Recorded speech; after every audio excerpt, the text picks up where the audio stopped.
And so, good morning. Second time, it is Monday, December 9th, 2024. This is a workshop meeting of the Commissioners of the City of Rehoboth Beach, live in City Hall, Commissioners Room, second floor.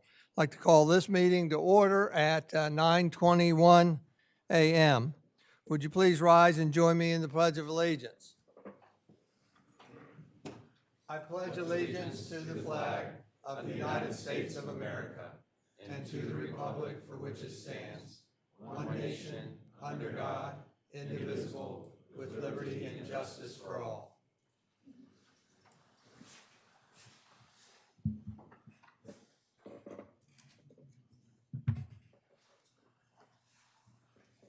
Thank you. We'll start off with roll call. Commissioner Mark Saunders. Present. Present. Commissioner Suzanne Good. Present. Commissioner Ed Chernowski. Here. Commissioner Patrick Gossett. Here. Commissioner Bunky Markert. Here. Commissioner Craig Thier. Here. Mayor Stan Mills is here, and we have a full complement of the mayor and commissioners. Therefore, we can formally have a quorum and formally conduct business today. I'd like to also note the presence here today of City Secretary Ann Womack, City Manager Taylor Tedder, Max Walton will be joining us shortly, and other staff, Chief Banks, Keith Banks, and other staff will introduce themselves as we move along in this process. I want to thank everybody that's here virtually for watching. Also, thank you for being here in person. As you know, that selected times on old business and new business, we will be seeking public feedback.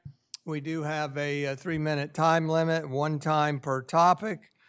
So please plan ahead to use your time wisely. We also give an opportunity for the citizen comment for off-agenda topics at the end of the agenda, also with a 3-minute time limit. Of course, support documents. Those are documents that support our agenda items and support our presentations today, are embedded in the agenda when they're received the appropriate time ahead of time. And if you go to the city website, you'll be able to see those support documents. With that, similarly, correspondence, when it's received a sufficient time ahead of the meeting, is embedded in the agenda, and you can see in the agenda that we've got correspondence from former Commissioner Jay Legree, now Citizen Legree, also from Citizen Mike Strange, and we did just get something late from a Mr. and Mrs. Mickelson on Philadelphia Street. It has to do with the wastewater treatment plant, and we'll embed that after the fact because it was received too late to embed in the agenda. With that, we'll move on to City Manager's report. Thank you, Mr. Mayor and Commissioners and members of the community. Due to the early arrival of cold temperatures, the Rehoboth Avenue Milling and Paving project has been paused for the winter and will resume in early spring. While this delay is disappointing, it's necessary to ensure that we have a high-quality finished product. The paving has been completed from the bandstand to 2nd Street, and where it's missing, temporary striping will be completed this week, weather permitting, and early spring operations will resume to mill and pave from 2nd Street to through the traffic circle. The city's other paving projects on Maryland Avenue, 1st Street, and Scarborough Extended are thus far unaffected by the cold temperatures, as they're not as complex with the parking cut-ins as the Rehoboth Avenue project. Paving on Maryland and 1st Street is largely completed, and cutbacks as well as some concrete work will be completed this week. Scarborough Extended is partially milled, and once the milling is finished, paving will take place this week as well, weather permitting. The Beach Patrol facility, plumbing work continues in the 1st floor bathrooms. Block layers on the 1st floor for non-structural walls are being installed, as well as on elevator walls on the 2nd floor. Steel and wood frame walls for the 2nd floor will start going up this week, and an air barrier, which is a liquid that's rolled onto the block walls, will be applied over the next couple of weeks to provide waterproofing. The boardwalk AEDs will be stored for the winter now. The automated external defibrillators that were placed on the boardwalk were donated by local Rotary clubs earlier this year. They've been removed for the winter and with appropriate signage that directs people to call 911 in case of an emergency. This measure was taken to make sure that they don't malfunction due to the low temperatures. I'm also happy to report that Brandon Johnson in the wastewater department has passed his commercial driver's license test on Friday. The CDL certification does allow drivers to operate large and heavy vehicles for the city, and the city has certified instructors that have been providing in-house CDL training to staff members over the past couple of years, so very, very excited that process continuing.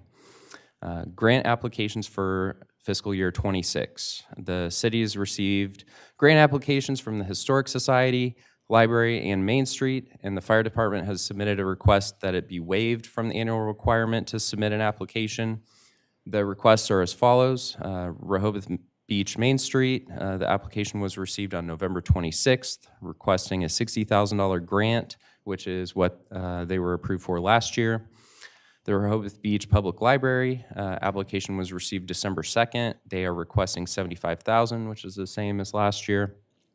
Rehoboth Beach Historical Society also received their application on December 2nd, requesting $50,000, which is over their approved grant request of $30,000 for last year. And again, the Rehoboth Beach Volunteer Fire Company did request a waiver. The fiscal year 25 approved grant was for $200,000, and that item of the waiver will come before you at your regular meeting on the 20th. So I'm here for any questions you may have. Thank you. Any questions from the commissioners? Mayor, if I could. Commissioner Thayer? Thank you. Beach Patrol Station. I am looking at when Mr. Bartlett was here on the November 4th, he provided us a timeline. What you had just described to me seems to be in line with that timeline. Is that your understanding? It is my understanding, and staff is actually really happy with the place that we're at now. Everything is progressing as planned. Great, thank you. Commissioner Good? City Manager, please, would you ask the museum to explain this more than 50% greater request from us, or do you feel confident it will be in their grant description? Because it's a precipitous hike from 30,000 to 50,000 year over year. Yes, I am meeting with the director in the next week, so I'll definitely have more clarity on that for you. Thank you. I'd like to interject. It's my understanding that their request last year was more than 30,000. That's what they got awarded was last 60. year. I think their request was 60,000, if I recall. Well, they were the grant was 30,000 though in the end last year. Is that what you're Correct. saying? Yeah. So the layout from the cash flowing from us to the museum is under their current request will go up by more than 50%. So that's my concern. Well, the onus is on them to do their explanation and Yeah. clear. Thank you. Anything else? Mayor, if I may. Commissioner Mr. Tedder, Gossett? just for clarification, the postponement or delay of the paving project, that project is overseen by DelDOT. This was not a decision by the city. This was a decision by DelDOT exclusively. The work that the city is responsible for is almost completed or has been completed. Is that correct? That's correct. So it is a DelDOT project, so they are over their contractor. We've been working hand in hand with them, but ultimately it's DelDOT's decision. The city's portion that the city is paying for is largely complete. In the spring, we will have thermoplastic striping put on. Right now, it's temporary striping. Thank you. Anybody else? Thank you very much. With that, we'll bypass the city solicitor's report and we'll go to a departmental briefing. We've got the Beach Patrol here today. Captain Giles.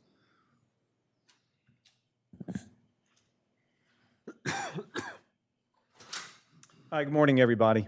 Honor to be here talking about the Beach Patrol, which means so much to me.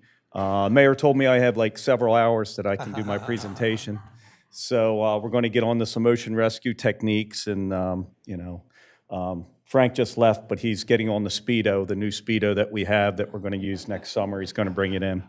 But thank you. This year, as you know, was a interesting year up on Virginia Avenue for us on Grenoble. It worked out really well. We called it our summer camp. The guards really enjoyed being there.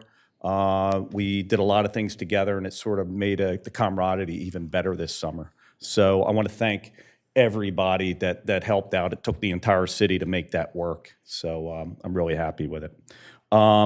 I think that we have, I don't know, I can put up the stat sheet up here. That's my sheet, so if you Oh, have, okay. if you have your own, go ahead and. Okay, I don't know if we have the report itself. Is the report itself on here?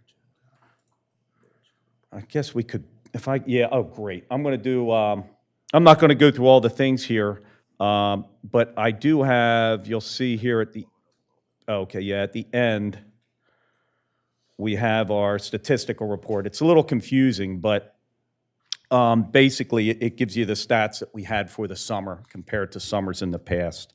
One thing I want to point out, we had 6 internal injuries throughout the summer.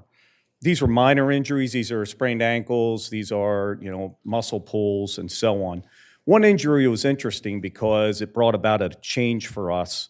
One of our veteran guards on a very rough day out near the jetties had somebody's getting close to the jetty, and he swam out toward the jetty, and the current took him into the jetty.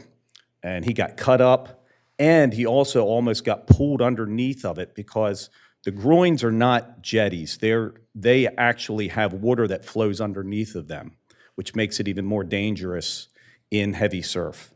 So he had a real scare.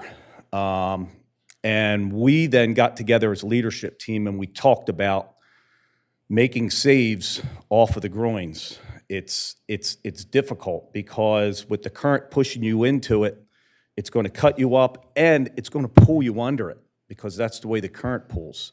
So we had to make some determinations on what we would like to do differently to avoid this. First of all, preventive lifeguarding, keeping people away from them is number one. But if we do get people toward them, what we did is sort of a landline. We have 4 lieutenant stands set up. Each of them now is going to have this big spool of rope, and it's going to have a buoy attached to it or a can. And what we're going to be able to do, and we're going to start practicing this more and more and more, is utilizing the can to throw it toward the victim instead of a lifeguard bringing it to them and getting themselves in trouble. And then we have people on the land actually pull the line and pull you out of the water. So we took something that was negative and we're making it a positive because we're going to make that change. And I think it's really good. And this really is for Rehoboth Beach because we're really the only beach patrol that has all the groins in the ocean. And our stats show that a lot of the saves and the assists that we make is because of our beach, what we have in those groins. So we're going to make the best out of it. We're going to use these landline techniques and work on that. The absence of the Deauville section. As you'll see in the stats, our stats are pretty much similar to what it was in the past couple years. That small Deauville Beach area that we had really does not generate the stats for us. Our stats are really generated from Rehoboth Avenue, Wilmington Avenue, Baltimore Avenue, Olive Avenue. That is the main area that we get most of our injuries. It's the main area that we get most of our lost kids, and where the guards are where it's the busiest. So the not having the Deauville section really did not affect our stats this year. Also, Beach Wheels. It's been really a successful program. We continue to run it. We have 10 beach wheelchairs that we use throughout the summer. We ran into a day on the 4th of July. We've never turned anybody down. We had 10 wheelchairs and we had 14 requests. And we actually made it because the people that ordered a wheelchair in the morning brought it back by noontime when we had somebody else ask for a wheelchair. So we were able to make every single request. What I'd like to change next year is by Labor Day, we start taking the huts off the beach, the shacks off the beach that we store the wheelchairs in. So we're not able to have the wheelchairs after Labor Day. And you feel bad because you do have a lot of people that at the end of the summer really want to enjoy the beach. And to be honest with you, in September, it's the best time on the beach. And they want to get down on the beach, and they want to bring some family members down on the beach in wheelchairs, and we didn't have them. So this year with the new building and the garages, I want to be able to keep 2 wheelchairs in each garage, and we should be able to at least have the public have their wheelchairs until the end of September. So that's one of the changes I want to make with that. If you're not familiar, this summer, the Sussex County Lifeguarding Association, which is all the beach patrols in Delaware we're a part of, won the entire national competition this year that was held in Texas. Number 1, that means Sussex County, Delaware, is the number 1 best athletes that you have in the entire country. This is against a lot of competitions in California and Florida and Texas. It's an amazing accomplishment. We had 12 of our lifeguards in Rehoboth participate. We had 4 national champions. So really hats off. But most of all, and the important part is it's being a good athlete is awesome, but it's being a good lifeguard. And these ones that won the national competition are awesome lifeguards. So should be proud of them. At the end, I'd like all the commissioners to be involved this summer. With the new building, we're going to continue our tradition on the weekends of having a bell ringing ceremony. And the bell ringing ceremony happens on Saturday and Sunday mornings. We have people that are important to the city, some alumni, some people that have been involved with the beach patrol for so long, and just people that are that positive influence that we need. I'd like you to come out. I could get you signed up and ring the bell. You know, it starts our day off. You give them 2 minutes of encouragement, telling them that they're doing a good job, and we're going to continue that this summer, but I'm going to send something out and get people signed up on the weekends to come out and talk to them. And there's some people here in the audience, too, that I'm going to hit up. Carol, I want you to come out. There's a lot of people here, too, that come out, ring the bell, talk to the lifeguards in the morning, and get them sent off to the beach the right way. So, but if you have any questions, I'm here. So, Any questions, Commissioner Thier? Yeah, thank you, Mayor. If I'm reading this correctly, it appears to be a pretty significant jump in the tent takedowns. Is that because more enforcement or just yes, your yes, thoughts? yes. Great question. Because we've almost doubled it. We had 3 ambassadors this summer. In the past, we had just 1 ambassador in 2023, and before that, it was really we didn't really have ambassadors, but we had some people that were helping us with it. The tent enforcement, the lifeguards, when they're going down to the stand, they'll tell people, a lot of people set up early in the morning for them if they could move their tents. But I told them their main responsibility is the water. So I want them concentrating on the water. This past summer, we had 3 beach ambassadors, which we've never had in the past. And they are the reason why we've made that number higher. And their job isn't just taking down tents. It's really to be a friendly voice on the beach. And but yes, that is because we had 3 ambassadors. I want to continue that. Thank you. Thank you. Anybody else? Commissioner Gossett? Yes, thank you. Captain Giles, thank you very much for the work that you and the whole team do over the summer. It's very important. The majority of reason people come here is the beach and feel safe on the beach, and we appreciate that. A couple of questions with you with regards to the rescue and aspects of the jetties that you'd comment on. I'd ask you also to consider in budgetary times consideration of drone rescues. They've become very useful and predominant now on the coast, west coast of the United States. So it's something that you may want to look into for the budgetary process of actually flying the drone out, dropping a rescue line or life preservers types of things that are very efficient and very effective, something to consider.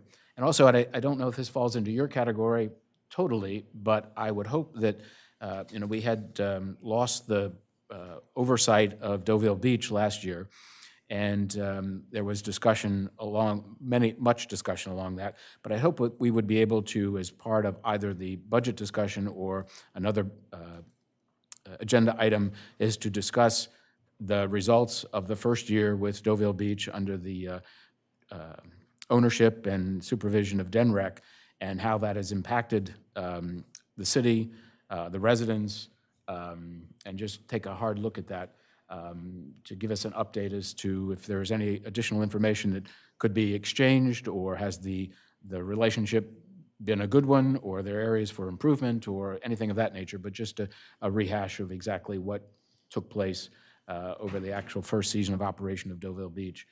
Yeah, in the notes that's in the report, I got together with their captain, and we speak almost on a daily basis.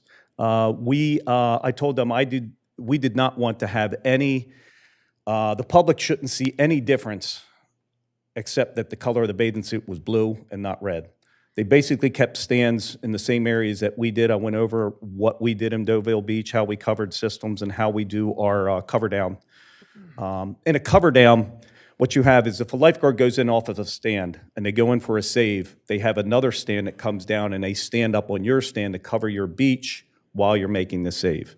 This is something that you do in lifeguarding. That has not changed. When they have a save in Deauville Beach, we cover their stand, and in turn, they cover ours. We practice it with them. We also, in Rehoboth, we give them our radios because we use the radio system with lost children, because a lot of times we're going to have lost kids they're on Rehoboth Avenue, and they're going to make their way north. The kids don't see any difference with the beach. They just keep going. And we did have 2 incidences where the state park guards found 2 kids that were walking that we called in as lost. So the communication's there. We're working with them with the training and our cover downs. So really, this summer was no different than it's been in the past. We work real well with them. And also, I think that it's fun, or it's good that at least they're keeping the same tent policy and all that we have in Rehoboth, because it doesn't seem to be like any difference on, if you were right on Pennsylvania Avenue and you went over to Oak Avenue, the public should not see that there's any difference at all. So it's worked out well. And I appreciate that, and I think that's the safety is the ultimate responsibility of the beach. But there are other issues that affect the removal of trash, beach raking, the beach mat placements, beach wheel availability. That maybe not in your bailiwick, but I think those issues need to be just addressed to see that they are in place or we're satisfied with the services provided. Just, again, a future agenda item to talk about. All right, very good. Anybody else? Mayor? Commissioner Good? And follow on to what Commissioner Gossett is saying, but I think, overall, I think most of us would like to reclaim Deauville. The problem is the state invested about $50,000 to get themselves situated, so they need to amortize that before or be paid back for that. But it's a goal of mine. There's other issues, unfortunately, have sort of eclipsed it. But in general, and I assume you would be favorable toward recovering Deauville for us. We made the best of the situation this past summer, but yeah, we missed Deauville Understood. Beach. Yes, we missed Deauville Beach. Yes. So we'll reserve any further discussion for a future agenda topic. Very good. Thank you. Thank you, Captain. We appreciate you being here. Thanks. With that, we're going to move on to the first item of old business, which is discuss joint request by the Lewes Board of Public Works and Sussex County exploring a 3-way regional wastewater partnership among the 2 organizations and Rehoboth Beach, including a report on the analysis of requests by the city administrative team. If you recall, a few meetings ago, I tasked the city administrative team, which would comprise of what? City manager, assistant city manager, public works director, assistant, former public works director, and their consultant to do a thorough analysis, including additional meetings with the BPW and Sussex County in order to come back and give us a report, which we're going to receive today. And the goal today actually is to advance toward a vote at some time in the near future.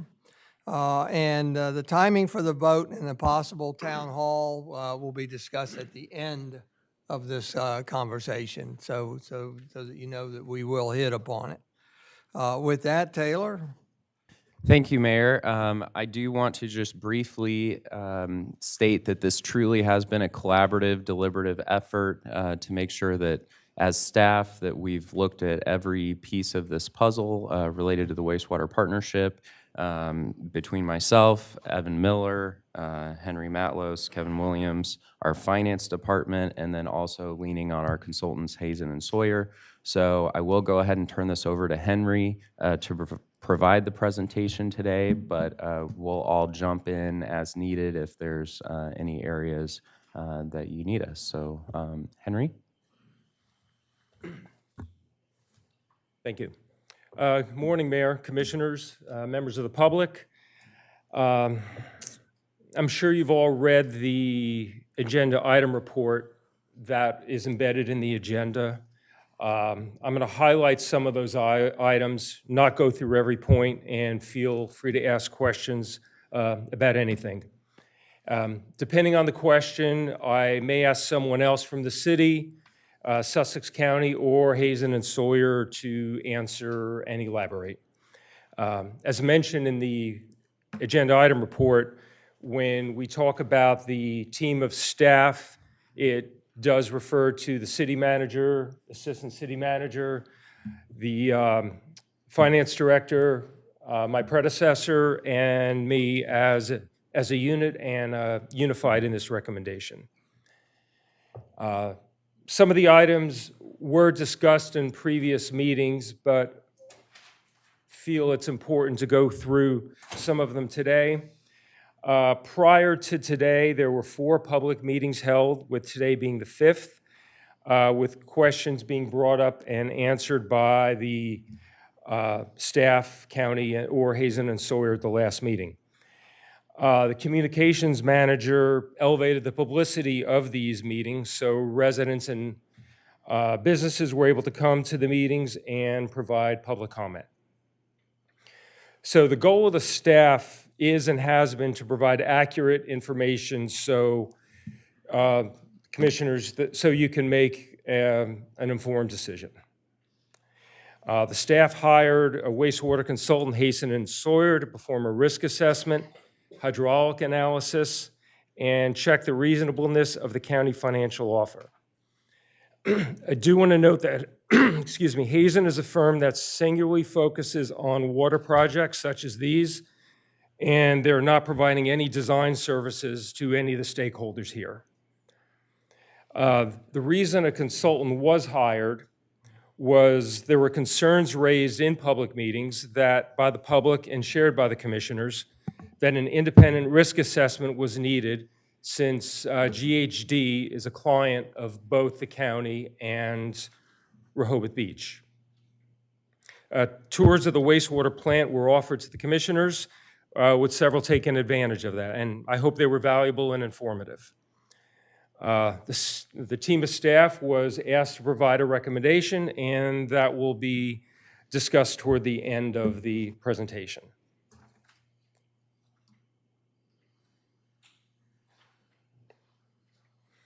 Okay, a little bit of history here. I know this has been brought up in past meetings, but I also want to discuss some of the financial aspects of the history in the current agreement. 1983 had the first formal agreement between Sussex County and City of Rehoboth Beach. That agreement was updated in 2017. Now, Rehoboth Beach wastewater plant is permitted. It's out to 3.4 million gallons a day to be treated. Sussex County is allocated 42% of that, and that can be increased to 50%. Now, there are 2 loans, the outfall loan and the plant upgrade loan. The outfall loan was about $40 million, and the upgrade loan $12 million, respectively, and the county pays 42% of the debt service. Now, Mayor, do you want me to, excuse me. I have a point. I don't know if you want to hold me to hold my points and questions until the end, or if you want me to make my point or question now. If it's relevant right away, then I would go ahead and raise my hand. Great. Okay, have you raised your hand? I am raising my hand. Commissioner Thayer, go ahead. Thank you, Mayor. On the second point, 2017, really that first part where the county allocation is 42%. they're paying, just to be clear, right, so they're paying 42% of the debt service on the cost of the original construction, right? So whatever that loan is for the original construction, I'm talking about the construction to build the outfall, they're paying 42% of that debt service today. That's correct. Of those both loans, the $12 million plane upgrade loan and the $40 million outfall loan. But to be clear on something, that is our debt. That's our debt. That Yep. is on the City of Rehoboth Beach's books. Okay, but we have an agreement in place for them to pay 42%. So let's just stick with the original loan of 40 million, which was for the construction. Okay. So the 42%, in terms of principal dollars, so how many dollars of the original, the 42% translates to about, under my calculations, about $17 million they're paying of the original principal. Is that correct? Yes. Okay. I'm not sure if the county agrees with that or has any comment on that. Sound about right? Okay, great. All right, thank you. Okay. Mayor, just a quick question.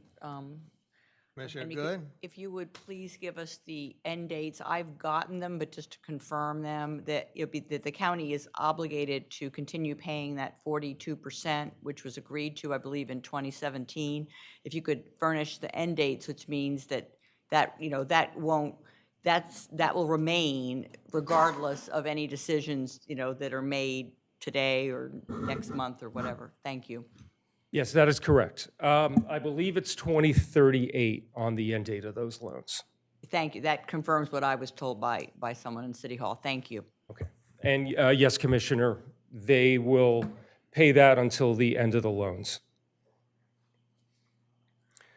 Okay, now, we talked about the increasing up to 50%. So I want to talk about that a little bit.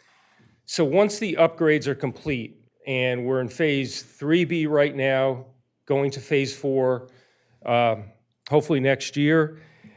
If the Sussex, once the upgrades are complete, if the county flow goes over that 42% of the 3.4 million gallons a day, they'd have to pay a greater portion than the 42%.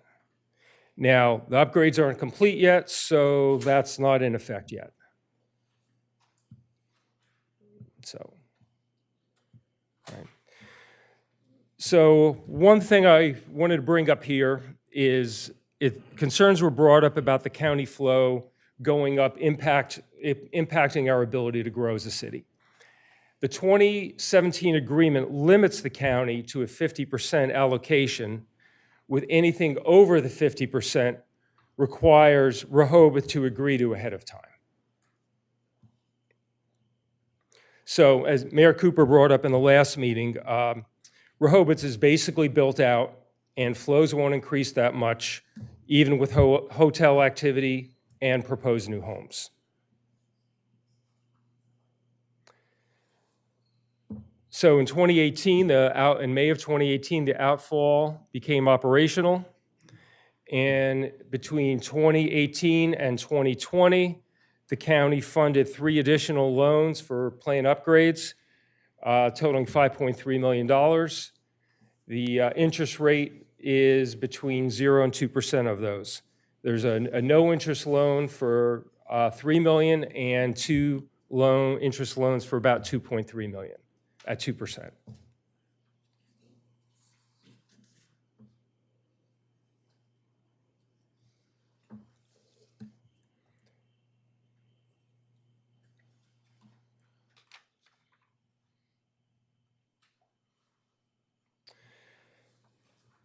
Okay, I want to go over the financial considerations some. Now, the county offer is for $20 million lump sum payment to be paid when all permits are approved. Now, the estimate for permit approval is 3 years. One thing I do want to note here, and I think I'll mention it later on also, that if it is approved, if the agreement is approved, the money would be received after phase 4 of the wastewater treatment plant upgrades. So just to note, I'm estimating $2 million for phase 4 in FY26. 5 in '27, and 6 in '28. So again, and those are estimates right now. As we get closer to the budget time, I'll have more accurate information on that. All right, I'm going to jump to the bullet point about Hazen and Sawyer. So they were provided all information from meetings, drawings, including information from the county that they had provided staff. Staff had several group meetings with Hazen, and I spoke with them often. They have extensive experience in wastewater treatment plant and outfalls, including financial analysis of wastewater assets. So they came to a conclusion, and they brought it up in the last meeting, that the $20 million is a fair and reasonable offer. Mayor, if I could, please. Right there. Thank you. So on this point, both the county as well as Hazen and Sawyer used a depreciation to determine the value of the asset. Depreciation is not a valuation method. I won't get into what depreciation is. And I think that's a really valid point. Whether the 20 million is correct or not is not going to be my next point. My next point is to kind of go back to the first set of questions that I asked you, which is how much is the county actually contributing to the original cost of the construction of the outflow? And I think it's important for everyone to understand that they're now offering us 20 million. And over the course of the loan, the debt service loan of $40 million, to pay for that original construction, they're going to contribute about $17 million of that principal. So their total contribution to the original construction of that outflow arguably is more in the neighborhood of about $37 million. And I just want to leave it at that. My point here is not to comment on what I think the value of the outflow, the market value of the outflow could be today. It could be, twice that 40 million. It could be 80 million. It could be 100 million. It could be 120 million. My point was really to address two things. One is depreciation is not a valuation method. You can't use depreciation to set market price of something.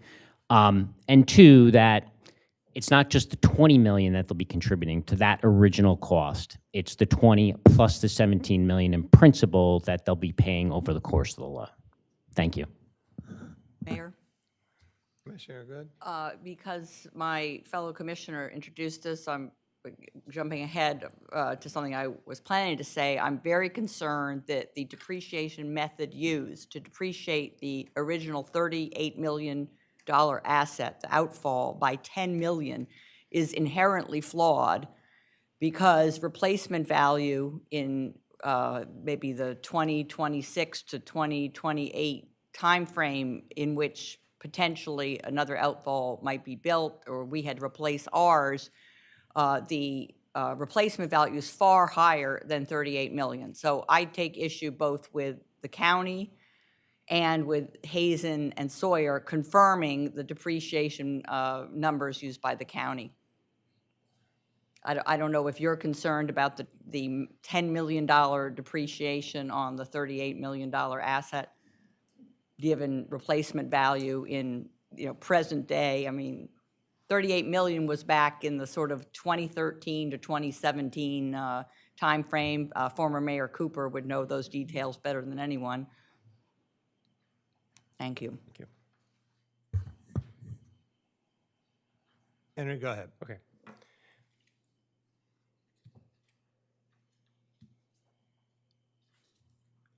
Going back to the net present value, I did go into detail in the agenda item report about the $20 million, and it would have been in the county's best interest to request staggered payments based on actual flow, resulting in a lower net present value of $20 million.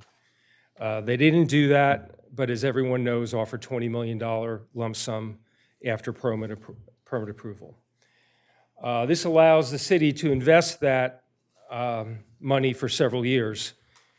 In the agenda item report, I use a 3% discount rate $10 million first payment and $5 million in year 7 and $5 million in year 14. You know, again, those were assumptions based on potential future flow. And the 3% discount rate was also assumption, and that gave actually a net present value of 17.4 million if it were staggered payments with those assumptions. Now, I didn't have a bullet in here, and I should have, about the benefits and the use of the 20 million. The staff would suggest using the $20 million for future wastewater capital improvements. And want to mention again that that 20 million would not be received if approved in time for phase 4. However, other capital improvements will be required. Gravity mains and force mains are being relined. Pump stations are being and continue to be upgraded. You know, one thing's for sure, as long as Rehoboth Beach maintains our wastewater treatment plant and sewer system, we're going to need capital improvements, and some of them are very costly. PFAS treatment of wastewater will most likely be coming in the near future. We don't know when and what those requirements will be, but when the requirements are promulgated by EPA and DENREC, we would have the funds to do it. We couldn't guarantee no rate increases, but the $20 million would definitely lower the impact for ratepayers for years to come.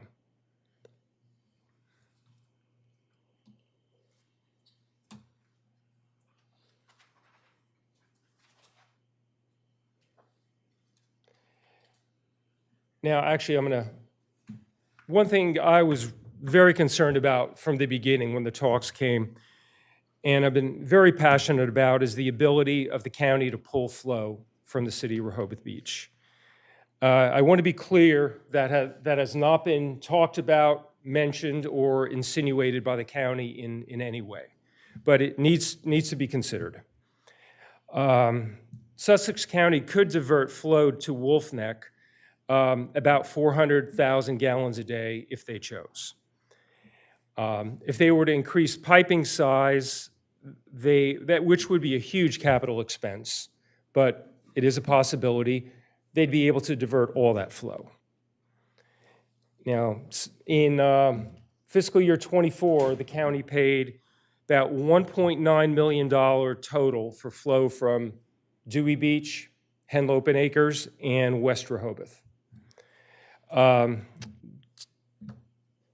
the team of staff at Rehoboth and the county work together very harmoniously. We don't know who's going to be here in 10 or 20 years from now, and the relationship may not be as harmonious. So that's why I really wanted this in there, that if this agreement does go through, the county agrees not to pull flow from Dewey Beach or Henlopen Acres without permission from City Rehoboth. Mayor, And sorry. Mayor, just a quick Commissioner question. Good? It wasn't until I believe the agenda item report was published maybe last Thursday for the commissioners and the general public to see it.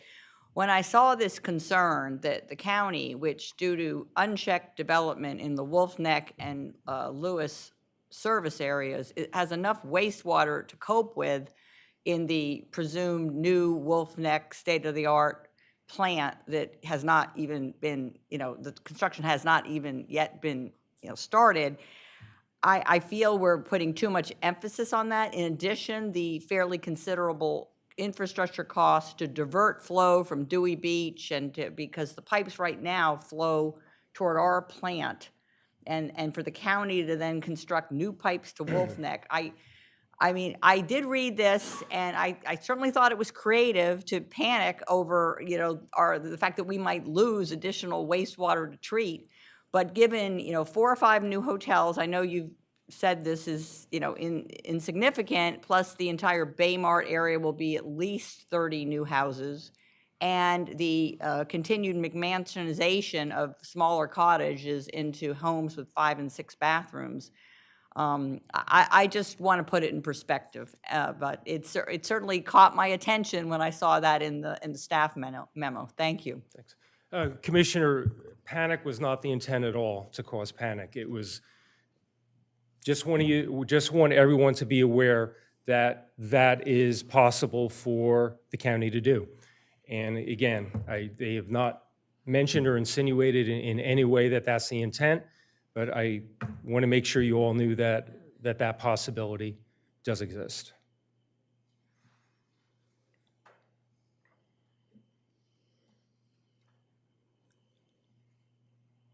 Okay. Now, other points of discussion, some of these came as a result of communications with Hazen and Sawyer, and some of these are in the county term sheet, which is also embedded in the agenda. A surge analysis at the appropriate time to be completed during design phase, paid for by Sussex County. Any required force main modification, air release valves to be paid for by the county. And this would be needed due to pressure changes in the system because of both pumping systems operating independently. And mention air release valves. They're used to release pockets of air that can build up in a pipeline. Okay. County to pay for all outfall operations and maintenance costs. This includes any modifications for required for increased flow.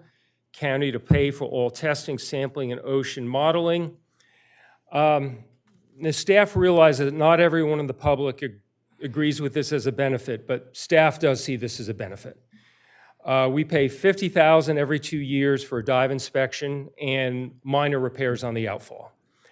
That will only go up. It's very expensive to mobilize a commercial dive team, and you don't know when they'd be needed. Several years ago, a boat anchor hit a diffuser, caused about $50,000 in damage.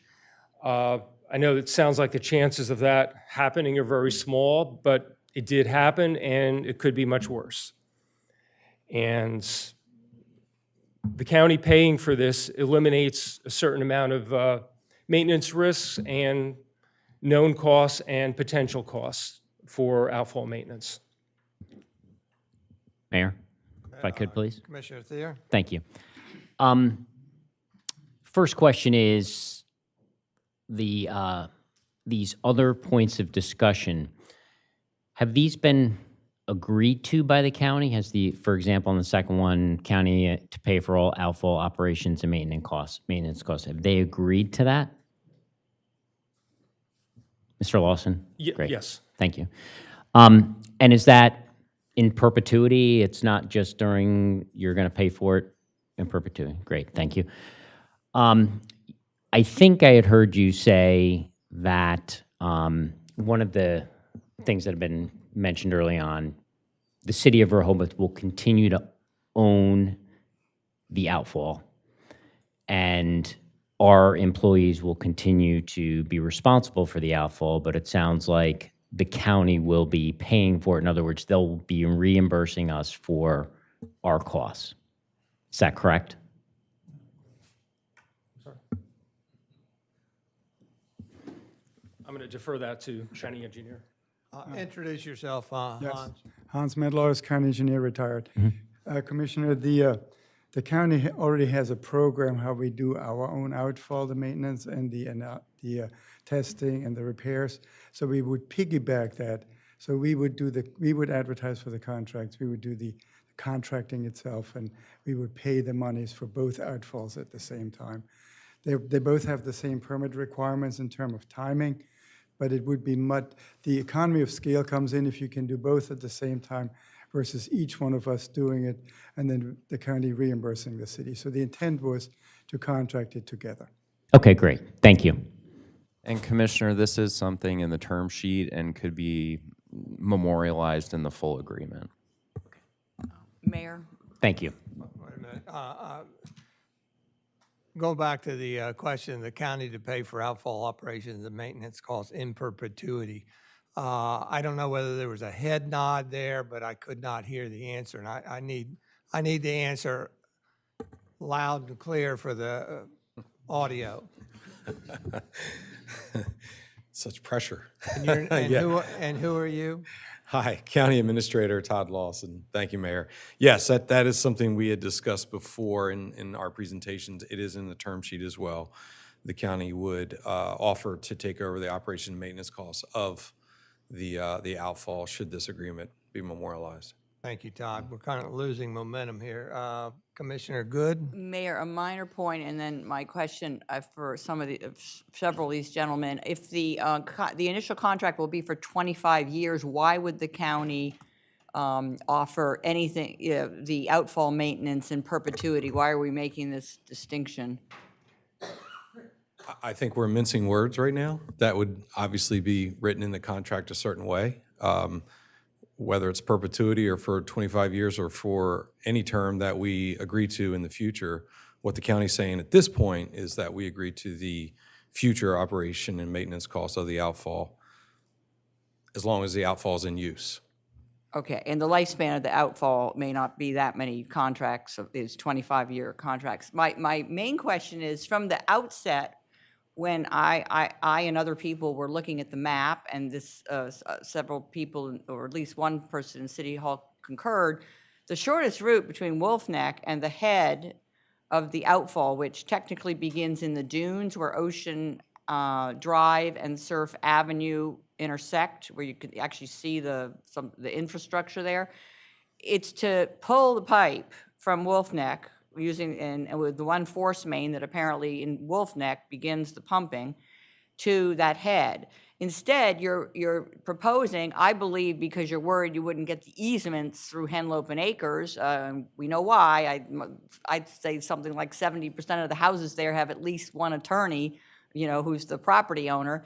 Even though I've learned it's horizontal directional drilling, which means it's not going to dig up all their streets. They can pull it through every couple blocks. It's not that disruptive. But why are you going all the way to South Rehoboth by our pump station before then joining in at you were joining in at a 45-degree angle by our pump station rather than building this pipe and pulling it through Henlope and Acres? That's a question, I think, for several of you, which to me sounds a little less scary. It's a direct line. You don't have all the sort of twists and turns, and it's also a much shorter distance. Thank you very much. Well, let's answer that question, but let's also recognize that we would like Henry to finish his report at some point. Let all the commissioners get their questions answered. Ms. Good, may I ask, did you intend to run it along the beach, or which was your preferred route? Oh, it would eventually, reach the head of the outfall at Deauville Beach, but it would be run through the Henlope and Acres community from Wolf Neck, rather than the route you're taking is considerably longer. So just to explain, it seems all of a sudden there's no attempt to go take the shortest route. I personally believe it's because getting those rights of way, there's something, there's eminent domain, but the Henlope and Acres would probably tie it up in court for a decade or longer, because they simply don't, they perceive it as something they don't want running underneath their community. Let me say, the first decision to avoid drilling under the marsh. You see, you cannot get to any part towards Deauville Beach unless you drill a significant portion of the pipe under the marsh. The route, we have a couple of points of crossing identified where it would be just crossing the canal versus the significant marsh. As a matter of fact, if we were to go straight out to the beach in front of Wolf Neck, you'd have to drill under the entire part of Gordon Pond, which is doable. But the question is, why would you want to do it this way? The one we proposed is one of two options we're considering. Could we cross further towards the east? I guess we could, and crossing through Henlopen Acres, but we did not see a feasible route. That's why I was wondering whether they had something in mind. If you do, I mean, I'd be happy to look at it with you together because, you know, like I spend a good bit of time trying to find a suitable route. And there's a couple of places where we may or may not have to ask for easements. And if we have to ask for easements and are turned down, you know, the county does have the right of eminent domain. We've just completed another large acquisition for another pipeline we're running from Piney Neck all the way towards South Coastal. And 50-some easements required, 6 of them required eminent domain. We actually were faster in getting the courts to agree on the eminent domain possession than it did take to deal with individual negotiations. So, you know, utility eminent domain cases are well established in the state of Delaware, and there's a lot of precedence to that. So I believe once a final design route is established, any easements needed for it can be obtained either by negotiation or by eminent domain. Well, I guess I'm just asking why, if that's the shortest route, and you're going to tie in at a 45-degree angle, whether you tie in by the pump station, you know, off State Road, or whether you tie in by the shortest route, why was not a lot of consideration given to taking the shortest route, which I believe is through Henlopen Acres?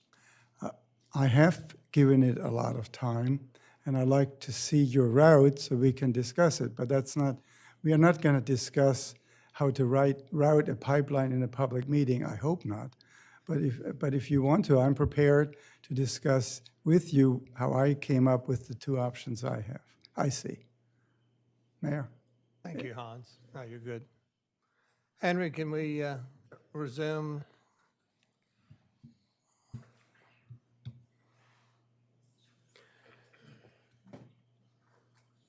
Okay, next point is, if required, based on design and flow, the county to pay for required modifications to Rehoboth Beach Effluent Pump Station. Right now, we have 4 40 horsepower pumps, and that they're more than adequate to meet our permitted flow. Based on pump curves and analysis done by Hazen and Sawyer, and an upgrade may not be required for some time, but if that is required, the county would pay for it.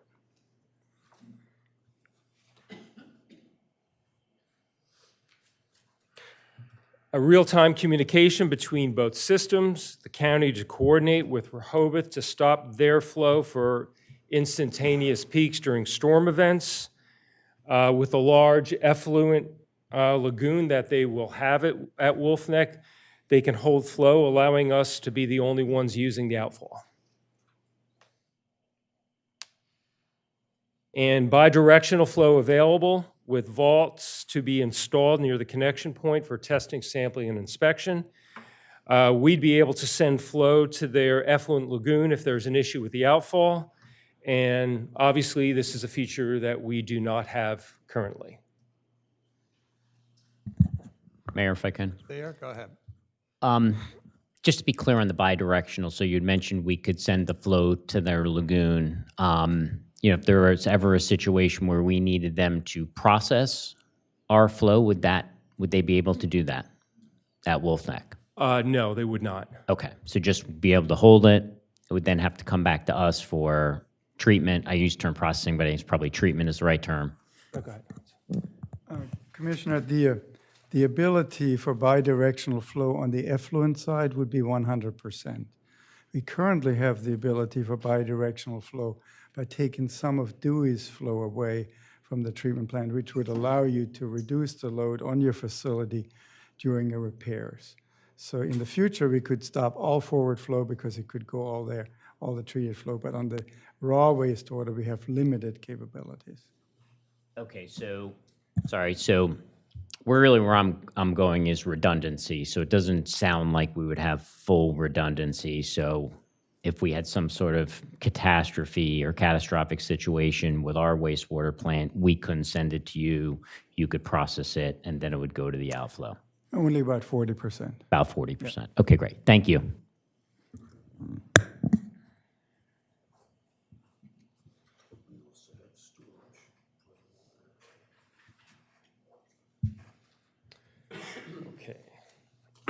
Okay, this is not in the presentation, but wanted to talk about, there's been talk about new technologies. As a background, the EPA, State of Delaware, are the ones that determine the level of treatment required based on the receiving body of water. The Chesapeake Bay requires a greater level of treatment than the Atlantic Ocean, which the EPA considers non-nutrient sensitive. The state of Maryland paid for upgrades for Maryland wastewater plants that discharge to the Chesapeake to be able to achieve the higher level of treatment using ENR, which is enhanced nutrient removal.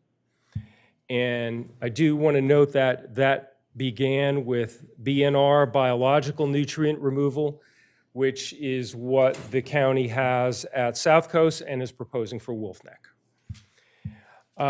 With the higher level of treatment is increased costs and higher O&M, especially electricity. Excuse me. Since the level of treatment is approved by the EPA and DNREC for discharge to the ocean, staff supports the decision for the county to use their BNR treatment that they have at South Coastal and intend to use at Wolf Neck. Any future treatment requirements will be addressed as needed to maintain quality in the Atlantic Ocean. And the primary concern with nutrient discharges are algae blooms that can eventually lead to anoxic zones. And this is not currently a principal concern where the discharge is to the Atlantic Ocean. However, obviously, monitoring is and will be done to ensure that remains the case. And in Ocean City, Maryland, they also discharge to the ocean, their outfall. Mayor, a question, Commissioner Saunders? if you don't mind. So we are correct that we, here in Rehoboth, we are still not removing our nutrients nor any plastics. Should we in the future decide to do that, would the county be obliged to also increase their cleanliness, if you will, of the effluent to match ours? Well, we do remove nutrients. For our nitrogen and phosphorus, since it goes to the ocean, it is a monitoring requirement that we have that the county would have also. They would be under a separate permit, and their agreement is to meet or exceed the discharge of the Rehoboth Rehoboth. And if we increased ours, they would increase theirs. If we decide to upgrade and start taking out the plastic particles and so forth, they would agree to also go along with the program? I'll let. Commissioner, may I ask, when you refer to plastic particles, you're talking about PFAS and PFOS? Yes, I am, right. So currently there is no treatment standard promulgated by the EPA. As soon as there is one, then both facilities would have to comply, and there would be a compliance period.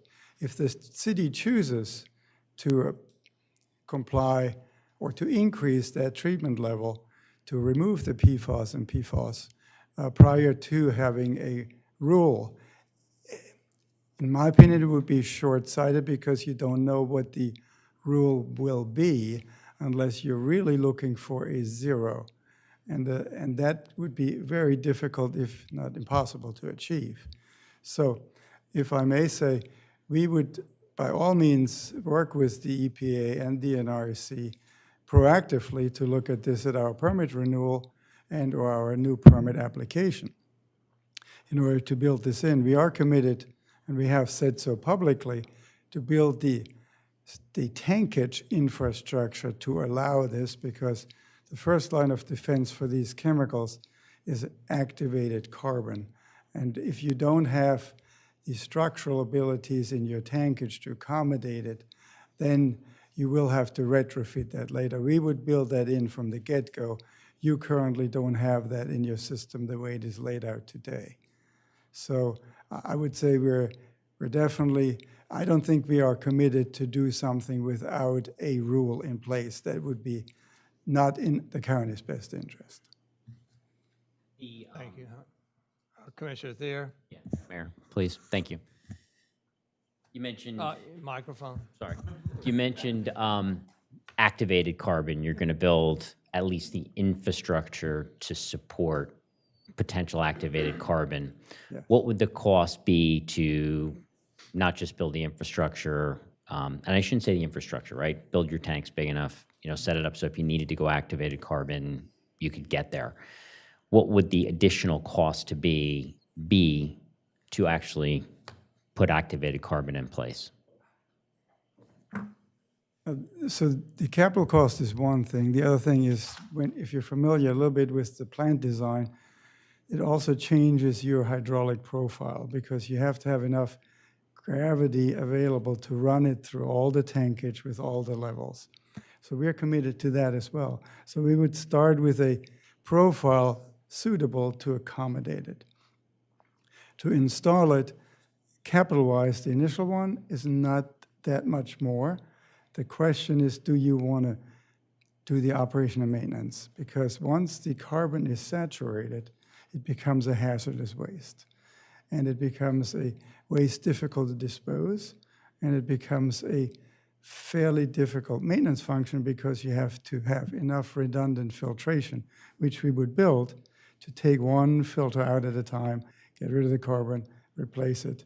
So I don't see a purpose in doing that before you have a rule in place which makes you, from a permit standpoint, do that. Could it be done? I understand not having a rule in place, but what would the cost be? I mean, I'm just trying to understand, is it $100,000? Is it, $50 million? Is it a couple of $1 million? No, it would be for that size facility because of the disposal. Every other year you'd have to go to a disposal. It'd be in the more than 1 million, but less than 2. Okay, So that gives you sort of the price range. Gives me some perspective. Yeah, great. Thank you. Follow-up question, if I may, Hans. On that, just to be clear, that's initial building, but then an annual maintenance, if you will, of the activated charcoal, is that process? No, the maintenance of the charcoal on an ongoing basis would be the backwash process. So you would have different steps in your backwash processes if you included carbon versus not having carbon. So that just adds time to the backwashing. You have to build all this into your design, which we're fully committed to, because if we want to implement in the future, we have to have all these, the sizing has to match throughout, not just for the forward flow, but also for the backwash flows, which drives how many tanks you have, so you can still provide enough clean water to do the backwash for the different tanks.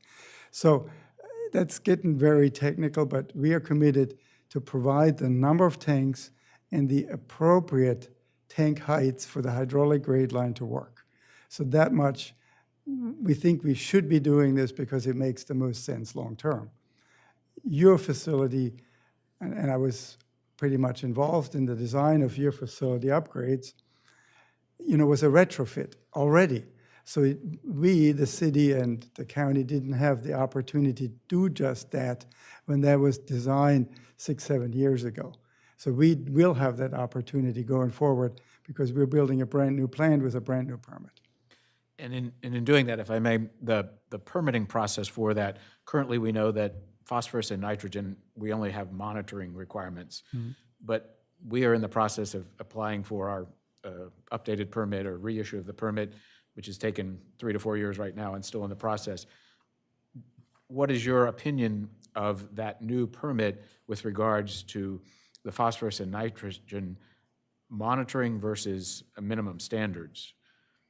I would be very surprised that it would be any more than continued monitoring. It's monitoring plant performance. You're committing to operate the facility in a BNR mode, which allows you to meet or exceed previous performance.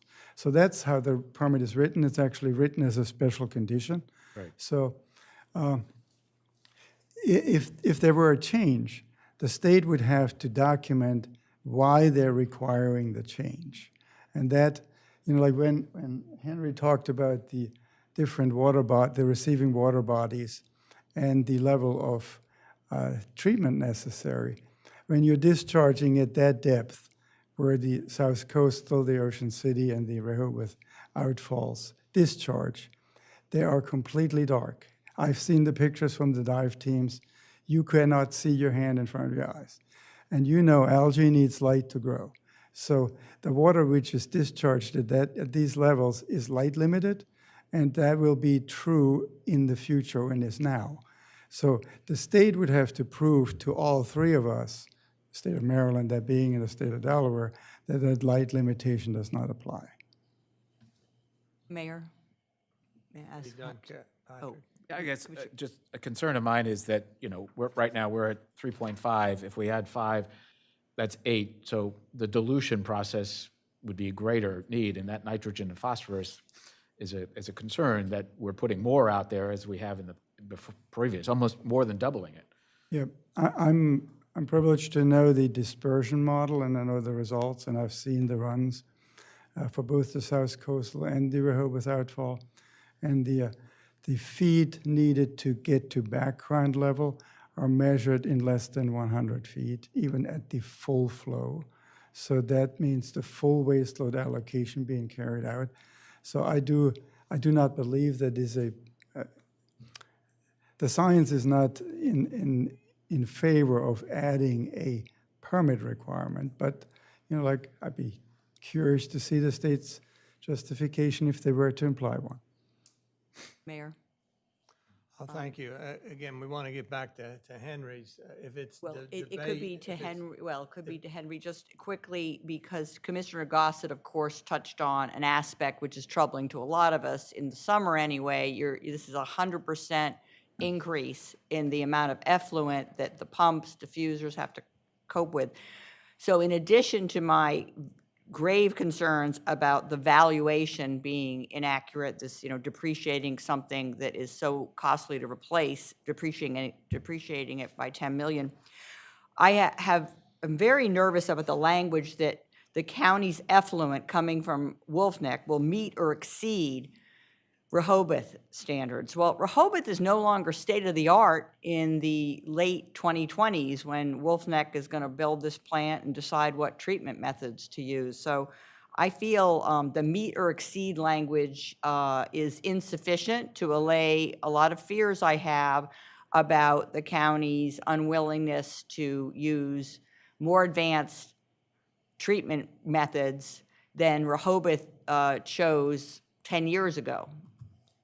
So I don't know if you want to, what meet or exceed. At a minimum, I would have wanted the language to read, "We will exceed Rehoboth Beach treatment methods," which we're not some model out there, in the world of wastewater management. I doubt we are.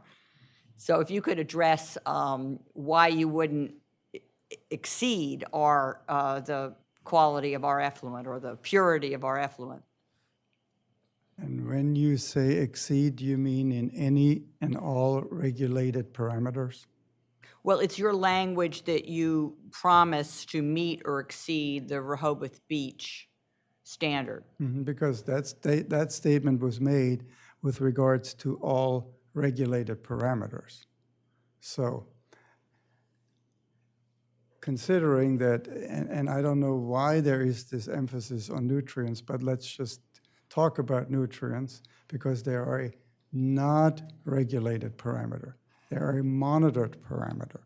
So let's just say you're interested in asking the county to exceed the nutrient performance of the Rehoboth plant. Is that your question? Well, I am, because the nitrogen and phosphorus, at least in places like Florida, is now being blamed for these algae blooms and red tides. And correctly so, given the level of treatment of the Miami-Dade outfalls, and you and I have discussed that. So the detail, so your question is the county committed to exceed the nutrient performance of the Rehoboth plant? That would be great, and I would want the language to reflect that in the event this agreement goes forward. Like, would you be Since- willing to change since we're- the since- wording is meet or exceed, and that has made me nervous from day one, because meeting our standard, which dates from 10 years ago, is not reassuring to me. So, and we're talking nutrients, right? So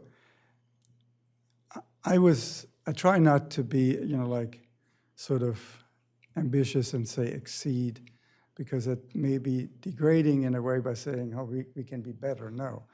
The South Coastal facility by design has a longer hydraulic residence time, and the design is slightly different than the oxidation ditch, and you've seen it because we use sequential aeration tanks. So we have the ability to, at any and all times, just by the science behind it, exceed your numbers. So, Oh, sorry, to clarify, because I know you kindly gave me and a group a tour of South Coastal in, is it in Frankfort, Delaware? Are you saying that the effluent being pumped by South Coastal is purer than the effluent being pumped by the Rehoboth Beach wastewater treatment plant to our outfall? Commissioner, you remember we were talking about nutrients, right? Yeah, are we still talking about nutrients? Yes. Okay, good. So by the design of the facility, the Rehoboth facility, due to its hydraulic residence time and its design limitations, for the same incoming flow at the same waste strengths, will produce a higher number of total nitrogen than South Coastal by nothing else but science. So, having said that, I believe that if you measure that same, let's say each facility gets 2 million gallons, residential waste, at the same time period, 24 hours, the South Coastal facility would produce a slightly lower total nitrogen number. That's just baked into the facility type and the design of the facility. So I would have no problem stating that in terms of nitrogen and phosphorus, the county will exceed the performance of the Rehoboth facility. But these are highly technical discussions, and again, I don't know what the benefit is to. Well, the language says meet or exceed. It doesn't And- offer to say to exceed our standard. And Commissioner, I did not feel it was for me to make the statement that we are better than the city of Rehoboth Beach. But if We're you not like, sensitive in that respect, I can't imagine. if you would like to see exceed in terms of nutrients, In terms of what's being pumped from Wolf Neck to tie in at, by our pump station and then join with our, our effluent, yes. But I would like it to be state-of-the-art. I mean, in Europe, they're using much more advanced methods simply because it's more densely populated and they don't really have a choice. They can't send that amount. and we're still talking into- nutrients, into the right? Atlantic Ocean. So I feel that the county, at times, you're making me feel as though you're not willing to spend the money it would take for the effluent from Wolf Neck to be as pure as it possibly can be. Because you're sort of selling us something But that might not be as safe and as it could be. But 100% clear, you're talking strictly nutrients, right? Well, no, I'm talking just what would be the purity of the treatment methods you use to get to yes, nitrogen, phosphorus, but other contaminants. But I'm not, regulated contaminants or unregulated contaminants? I'd take both, but, so just, I'm worried about that. I'm just saying I'm worried about the language, which doesn't reassure me, because someone saying meet or exceed, you will only spend the money to meet the purity of ours. That's sort of, to me, probably a foregone conclusion. Commissioner, can we let Henry go? Absolutely. One sentence, Sorry. Mayor, less than 60 seconds.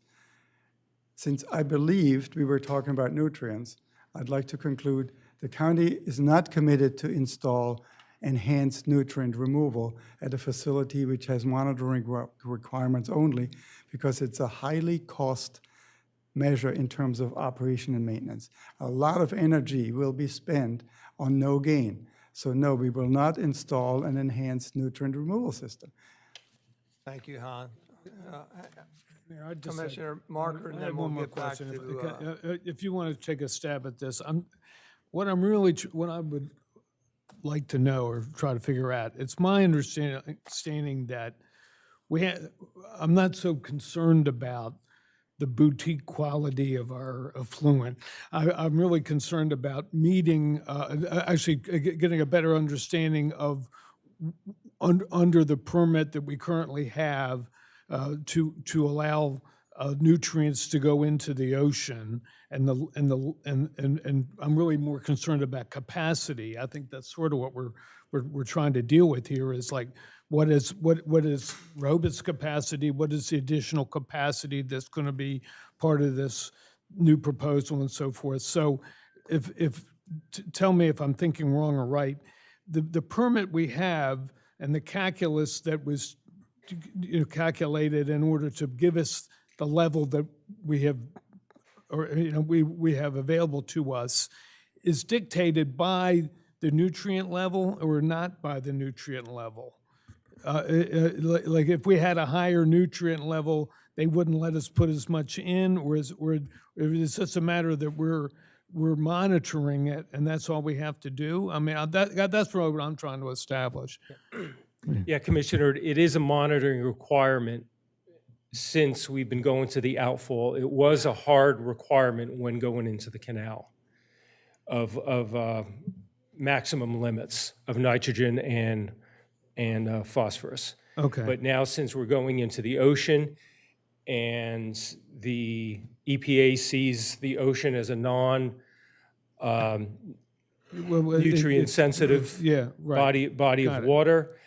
And basically, correct me if I'm wrong, Hans, but South Coastal does not even have a monitoring requirement, correct? But since there was a requirement for nitrogen and phosphorus, when we went to the outfall, it was put in as the EPA basically didn't want to Make it backslide Yeah. and eliminate the nitrogen and phosphorus. Right. Okay. That's why, and please, again, correct me if I'm wrong, most likely, even though South Coastal does not have a monitoring requirement, when the permit comes for Wolf Neck, if they go to an ocean outfall, they'll likely have a monitoring requirement similar to ours. And if I may add to that, Mayor Cooper and I were involved quite a bit with the discussions with the DNRC when the permit was issued. And the record of decision reflected initially that the permit would have been issued without a nutrient monitoring requirement. That was a compromise reached, and Mayor, correct me if I'm stating this not 100%, that's been a few years ago. The EPA and DNRC reached a compromise on the draft permit, and that draft permit compromise was to include monitoring versus having no monitoring and no permitting. That is my recollection of 2016.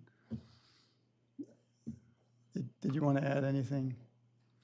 So it was 11 and a half hours. And we were this close to the finish line when that came out of Philadelphia. This did not come out of Dover. That was a Region 3 issue. Okay. thank you, Han. Henry, go ahead.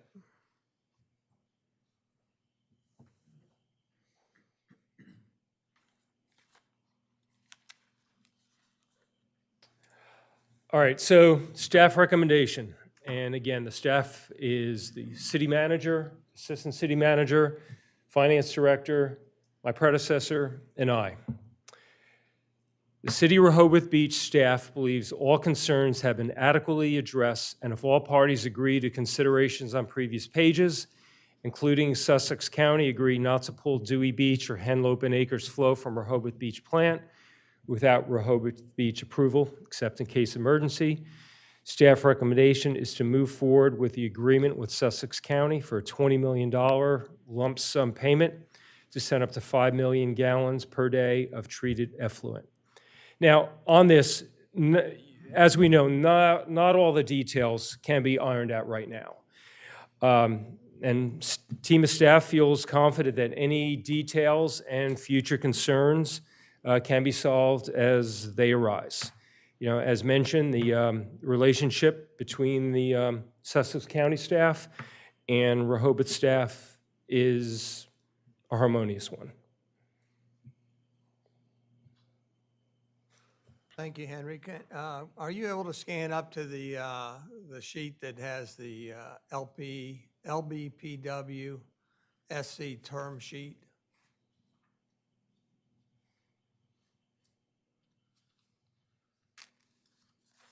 Yes.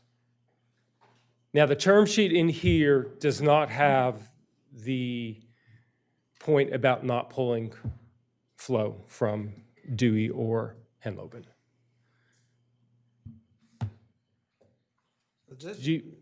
It says Lewes Board of Public Works and Sussex County term sheet, but this is something that your staff analysis team sat and worked with or negotiated with the BPW in Sussex County? No? Mayor, this is the document we referenced at the last presentation that we collectively, the county staff, Lewes staff, would draft and put forward, maybe in an effort to highlight the high headlines on these agreements that will move forward. So Rehoboth staff certainly saw it, but it was drafted by Lewes and Sussex staff. Okay, and is it agreed to by the three parties? Well, it's certainly agreed to by Lewes and Sussex, yes, to offer this. Yeah, the Lewes BPW approved it, Sussex County approved it. Okay. Commissioner Mayor, Gossett? if I may, while we're on this term sheet, just the first term, if you could help me understand, you talk about LBPW and SC. Just what is that partnership structure? I'm just curious as to, is there an agreement between the two of you?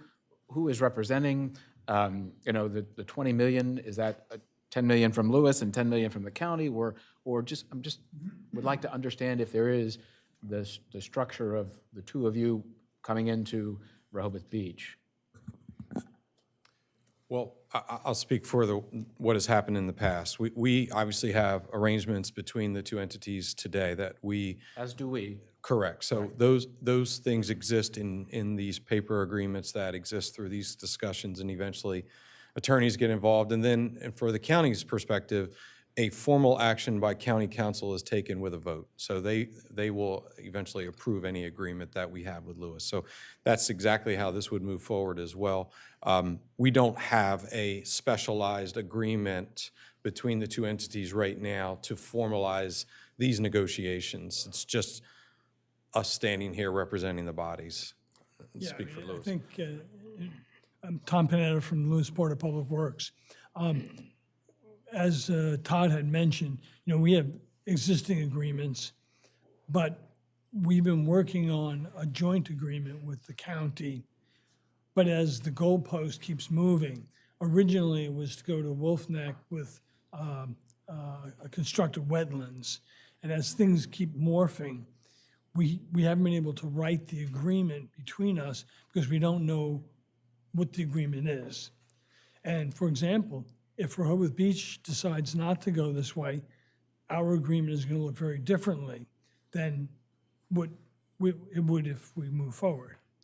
So we have the basic terms between us, but we have not finalized anything. Mayor, I had a question on that about the, Hold it. I wanted to ask something. I guess my hope with the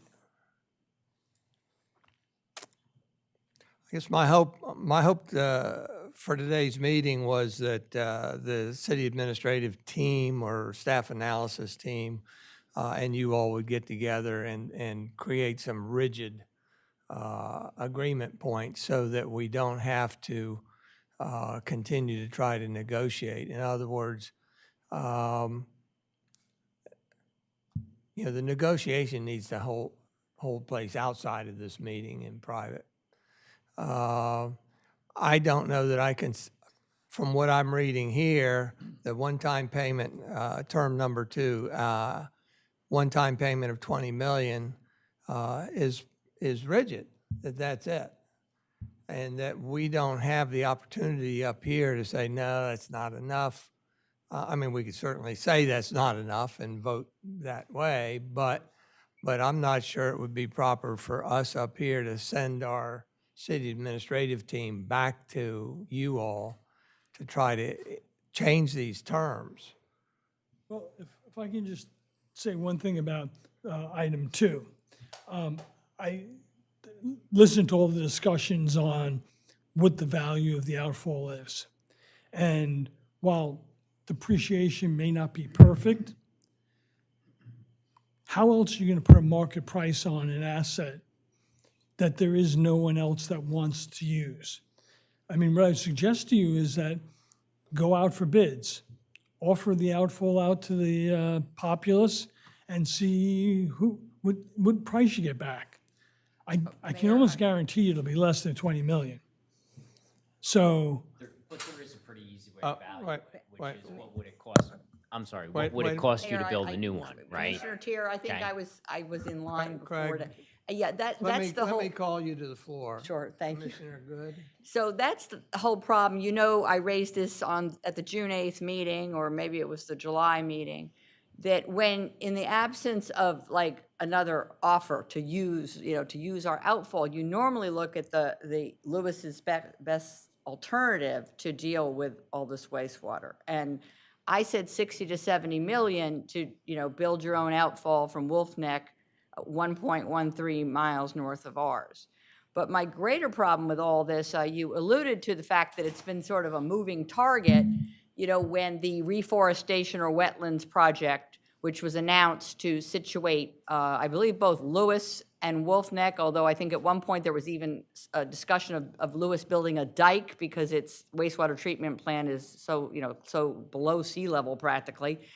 But my issue is that when the wetlands project was discovered to be it was at risk because of sacred grounds, Native American artifacts. I know that it's difficult to, question that, but even the Cape Gazette is questioning it.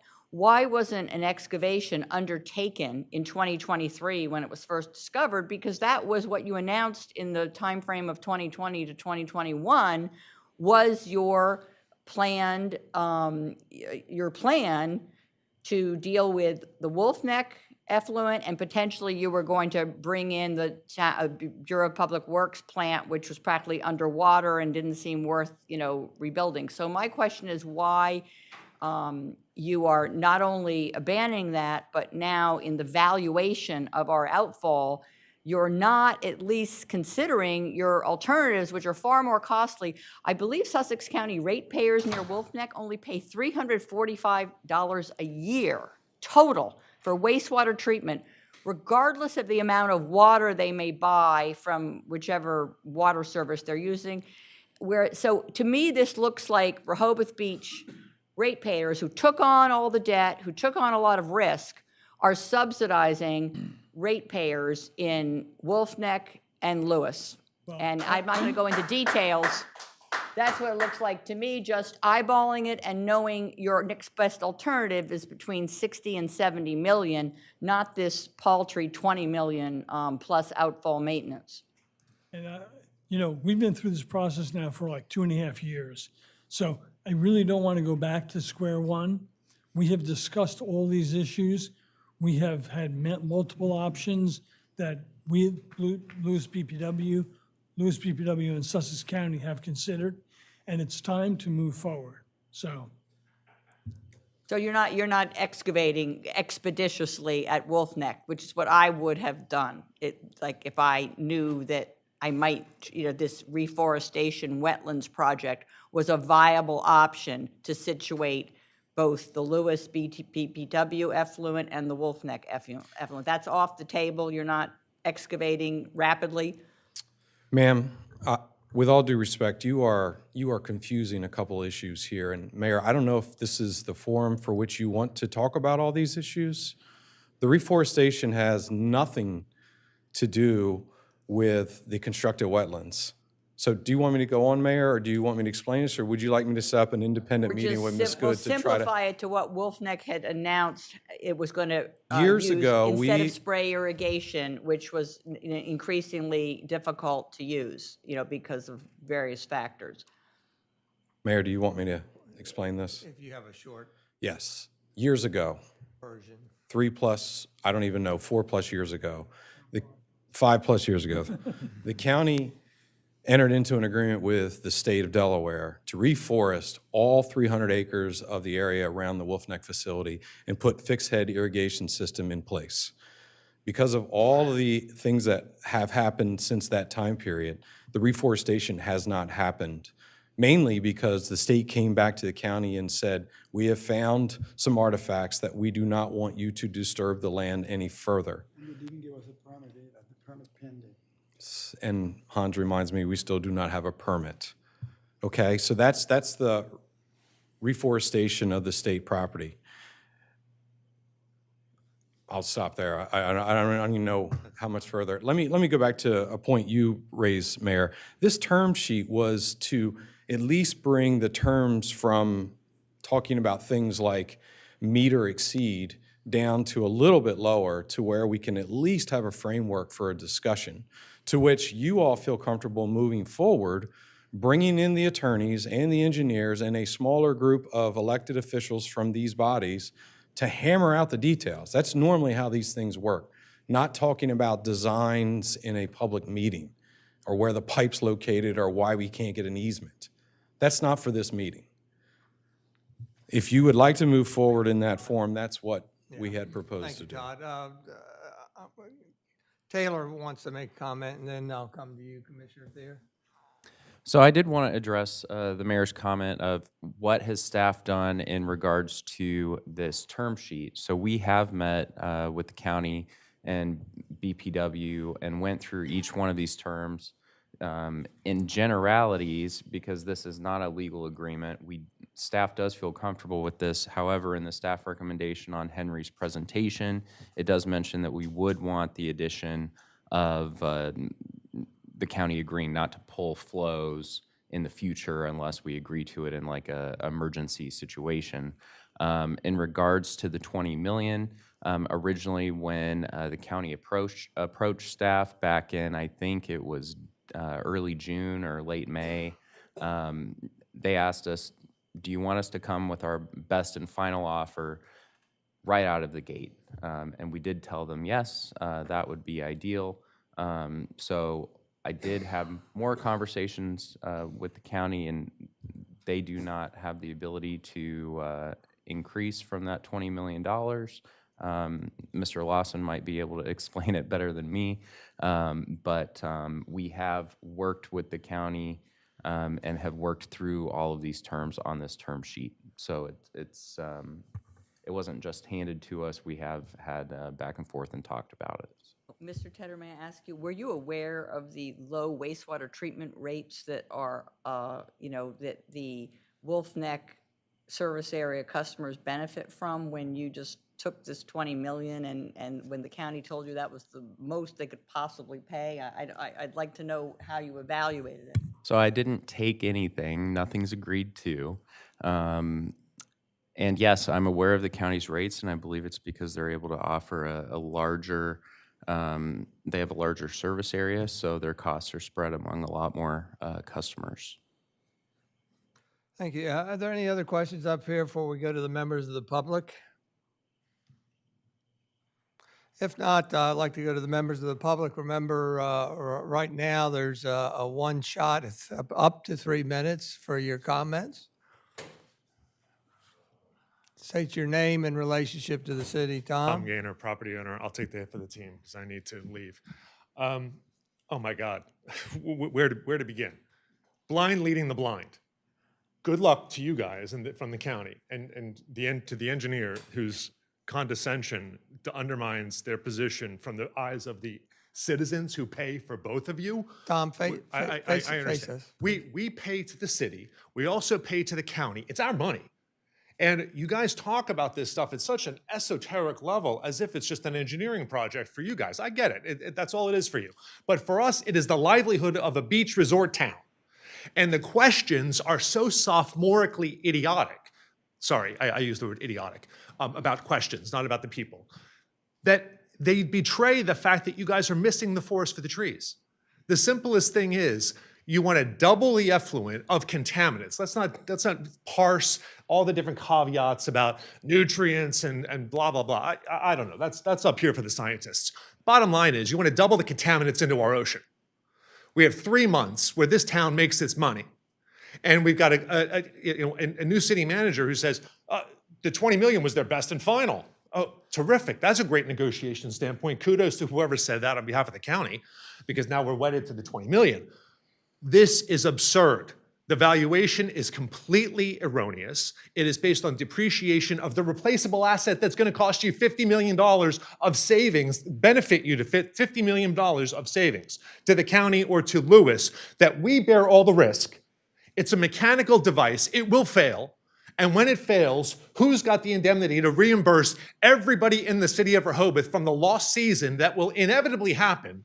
Because it is a mechanical device made by human beings, and it will fail. And the one question none of you asked in the collection of sophomoric questions that we've all been subjected to for the last hour, not a single one of you has said, what is the indemnification and the protection of the people of Rehoboth? That is your fiduciary duty. Your duty is to me and everybody else in this room. It is not to the county. It is not to Lewes Board of Public Works. It is not to Lewes Water Department. It is to the people of Rehoboth.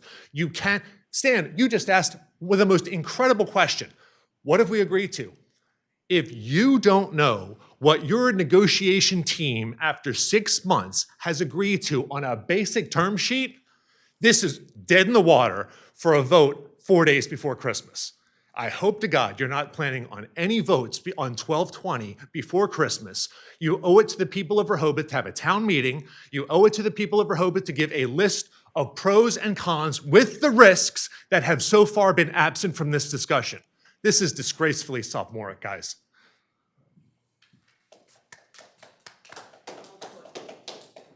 Thank you. Anybody else? Jay, and then Carolyn.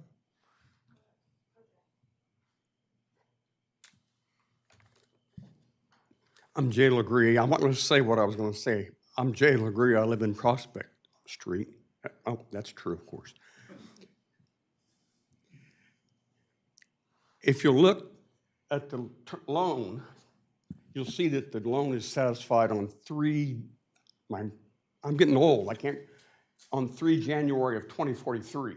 So that's another $10 million, $11 million that has to go into that, debt service. The best thing that's happened today is the fact that Henry has brought up the idea that the county could pull Lewes and Dewey Beach away. I think that's the best thing they came up with. That would leave us with 500,000 gallons a day and twice that in the summertime. We could bring in a sequential batch processing unit to easily take care of our 1 million gallons a day and not worry about Lewes or Dewey or Henlopen Acres. We could set up a nice small wastewater treatment system. We could dump the effluent into Silver Lake because it would be perfectly clean, no nutrients, and the PFAS would be 35 or 40% lower, so we could have a tertiary filter that would just be nothing. And we could shut the outfall down and just close it up and exist forever with our tourists and everything the same and not worry about Lewes, Dewey, Henlopen. It'd be great. And I think that's a great idea. Take Dewey Beach, Henlopen, away and we don't worry about them. They could go to Wolf Neck or wherever. It's a great idea. I think we should do it. I think we should look at it. And then maybe we could sell the outfall, maybe instead of plugging it up, just sell it and take that 60 or 70 million. I'm sure there are investors who'd love to have it. Ask Artesian, ask Tidewater, ask Sussex County, ask anybody. And we take that money and pay for our processing unit. Oh, now that's all I'm going to say. Anybody else? Carolyn? Carolyn Diefendorfer, city resident. So I personally think we need to seriously consider this offer. The environment in this area is the whole area. It's not just the 1 square mile. And that their treated effluent going into the canal is a lot worse for the overall area than it is to go into a body of water as large as the ocean. Them agreeing to, and I'm going to use the words, meet or exceed our requirements, I don't necessarily have a problem with, because if the requirements change, everybody has to meet them. And it's my understanding, having had discussions with Kevin Williams, that where the outfall actually is, the flow of water there is primarily out, not in. And so it's not like all that effluent is going to end up on our beach. If they built their own outfall, they're saying it would be 1.3 miles away. Well, that's essentially the length of the boardwalk. It is not that far away. It's still going to the same body of water, okay? The other thing I'm going to point out is I would be shocked if the county's sewer rates weren't lower, because when you have fixed costs that you're trying to cover and you have a larger body of people to cover those costs, the average cost per household is going to be less. It's a fact of, it's math. It's just pure and simple math. We have fewer people here. We still have fixed cost. It is going to cost us more. That's what happens when you live in a small town. We all knew it when we moved here. So we just have to get on board with it. Thank you. Thank you, Carol. Anybody else from the public would like to speak? Sam? Sam Cooper, I live at 13 Newcastle Street. Gosh, a lot of random thoughts. I personally am in favor of this. I think it makes a lot of sense. First, I'd like to, address Commissioner Thier's point is that, and I used rougher math, but if you take the $40 million and multiply it by I use 40% because that's easier for me to do, 16 million, you come down to, it's 16 million, so you cost us 24 million to the city. If you subtract the 20 million they're offering, we buy our part of the outfall for $4 million. I think that's pretty damn good. One of the things I suggested, I think 2 meetings ago, because I don't agree with the idea of depreciating, because I don't think I think bookkeeping wise you do, but practically it doesn't depreciate. Time is money, is that it's $20 million as of the 1st of 2025, roughly a month from now, and increases by $1 million because we're having to finance the city, the part that they're going to be buying until they do buy it. So they should be paying more for it. So I'd say $1 million a year, 5% from the 1st of 25 till they actually write the check. One of the things that I sat back here and thought, and it's come up tangentially here, but this idea of growth and whatever. I was first elected to the board in 1981, and one of the first issues that was dumped on my lap was that the 202 study, was it, that BCM had done for the city to look at alternatives because we were ordered to clean up our act. The mayor sitting there at the time, one of the caveats was that the treatment plant had to be located east of the canal because he did not want it be accessible by people west of the canal because that was only going to promote growth. Well, you see, that didn't work. So I think, to deny this request because you think you're going to stop growth would be foolish, and it's extreme. I'm a little bit, the sky is not falling, I don't think.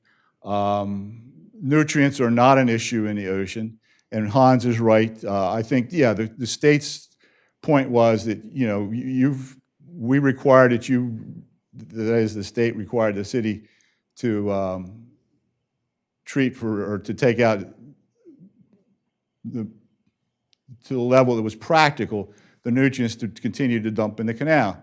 And they did not want the city to backslide, to do less than that and say, we're going to ease our treatment process because we're now going to the ocean. So that's why that's in there. But, I get so frustrated because I think, we are influenced by what comes out of the Delaware River, the Delaware Bay. Can you imagine the nutrients that are coming from Philadelphia and Trenton and all these places up and down the Delaware River that are being dumped into the ocean?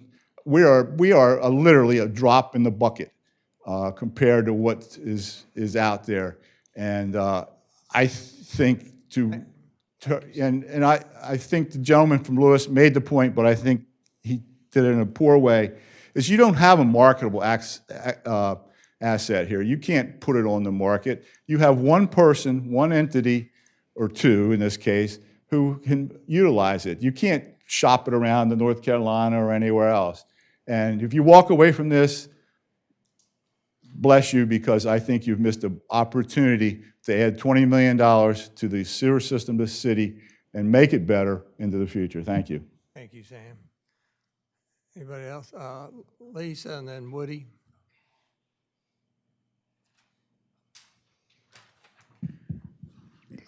Okay, thank you. Lisa Schlosser from the city here. First of all, I think, kudos to Taylor and the team because you are negotiating in good faith based on the guidance from the commissioners here, and as is Todd and his team.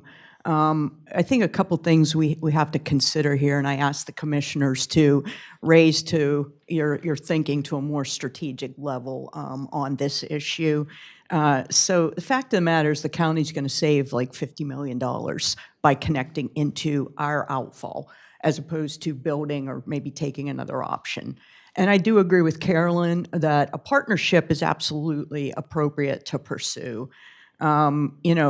These terms right here I think this is the first time in the public has seen them. And you're thinking of voting on December 20th on these terms? You spent more time on taking my trailer away than you're doing on a 25-year in perpetuity agreement. So we have to think about this. You have not fully considered the more strategic risks to this proposal. The indemnification issue, for example. So let me talk about two risks. Environmental. What happens if there is a failure? And what is the compensation agreement to our businesses, to our residents, if we can't use our greatest asset, and that's our ocean? What is the compensation model? Who's going to pay for that if there is a failure? How are we going to figure that out? A lot of details need to be thought through. The second risk is financial. And you've talked a little bit about the fact that this is not a marketable asset, but there are other best practice models that we can look to for a better financial position for the city. So you look at a mineral rights asset, for example. Most agreements include an upfront payment, so that's, in this case, the $20 million, but they also include royalties. So you're not just taking an upfront payment, you're getting royalties on one of your most valuable assets. Why are there not royalties built in, either a fixed amount of royalties or some percentage of revenue that the county and Lewes are going to collect over time?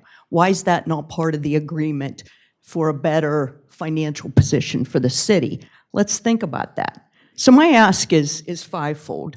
One, include and negotiate some sort of royalties over time, given this is a in perpetuity agreement and we're talking about a one-time fee.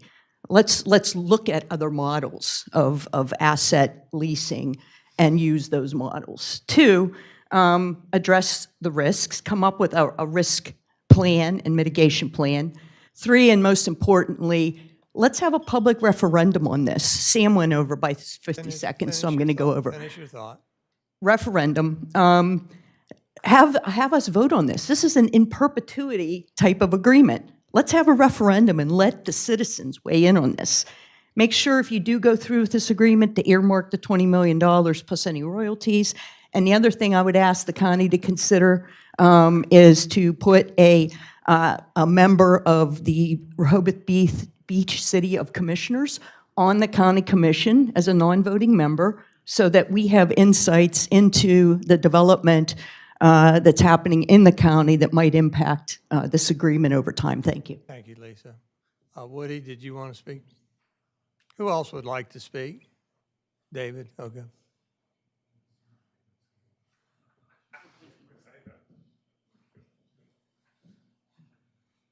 Woody, identify yourself and your relationship to the city, please. Oh, okay. My name is Mark Marterwald. I was previously a lifeguard in the city of Rehoboth for 28 years. About a decade after that, I was involved in building your current wastewater treatment plant. It was very minimal. There was 6 or 7 crane operators, and I was one of them. I was the last one hired. I came on near the end of the project. Didn't have much to do with your plant. However, 2005 to 2007, I was the crane operator for the refurbishment of the Lewes wastewater treatment plant, which I know very well. In acquiring a Bachelor of Science degree in pre-med biology, I found myself tutoring other pre-med students in engineering physics while at the University of Toledo.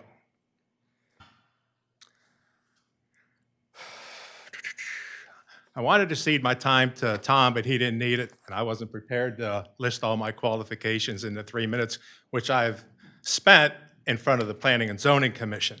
But I didn't have them all written down, so I won't burden you with that today. Thank you very much. Thank you, Woody. David?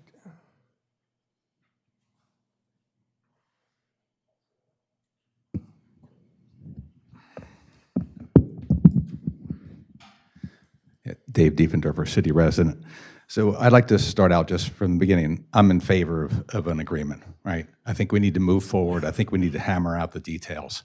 There's plenty of capacity in this system. Sam, to his credit, oversized the pipe. We've got enough pumps to handle this.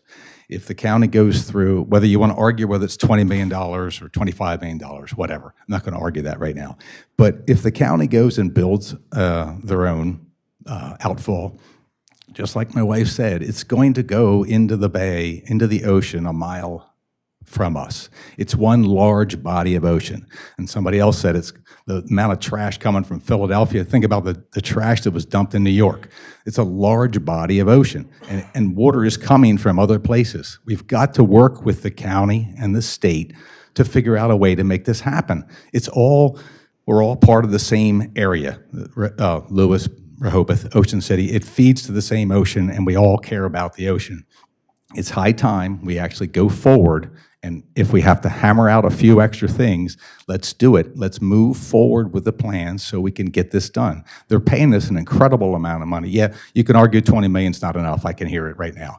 Okay, well, if you put that in the bank at 5%, you're making $1 million a year. All right, so maybe you can get more money. Just let's move forward. The county is paying a lot of money. I believe it's being done in good faith. This is my opinion. I don't care what anyone else thinks. So let's move forward. Let's hammer it out, and let's solve this problem instead of continually talking about it. Thank you. Thank you, Dave. Walter?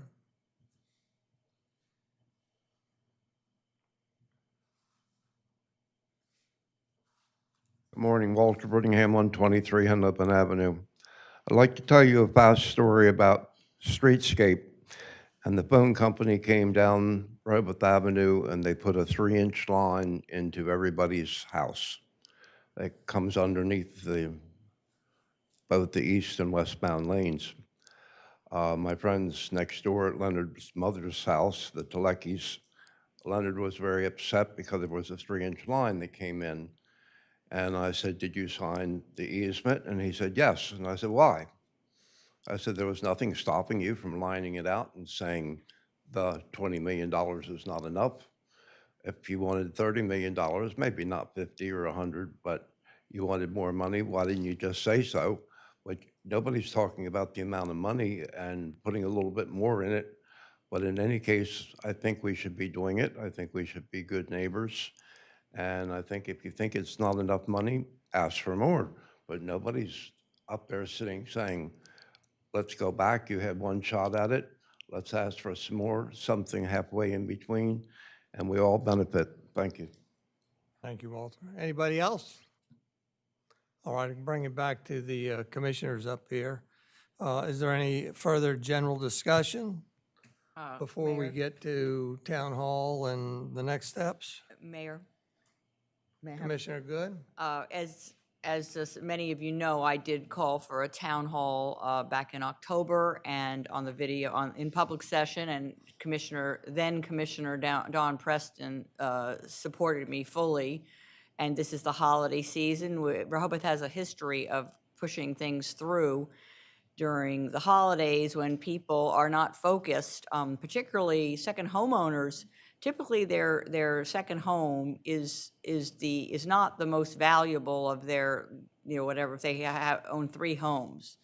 It's not their primary residence. They simply can't focus. They are often unaware. So this would be an insult, in particular to the second homeowners, but I think to all of us, to consider voting on something when so much is unknown. I am aware, I believe, as I've stated at previous meetings, that we have been a good neighbor. We are involved in many agreements with the county. It's almost 50-50 at our plant and what already goes to the outfall. I also I'm not an engineer, so I can't claim to be an expert on this, but by definition, if there were 2 outfalls, say the county were to build 1.13 miles north of ours, if there were a failure, an engineering failure at either one of these outfalls, that's half as much treated effluent ending up on the dunes or wherever. It seems like we're mitigating risks by virtue of reducing the flow through each of the 2 outfalls instead of, I am aware that Mayor Cooper and others did make a decision to make the pipes at 24 inches rather than they could have chosen a smaller pipe. But the marginal cost of that slightly larger pipe, I don't want to worry about it. And if anything, having a larger pipe is probably, from an engineering point of view, even if you're pushing less flow through it, it's a good thing. Less likely to burst under pressure or whatever.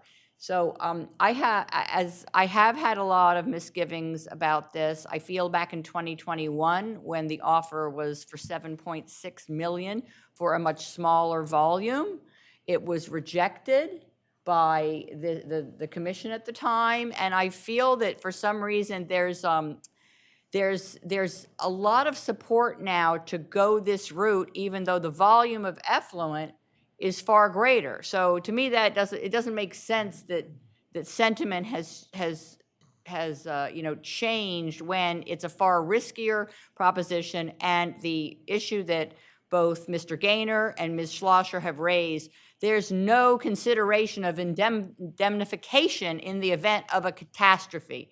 I mean, it might not be just one season. You lose your reputation one season for having swimming beaches which are unsafe. Your entire economy, all your property values will collapse. Like, I feel as if sophomoric is the word that Mr. Gaynor used, but yeah, we're not asking the hard questions about the actual risks of this proposal, which Rehoboth Beach takes on, in my view, almost all the risk for a minor amount of money. And if the past is any indication, the way we keep growing City Hall with new positions, personnel, consultancies, I'll give you just one example, just one consultant for the city called Wallace Montgomery. It grew in 2022. We sent $59,000 their way. In 2023, it rose to over $200,000, almost 201,000. Year to date in 2024, 121,000, and that doesn't even include, we just approved, I voted nay, a $47,000 consultancy with this company. So given our propensity to spend, I don't frankly trust this city with another $20 million. So to me, we're taking a lot of risk and ending up with money that won't be sensibly spent on infrastructure. I don't even actually believe our wastewater treatment rates will come down, because there always are pet projects and other goals, shiny new pennies that, glisten. So I'm not trying to be this naysayer, because I do want to remind everyone that I believe Lewes and Wolf Neck have a lot of other good alternatives, which will cost them far more money than $20 million. But if the ratepayers in those service areas are faced with rates which reflect the true cost of treating the wastewater they generate, guess what? The builders won't be able to sell as many homes if they see that the wastewater treatment rates here are so much higher than in New Jersey or wherever. It will by itself, without our even having to put pressure on planning and zoning in Georgetown, which has never worked. It seems the developers seem to have a stranglehold on that commission. So we will inadvertently, it'll be like an incidental benefit to what we do. It will slow down the development, which is out of control in both the Wolf Neck service area and the Lewes BPW. All you have to do is bike along. I bike all the time on the Junction and Breakwater Trail, and every time I bike each week, I think there were 105 new townhouses adjacent to Cape Henlopen High School. It's nonstop. So this is we're not. By walking away from this, our goal is not to think in our wildest dreams that the development will somehow come to a stop. I'm sure it won't. But it's almost, we owe it to Sussex County at this point to reconsider on this deal, in my view, and it's being done in haste, and at a minimum hold a town hall, the last town hall in July of 2019 on wastewater, water and wastewater rate hikes, and the structure when we went from seasonal rates to flat rates was standing room only. They had people on the third floor having to watch the proceedings by video. So I hope we'll get more members of the public who aren't distracted by the holidays, but this is a bad precedent. It's been done before, when a sort of stealth pushing important issues through in the off-season. I pray we don't go this route. Thank you. Thank you, Suzanne. You started off with the topic of do we do a town hall or not? There's certainly still opportunity today for a debate, although we could push the debate off until that time we have a town hall or a hearing on this topic. From almost the beginning, or at least the middle of conversations, I have suggested that we enhance our communication and advertising of this topic, and that has taken place with ads in Lines of the Sand, and I think we still have the opportunity to continue to do that so that we can be ready for a vote December 20th. I would ask for the Homeowners Association to help put out the word, and the Chamber to put out the word. But again, even in the agenda item report, it memorializes that we have elevated publicity of the meetings on this topic. If we went to a town hall meeting, I'm not in agreement that that's the cure-all for getting hundreds more people in attendance at the meeting. And I wonder what the value would be, because essentially I think the content of this meeting and the previous meetings is what people need to hear. And so I think we would just be reiterative if we decided to go with the town hall meeting. So I am prepared to put it on the December 20th agenda and move forward with this. because I think we've done our adequate and due diligence and study on this topic. Mayor, may I ask the participation in lines in the sand and Reach Out Rehoboth, because it's a very small percentage of property owners. I understand that, but we've also had the Cape Gazette reporting, and I think the RBHA is the reporting. Let's let some others respond.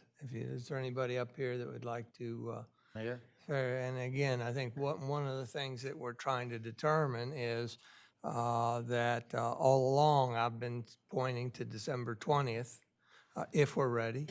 And otherwise, a town hall, my guess is that it would be at least the middle of January before we could schedule something that would be satisfying. And it would probably, if we did a town hall, I would suggest it's probably going to be on a Saturday so that we can attract the most people.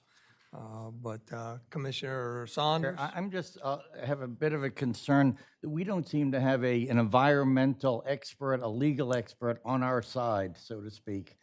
I'm wondering if there's any thought given to actually hiring an attorney with some environmental experience who can negotiate these contracts, as Lisa had mentioned, the details that none of us have the expertise in. We don't know what to ask because we don't know enough, you know? So we did hire a technical expert, Hazen and Sawyer, on this item, and then we do have a plethora of different I got attorneys. the feeling they weren't really on our side. Agreed. I think they were negotiators, but I would like to have somebody that was representing the city of Rehoboth Beach. Yes, we would definitely have legal counsel representing the city of That has Rehoboth Beach. environmental experience. We would definitely find someone with experience in I'm a this happy type of camper, topic. thank you. Yes. So let's talk for a second about what would be the expectation from a vote. It would be not to have all the final details ironed out 100%, but it would be to task or give the authority to the city administrative team to further work with the county and the BPW to iron out the final details of the agreement. Is that how you see it? Yeah, I think all along, the county's request is they need to know if you are open to moving forward or not, because I think they're up against a time frame that they need a decision. They've said this since the first meeting we had in June. So I believe that's correct. Anybody else up here? Todd, you want to, go ahead, come ahead. Just assuring that is correct. We were hoping to continue to move forward. Yeah, and from the Lewes BPW, as I said, we've been studying this for 2.5, 3 years, and our wastewater treatment plant is vulnerable.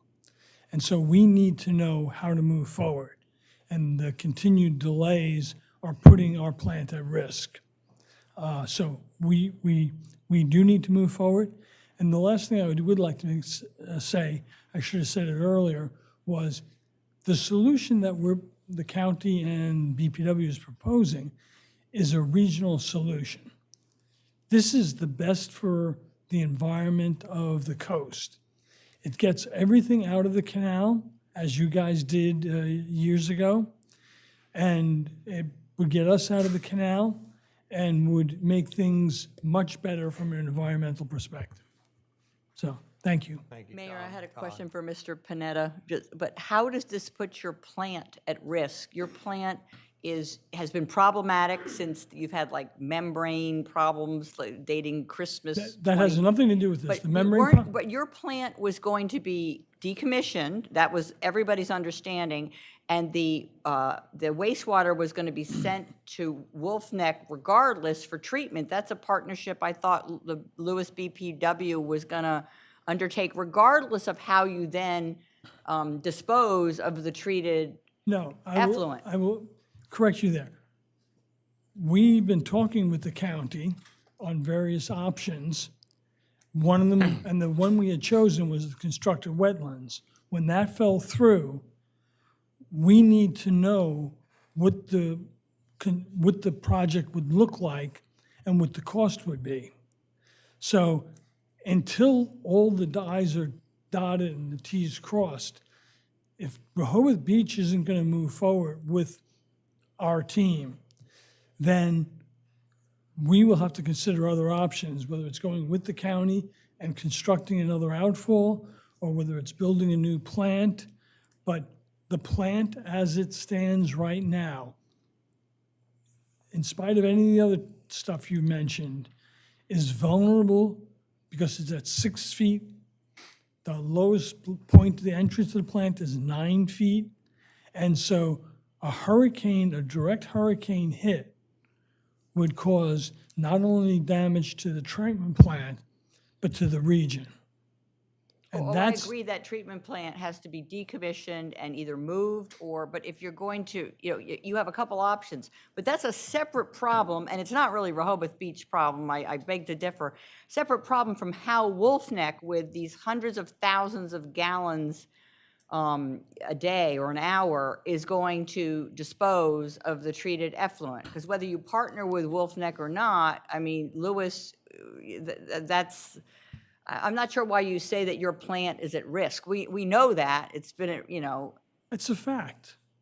but it's not going to change. Your decisions in partnership with the county shouldn't change based on how the county situates the treated effluent coming out of Wolf Neck. I don't see how it affects your reasoning about... The county can't design their plant without knowing where the effluent is going. Oh, Wolf Neck absolutely can't. So right now they're desperately looking for how to deal with the effluent. But you've been a problem in terms of deciding what to do for many years. Well, you may choose to believe that. I'm going to cut it off here. Thank you. So again, we're talking about, do we advance this to a vote on December 20th? Or do we first till sometime in January and conduct a town hall? Of course, I've said all along that there is a proposed deadline by the county and the BPW that they would like a decision made by the end of the year. I've also indicated that we will not rush this, but we understand that they do have a timeline. So I'd bring it back to the commissioners. We have Suzanne so far that has indicated she wants a town hall, and I've indicated I'm ready to go December 20th. So obviously we need some tiebreakers. Me? Commissioner Markert? I don't see any problem with having the town hall. I think it's an important decision. I think we need to get more public feedback. People are not necessarily so inclined to come to these workshop meetings. I would be in favor of that. And if we can do it in January, that would be better. Anybody else?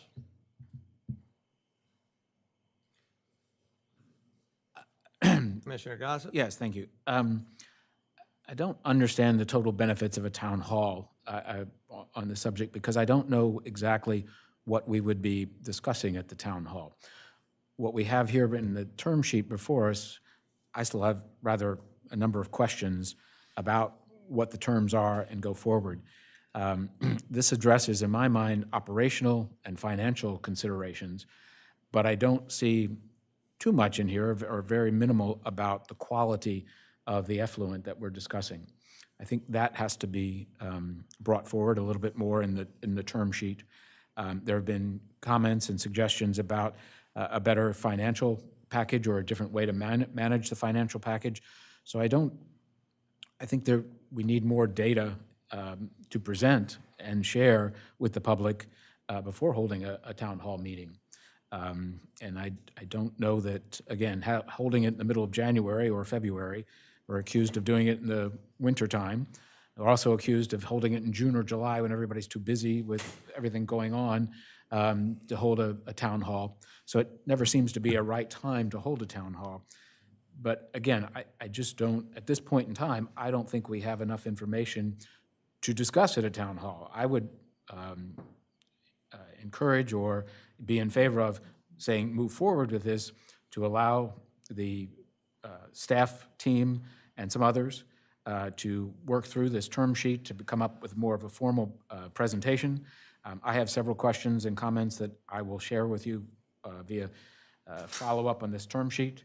As I said, I think there's also, in reviewing the current agreement, there are some conflicts with the agreement that we have that would affect the proposed terms that are brought forward. So again, I think more data, more information, and that may then work towards a town hall. But at this time, I just don't see that we have enough material or data or real proposal for the citizens to act upon. I mean, the majority of, we've only heard 5 or 6 comments, but they all seem to be the majority in favor of moving forward, at least getting to the next step. So I think that is what I would like to see is this, if we take a December vote, is simply, not simply, but it is to, yes, proceed forward. It's not signing a final deal. It's not doing anything of that nature. It's developing a more consistent and comprehensive contract that we then can either take to the public or work on here. Thank you. Okay. And I'll just, Help me I'll out just, here. just say that need I some- don't disagree with that. Okay. You what? I said, I'm going to just state that I don't disagree with Commissioner Gossett. Well, and I guess I need some clarification, Commissioner Gossett, on needing more information. If we get more information, then that dictates we should have a town hall, or we need to understand that there's more information needed, even if we had a December 20th vote.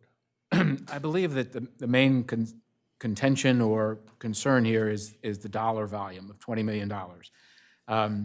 And there have been suggestions made by audience and also others, commissioners, of how that may be readdressed, or some compensation, or the phrase of comparing this to mineral rights lease, what have you. So I think those need to be investigated. The rest of the information that is on this term sheet, in my opinion, what I have, it's working out the details, and that doesn't necessarily have to be done in public. The results of those discussions would be reviewed in public. And again, I would like to have something in concrete, well, not concrete, but a next full contract or proposal from Sussex County of what exactly we're dealing with. We have kind of 100,000-foot level here. We need to get down to much more specifics of what is actually happening, the responsibilities. If something goes wrong, who pays for it, what actions we go through, and those which are detailed in the 25-year contract that we have. So again, I just don't feel we have enough data really to host a town hall, but I would support a vote to move forward on this to get to that next step. And I don't believe a town hall would be necessary until we have something concrete back from our staff and Sussex County and Lewes to work on, to really put our teeth into. Thank you for, anybody else? Mayor, just to. Okay, let's offer the opportunity to Ed or Craig. Do you have? Mark, did you have something? I was just saying, I understand what Commissioner Gossett is saying, and I agree that it would be great to actually have an outline, if nothing else, that we could take to the public, whether it be town hall or otherwise, and say, this is what we are considering as a yes or no, and get a reaction from the public. But I do think we need an outline of some sort, and we need to progress to get that, whether it requires a vote or not, I'm not sure. So you're not addressing whether we need a town hall or go December 20th, but we do need Go more. ahead Okay. A vote. to get the next step, right? On To get an outline. Well, to get the Mayor, county. On Mayor, December that's- 20th. Well, Mayor, that's my problem with December 20th. We're ignoring letters to the editor of Cape Gazette, which have spoken out by Rehoboth Beach property owners speaking out against this. And we're ignoring some letters to the agenda, including one which hasn't been posted yet. And of course, all the other property owners who aren't even cognizant of this yet, and a town hall is, I hope the city would have a listserv to be able to contact all of them to inform them of that. I find that Reach Out Rehoboth and that Lines in the Sand, it's a subset of property owners, maybe 10% who are even logging on to these sites. So communicate, it would have to be communicated much better than we currently do, although the town hall in July of 2019 brought forth about, I think, over 350 people. So, I mean, to move to a vote when everybody's talking, the only sticking point now is the amount of money. That's not what I'm hearing from a lot of people who feel that due to the potential catastrophic risks, I'm not saying there's no amount of money that would compensate us, but the amount of money we would need to reflect the true valuation of the use of our outfall is much more than the county is willing to have their ratepayers in Wolf Neck and Lewes pay. They're keeping the rates low. I believe we would, in effect, be subsidizing the other county ratepayers, because we pay, I think, it's, close to $28 per 1,000 gallons now for water and wastewater treatment, which is among the higher rates in the entire state, if not the entire East Coast. So I hope if you're putting it to a vote on the 20th, just stay at that point, just to maybe tweak the amount of money before the 20th. Is that the intention? It's. I mean, we don't have, we're not ready to. Suzanne, you've had two opportunities. I think we hear you loud and clear. But I'd like to give the opportunity to other commissioners. Do they have anything that they would like to add to this? Mayor, if I could. You go first. Sure. Thank you. Commissioner Thayer, go ahead.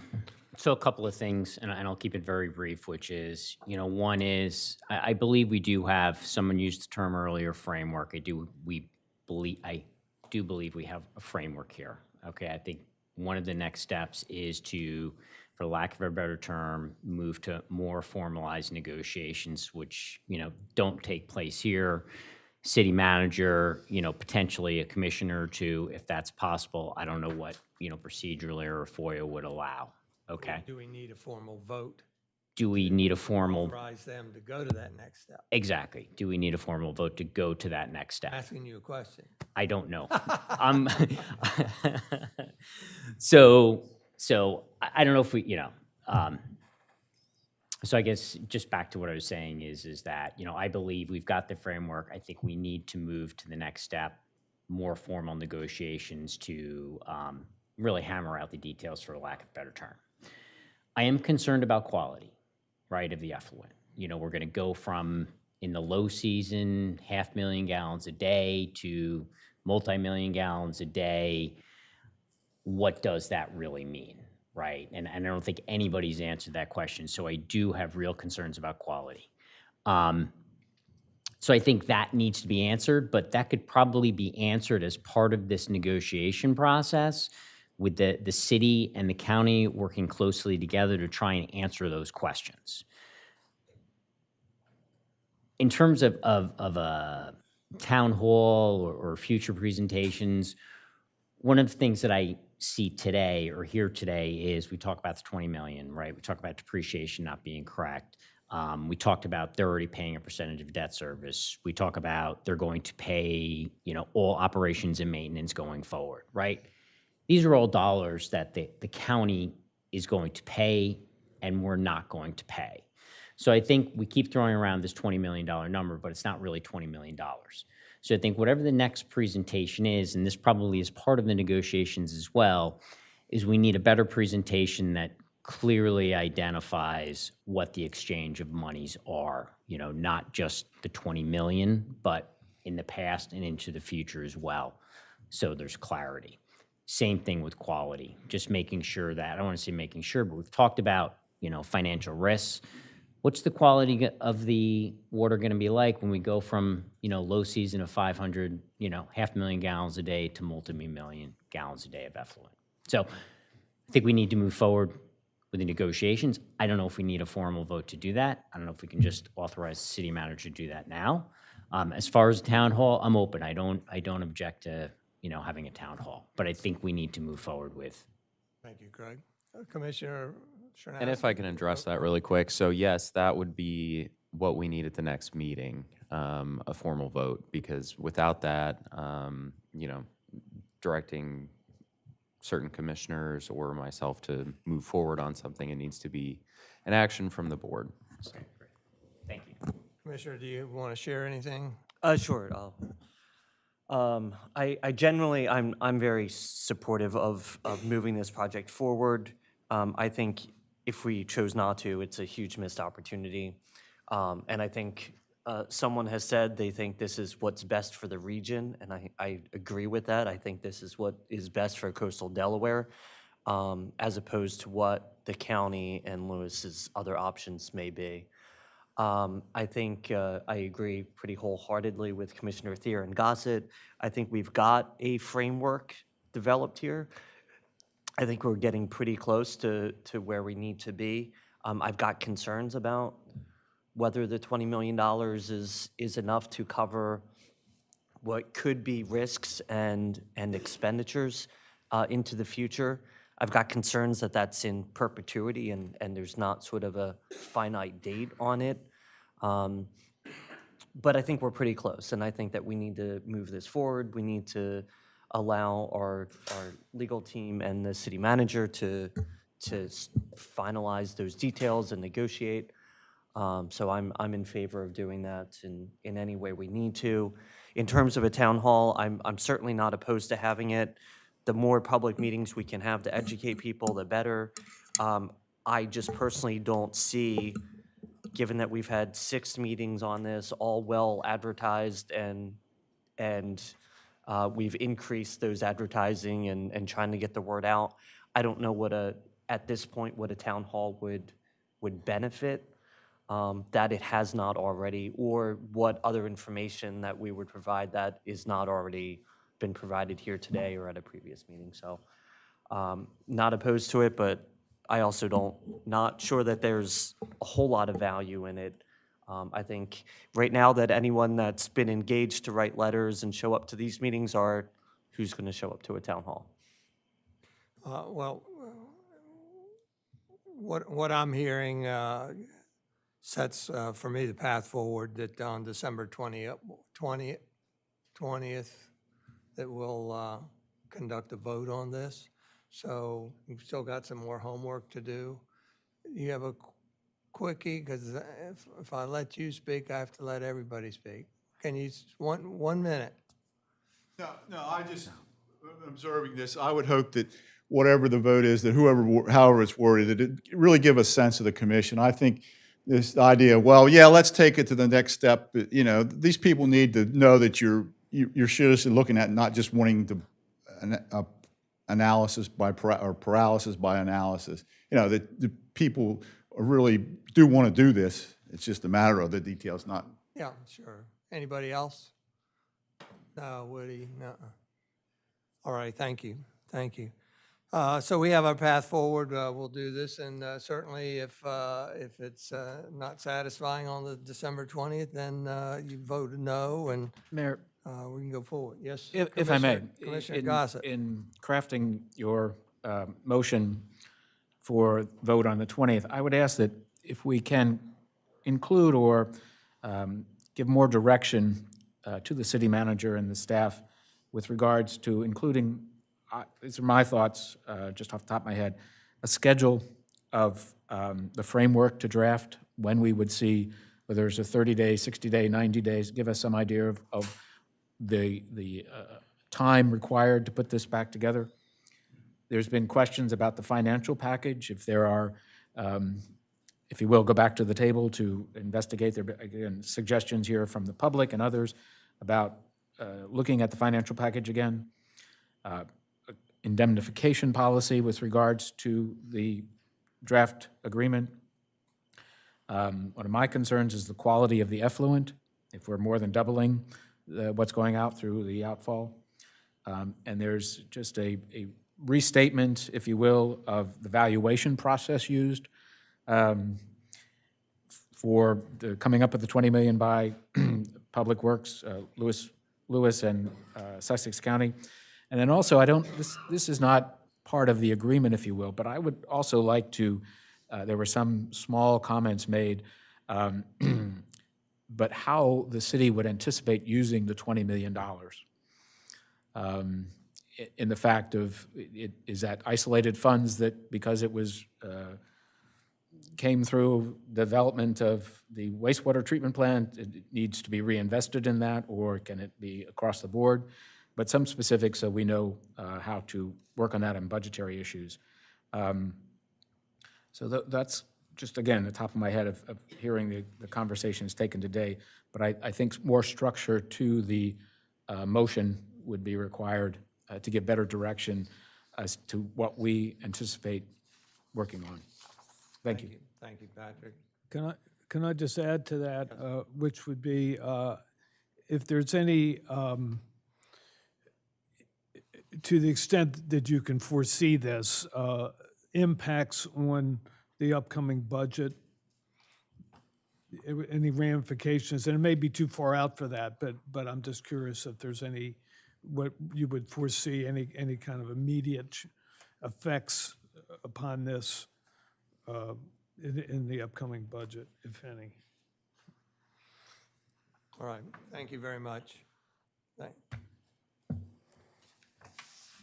Thank you all that spoke up there. We're done.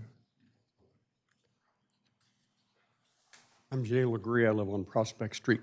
I think we should listen one more time to Commissioner Gossett. There's some really critical, important things he's saying, and I think he has, y'all do, as a matter of fact, has a good handle on things.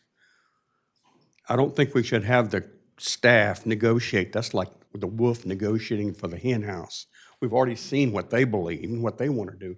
We need commissioners to stay on top of this. Thanks, Mayor. Thank you, Jay. Anybody else, last word?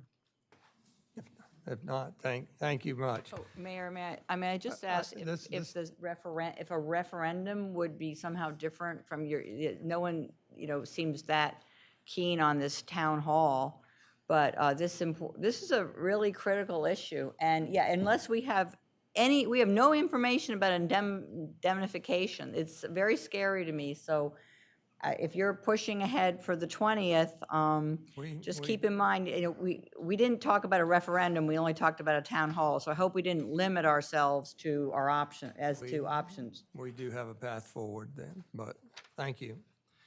Next item of thank you, county folks. We'll let you leave. We'll take a 2-minute recess to get our attorney, Taylor.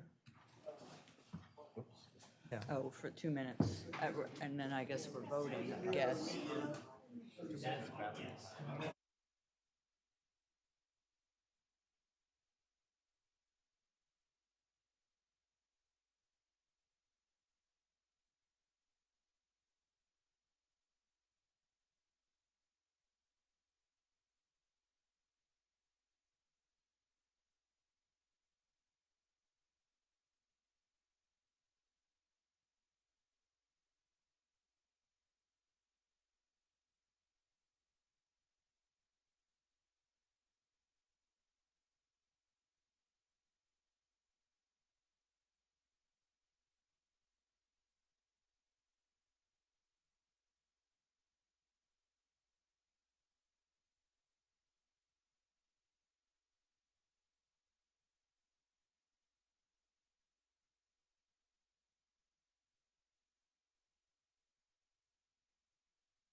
Hello, we're going to resume business with old business item B, discuss and consider adopting city's fund balance and net position policy. Taylor, is that you? That's Evan. Good morning. I guess it's afternoon now. Mayor, commissioners, members of the public, congratulations, Mr. Saunders, on your appointment to the commission. The purpose of today is really just to provide the commissioners with an update on the status of the city's draft fund balance and net position policy.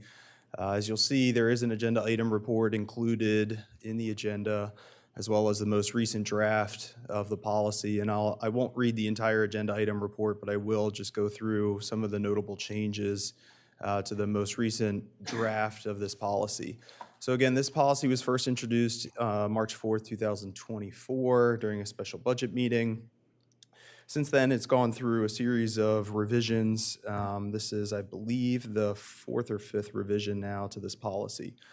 The most recent policy is dated December 4th, 2024. That is as a result of being updated following a presentation to the city's audit committee, which was made on November 25th. Just to summarize the policy, I do know that we have 3 new commissioners now, so I just wanted to summarize the policy. Again, the policy is to establish a minimum amount of the city's fund balance. Anytime we're talking about fund balance, we're talking about the general fund, so streets, police, finance, IT, admin, et cetera.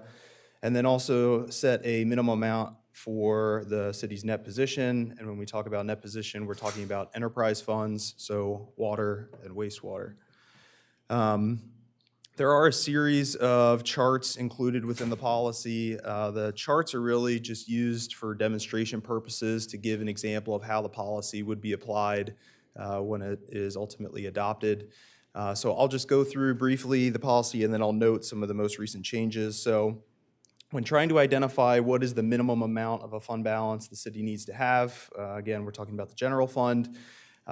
So far, the policy sets out 30% of budgeted operating expenditures, which is roughly 3 months of annual operating expenses.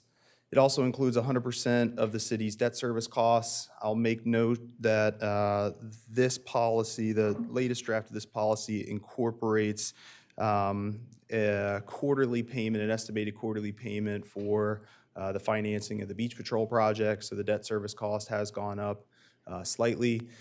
And then also 100% of the budgeted capital improvement projects, again, funded with current year revenue.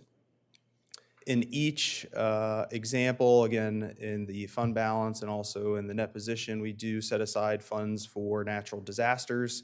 In this case, in the general fund, we've set aside $9 million for natural disasters. The rationale behind the $9 million was we looked back at one of the more recent storms that we had, which was involved some destruction of the boardwalk. And what we saw was that the cost to reconstruct the boardwalk at that time was just over $8 million. So we've put $9 million in there for now. Again, I do want to make mention, though, that that storm that we saw and the damage we saw was quite a while ago. I think in a previous version of the agenda item report, I actually explained exactly when that occurred.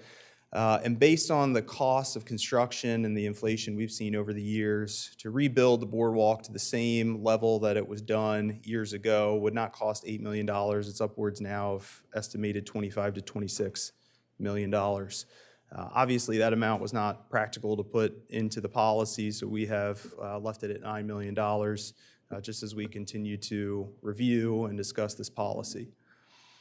So with the total unassigned fund balance, that leaves an excess in the fund balance of $2.2 million. I'll talk a little bit later about what to do in the event of an excess.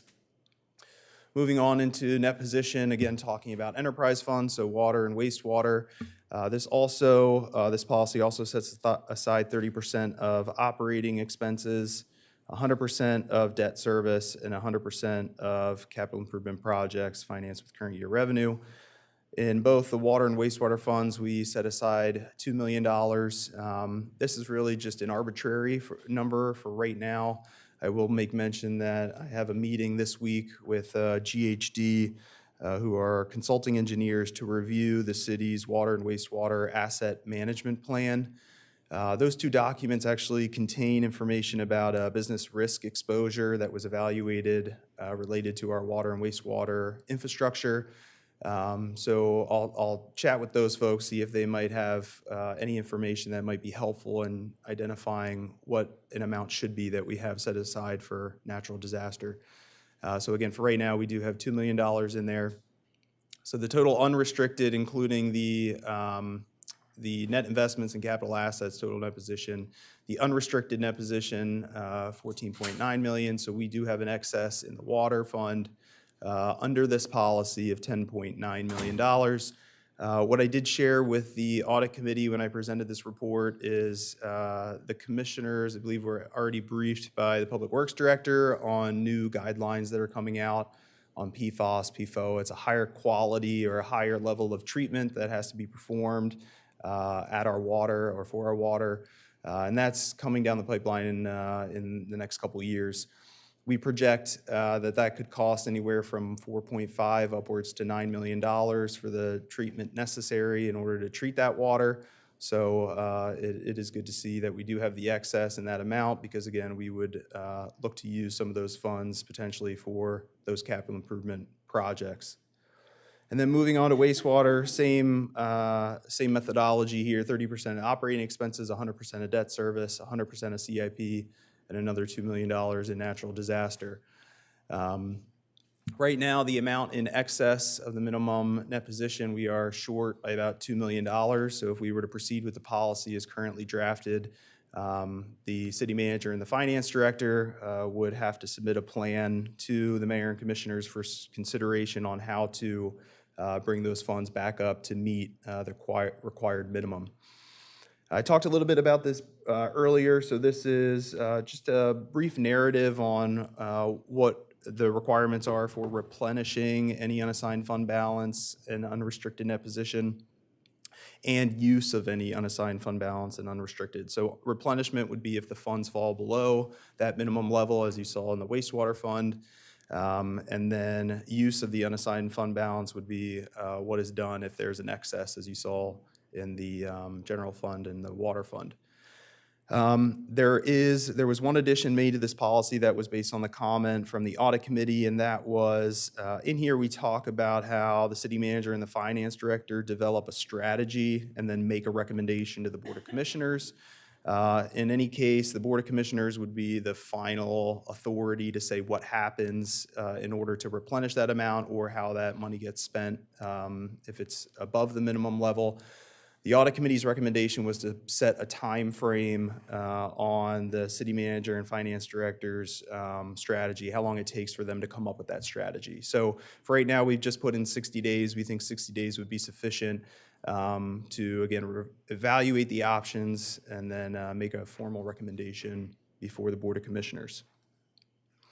And then finally, we did carry over, this was a recommendation from one of the last meetings when we presented this information to the commissioners, this policy to the commissioners, that was insert a reporting requirement. And this reporting requirement mirrors the same reporting requirement that we've established in the city's investment policy, and that's just a quarterly reporting requirement. I think that's really all I had to present on. I just want to also make mention that when Bert and I started developing this policy over a year ago now, the approach that we took was we wanted a policy that was easy to understand, easy for the public to understand, one that could be reviewed and updated frequently. We had done some research, GFOA, I've mentioned this before, they put guidelines out there and considerations, best practices, things to consider when developing a fund balance policy, so we reference those. Some policies are way more in depth, way more involved, but for our starting point, we wanted something that, again, was very high level, easy to understand, and at least kind of set a framework for what we could build upon in the future.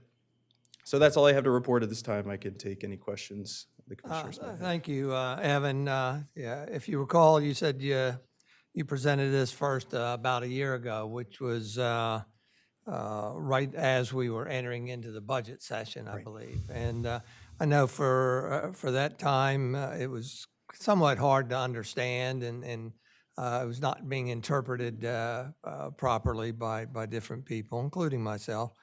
But one thing I wanted to make note of is, and it's not mentioned in your agenda item report, I don't think, is that the original proposal was based on a 60% Of operating expenses, yes. operating expenses. And I tell you, I think it's all valued. I think you've done a great job. It's a lot better than the original submission. My biggest thing, I guess, is having enough money in reserves to recover from a natural disaster. That's the number one thing on my mind. You know, because we have had the Mother's Day storm and other storms that have been right before summertime, and miraculously we were able to get them done before my time, probably Mayor Cooper's time, that we were able to fund things. And yes, as far as I know, we got federal funds to help pay for things, but initially we probably had to come up with the money up front. I don't know, but anyhow, that's my biggest thing. So now that we're down from 60% to 30%, I'd be more comfortable a little higher. But we'll see what the other commissioners think. And again, that $9 million that is now, you're saying approximately 25 million, that gives me pause, great pause.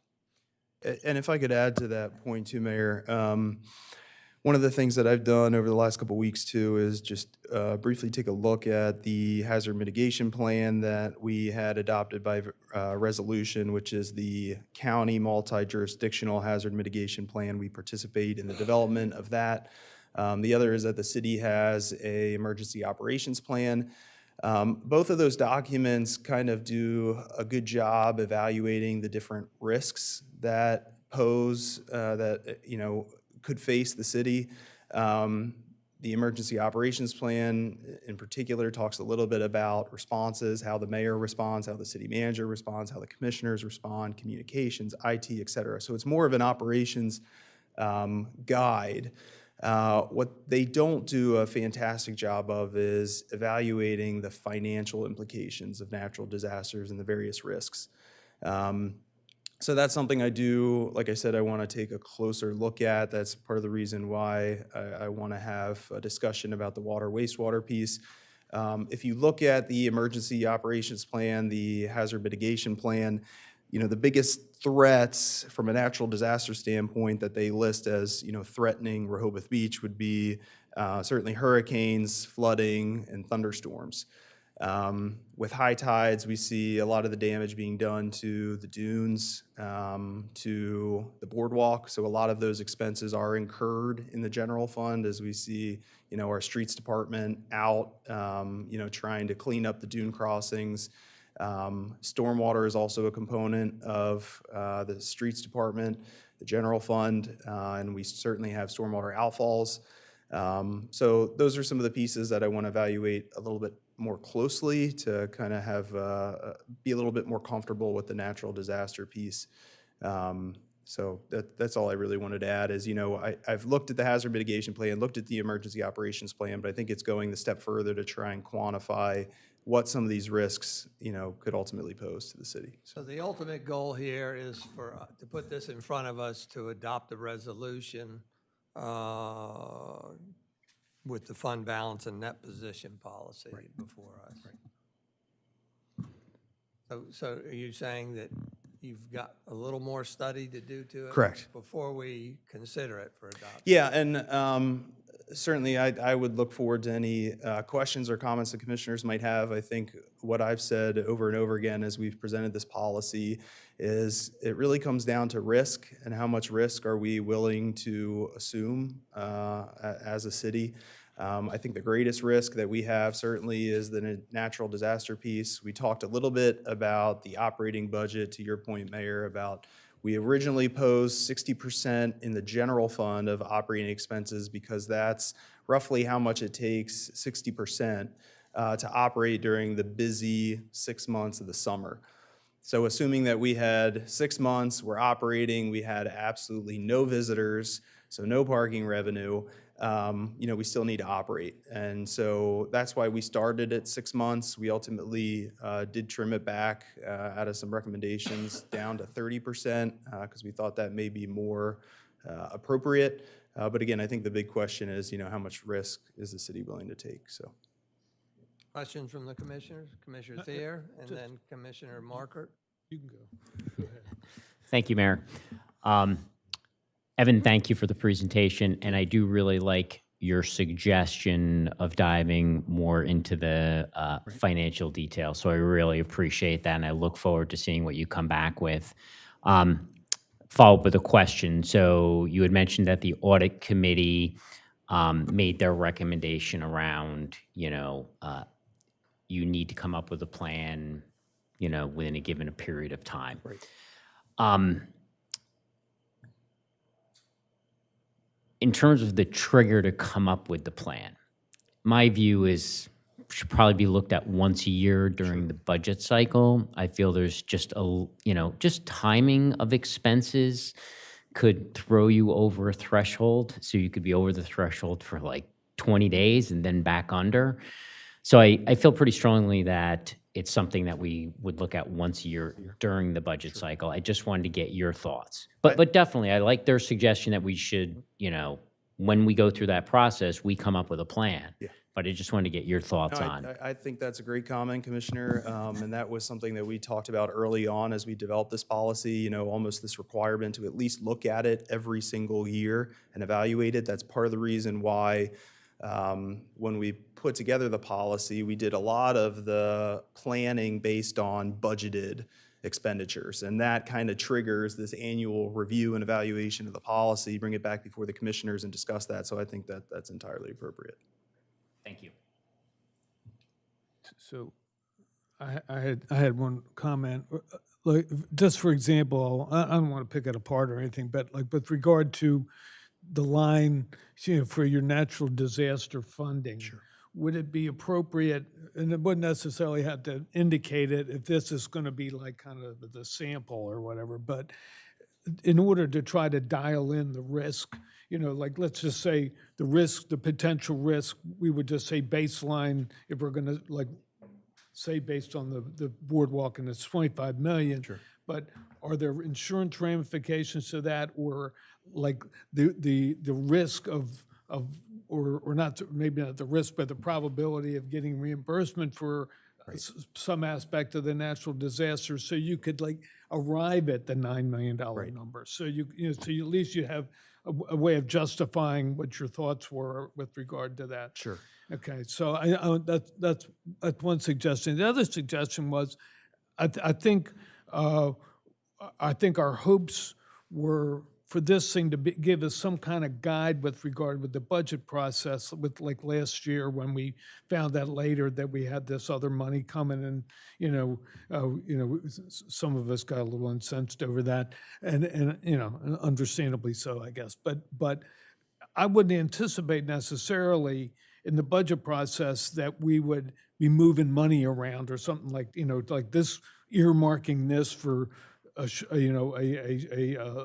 deficit funding situation and but at least you would know it's there, and we could dial it up. Maybe there is some appetite or whatever for people to say, well, we got $9 million in this fund, let's give it all away, or so. And I don't think that was necessarily the objective, but it would at least, I think, give us some cushion. Is that a good financial word, cushion? Maybe. That you would be able to not be so reactive with regard to certain things. Like maybe you would dial down what your proposed expense was going to be, even though it may be higher, but at least you got a cushion in there that if you were going to sustain a deficit, deficit level at some point. Right. This is where this is what would cover it, or something. Yeah, and certainly, again, that was part of the intent of using budgeted numbers. So, as we begin to prepare the FY26 budget, we can add in the 30% of budgeted or draft operating expenditures, debt service, CIP, and we can look at it. Yeah. Get the most up-to-date unassigned fund balance and kind of get a good sense of where we're at. And then I think that helps the commission kind of make these decisions about, if it does fall below the minimum, if it does fall above the minimum, what is sort of the plan of action for the commissioners, and that's discussed as Yeah, part of the right, budget right, process. yeah. And back to the point about, reviewing it annually during that budget process, I think is 'cause, you know- important, and some of the feedback that we had heard Yeah, earlier. I mean, and I think the other frustration was that when we were going through the budget process, it's like, the myth about we don't have any money, we're out of money, and which is ludicrous. But this would basically something you could point to and say, okay, all right. Anybody else up here? Commissioner Good? Mayor and Commissioners, I know we sort of whipsawed from a deficit in the spring to a surplus in July, supposedly, though I heard that of that $4 million, $1 million of it had to go to the unexpectedly large city manager contract, which included $750,000, which went out, went to for a closing in May. So I'm getting very different numbers all the time from our finance chief. I'm hoping during this budget season there could be better clarity. My simple question to you is, given that we supposedly had this surplus in July, did we grow the general fund balance as a result? So I want to make sure I understand your question. I would have to ask, I think Bert was in the room. He was, yeah, he just left. The unassigned fund balance, that amount was updated. I don't have the exact date of that, but we certainly didn't grow any of the general fund expenses related to it.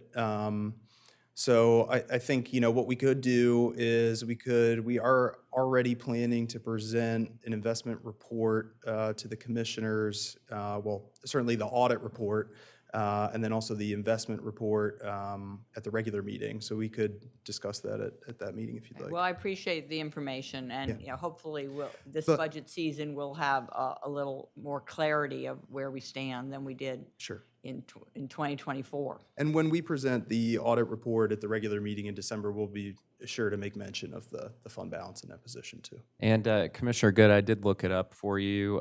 So the governmental fund balance did increase just over 2.7, almost $2.8 million from 2023 to 2024.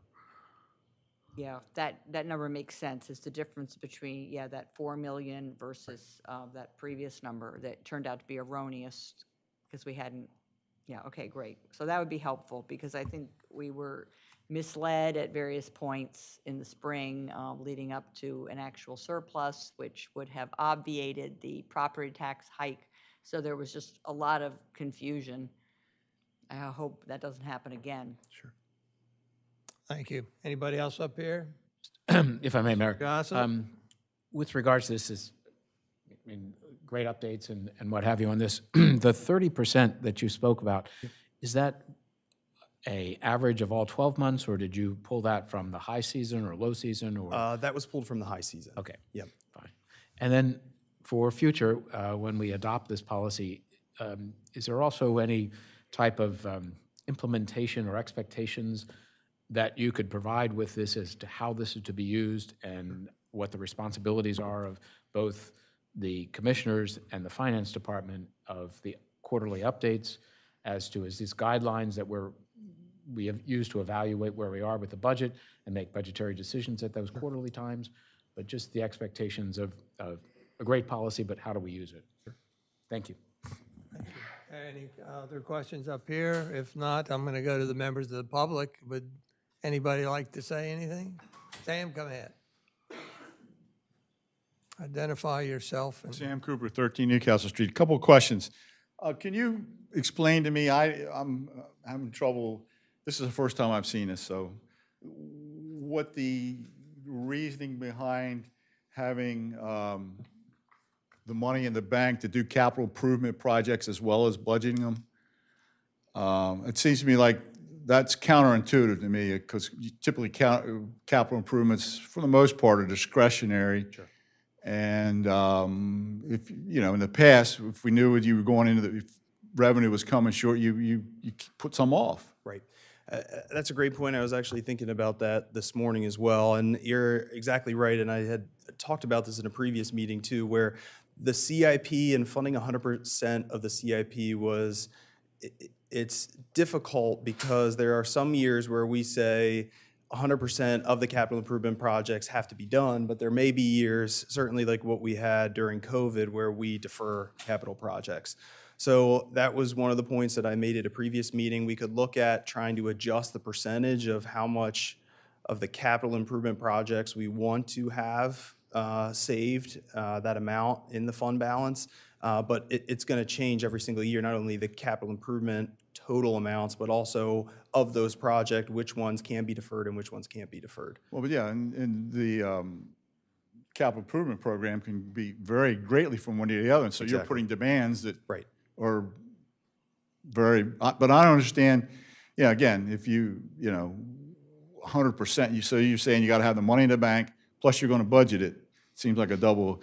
And on the wastewater side of it, is the debt service of 2.8 million, is that the total debt service? And also the operation? Sure. Bert, would you be able to answer that question? You're talking about the general fund? No. No, wastewater. Sewer, wastewater fund. Oh, wastewater. Is the 2.8 million the total? Microphone, please. Yes. Well, the wastewater fund's got the outfall payments, they're each 1.1 million twice a year. And then there's the money for the improvements to the plant. What, that's the total? That's in total.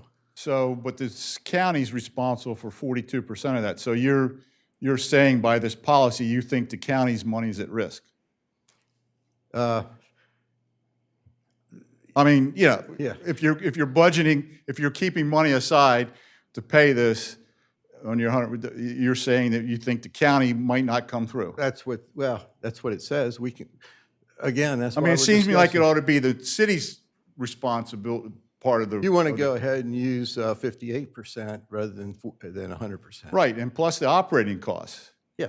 You're saying the county may not come through with their money for the operations. Right. Well, that's why we're talking about it. We can adjust it down. Okay, thank you. Thank you. Jay? I'm Jay Legree. I live on Prospect Street.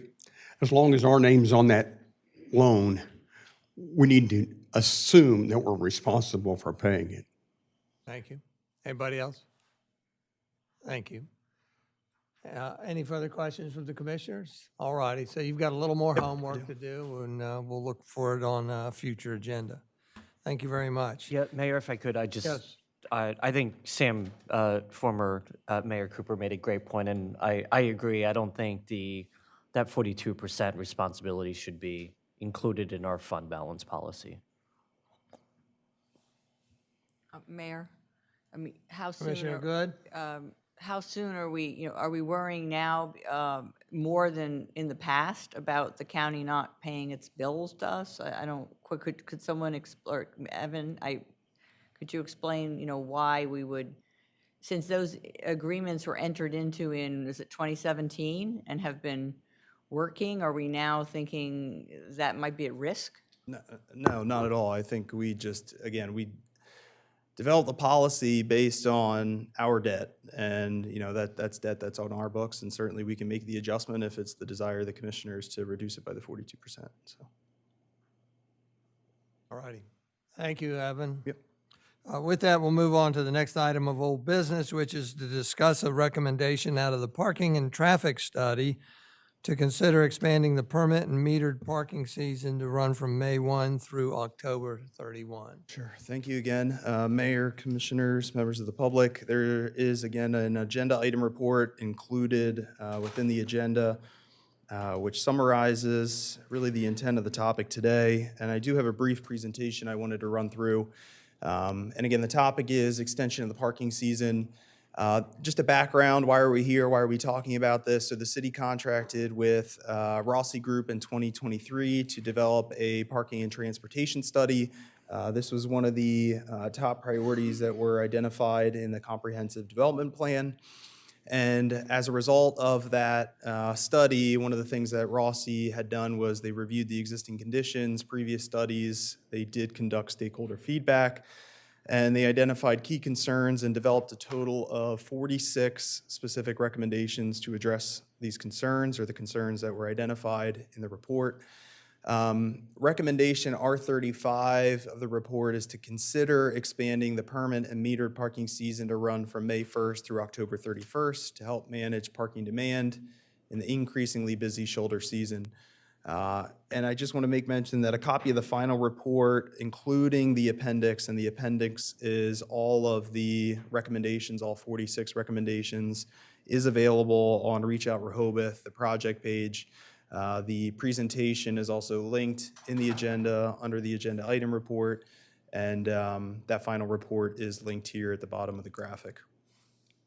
So objectives, why are we talking about extending the season? And again, based on Rossi's report, there's a demand for parking in the shoulder season. So I did pull some of the transactions for May and September, just to give you a sense of transactions over the last 3 years.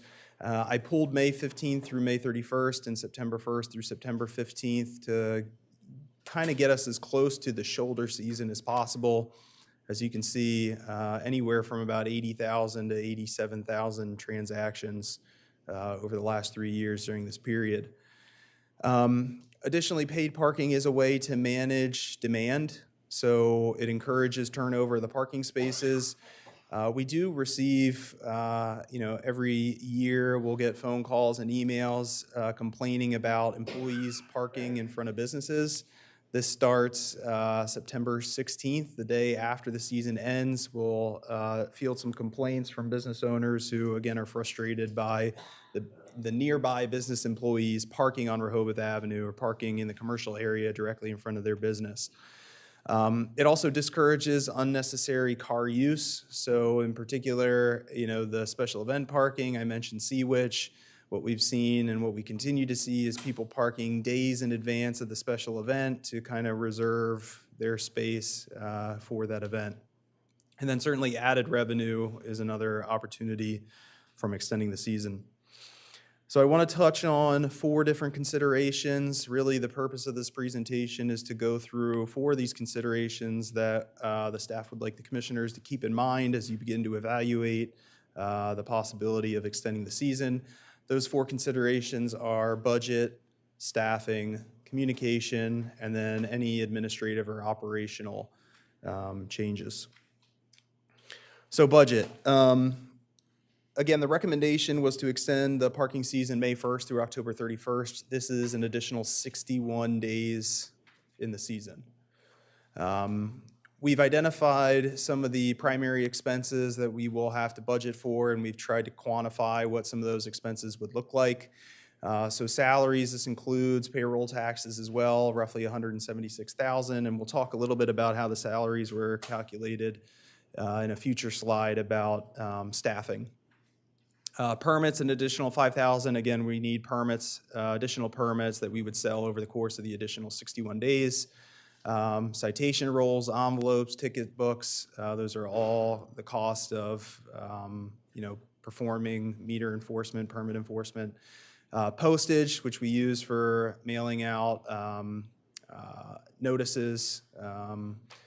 Vendor fees, roughly $144,000. That's for T2, that's for merchant fees, things like that. Vehicle maintenance and fuel, about $2,000. Signage and stickers, we estimated about $5,000, again, because we'll have to update all the signage and stickers in the city to reflect the change of the season. And then the parking and walking guide, another $2,000. Mainly just additional parking walking guides that we'll hand out over the course of the 61 days. So total, we estimate about $340,000 in expenses. So staffing, I mentioned that I would talk about this. May 15th through September 15th, this is the typical staffing that we have. 14 meter enforcement, 8 clerks, 4 permit enforcement, 4 meter technicians, and 4 permit sales. With extending the season, and I want to make mention that this presentation does have a series of assumptions built into it. The main assumption is that we will continue to operate 7 days a week, 12 hours a day, from May 1st to October 31st. So extending the season, we believe that we could maybe comfortably get down to 10 meter enforcement during that time, 6 office clerks, 3 permit enforcement, and 3 meter technicians. And we would propose to eliminate the permit sales locations at Bayard Avenue and Rehoboth Avenue and just sell those permit sales through the parking department as a potential cost savings. Just one point I want to make here on the staffing is you have to keep in mind if we are operating 7 days a week, we can't have 7 days a week, 12-hour days. One person cannot work 7 days a week. They can't work 12 hours a day, 7 days a week. So we need to have shifts, and we need to make sure that we can account for time off and things like that. So that's a rough cut at sort of what we are proposing for staffing, based on, again, that assumption of 7 days a week, 12 hours a day. Excuse me. Commissioner Gaza? Mr. Miller, on your eliminating the remote parking sales, is that entirely, or is that just the extended early and late shoulder season? Just for the extended season. Okay, so it would still be in place during? Correct. Thank you. Mayor? Commissioner Good? Thank you, Evan. 2 questions. Why would you need to update the parking and walking guide that's published annually in February? You're citing, it's a trivial amount, $2,000, but why would you be thinking that you would need to publish it anything but annually? That extending the season would change your costs with the parking and walking guide? Correct. So as I mentioned on that slide, so we would certainly have to update the information in the parking walking guide. We say the season is May 15 to September 15, so we'd have to change that. That's no cost, obviously. But we'd have to purchase additional parking walking guides to be able to hand out over the course of the 61 days. Okay, well, I think you might be making a wrong assumption there. I think the number of parking walking guides, whatever number you got in previous years might suffice. But my main question is on your overall agenda item report, you're talking about contracting again for another parking and traffic study. I hope to gosh that's the $200,000 study that just wrapped up recently, right? You're not, do you see on the agenda item report, it shows that, it's talking about studying shuttles and studying this and that. No, It's on the second page of your agenda item report. Yeah, that would have been the Rossi Group's parking and transportation study. Great, glad to hear that. And thirdly, I think that. I'm sorry, that's in the CDP. Right, exactly, but it's iterated as though maybe there was thought of having yet another one to talk about shuttles and all the things that maybe Rossi Group didn't cover in that $200,000 study. And the third question, I've always thought the staff can be more skeletal than you're assuming in the shoulder seasons. 10, I know, and I just don't think that, given the volume of cars, although it's quite high on weekends, you just looked at the marathon day. This is December, and you had every space taken in the city all day Saturday for various reasons. But are you sure you would need, 2/3 as many personnel in October, like 10 out of 14, I think, you're to do enforcement? Sure. So I do want to preface, again, the presentation is based on the assumption that we are May 1st to October 31st, 7 days a week, 12 hours a day. The challenge here is that we don't have any data for October. It's all built on assumptions because we have not had, at least in the time that I've been here, we've never had paid parking in October. So I think depending on the changes that are discussed, we might be able to look at that. But based on those assumptions, these are our initial recommendations. These are also conservative recommendations. We can take a look at what else we might be able to do to bring those numbers down, but these are the recommendations at the current time. And because Lewes has a season from May 1st to October 15th, you might be able to confer with them, use them as a template. And I'd be shocked if they have as many personnel in the first 2 weeks of October, not even close as to what they require in the peak season. Sure. So in general, and I do like that you are considering reducing the hours. Correct. It's of the personnel and of the hours of enforcement potentially in October? Correct. Obviously, any changes to the hours would also change the assumptions in the presentation and the estimates on the revenue. So it is something that we're looking at, but certainly during the shoulder season, maybe cutting down those hours so we're not 12 hours a day. That would eliminate any overlapping shifts or second shifts, and certainly could bring down some of the cost of the staffing. So. And you don't yet have like different rates Monday through Thursday on here versus Friday, Saturday, Sunday in the shoulder season, which like you look at Clearwater, Florida, St. Petersburg, all of them have transitioned to a, you're paying the app a lot of money and they can fine tune that really well for us, have a lower rate Monday through Thursday and a higher rate Friday, Saturday, Sunday. And I just did a random search of some communities near here as well as in Florida, and all of them are taking advantage of Park Mobile's congestion pricing, like to have lower rates midweek, higher rates weekends. And I hope, I don't know, and I think we're not going to maximize potential here unless we do that. Sure. So just moving on, communication is the second piece. So again, the parking walking guide, our print deadline is February. The chamber visitor guide is January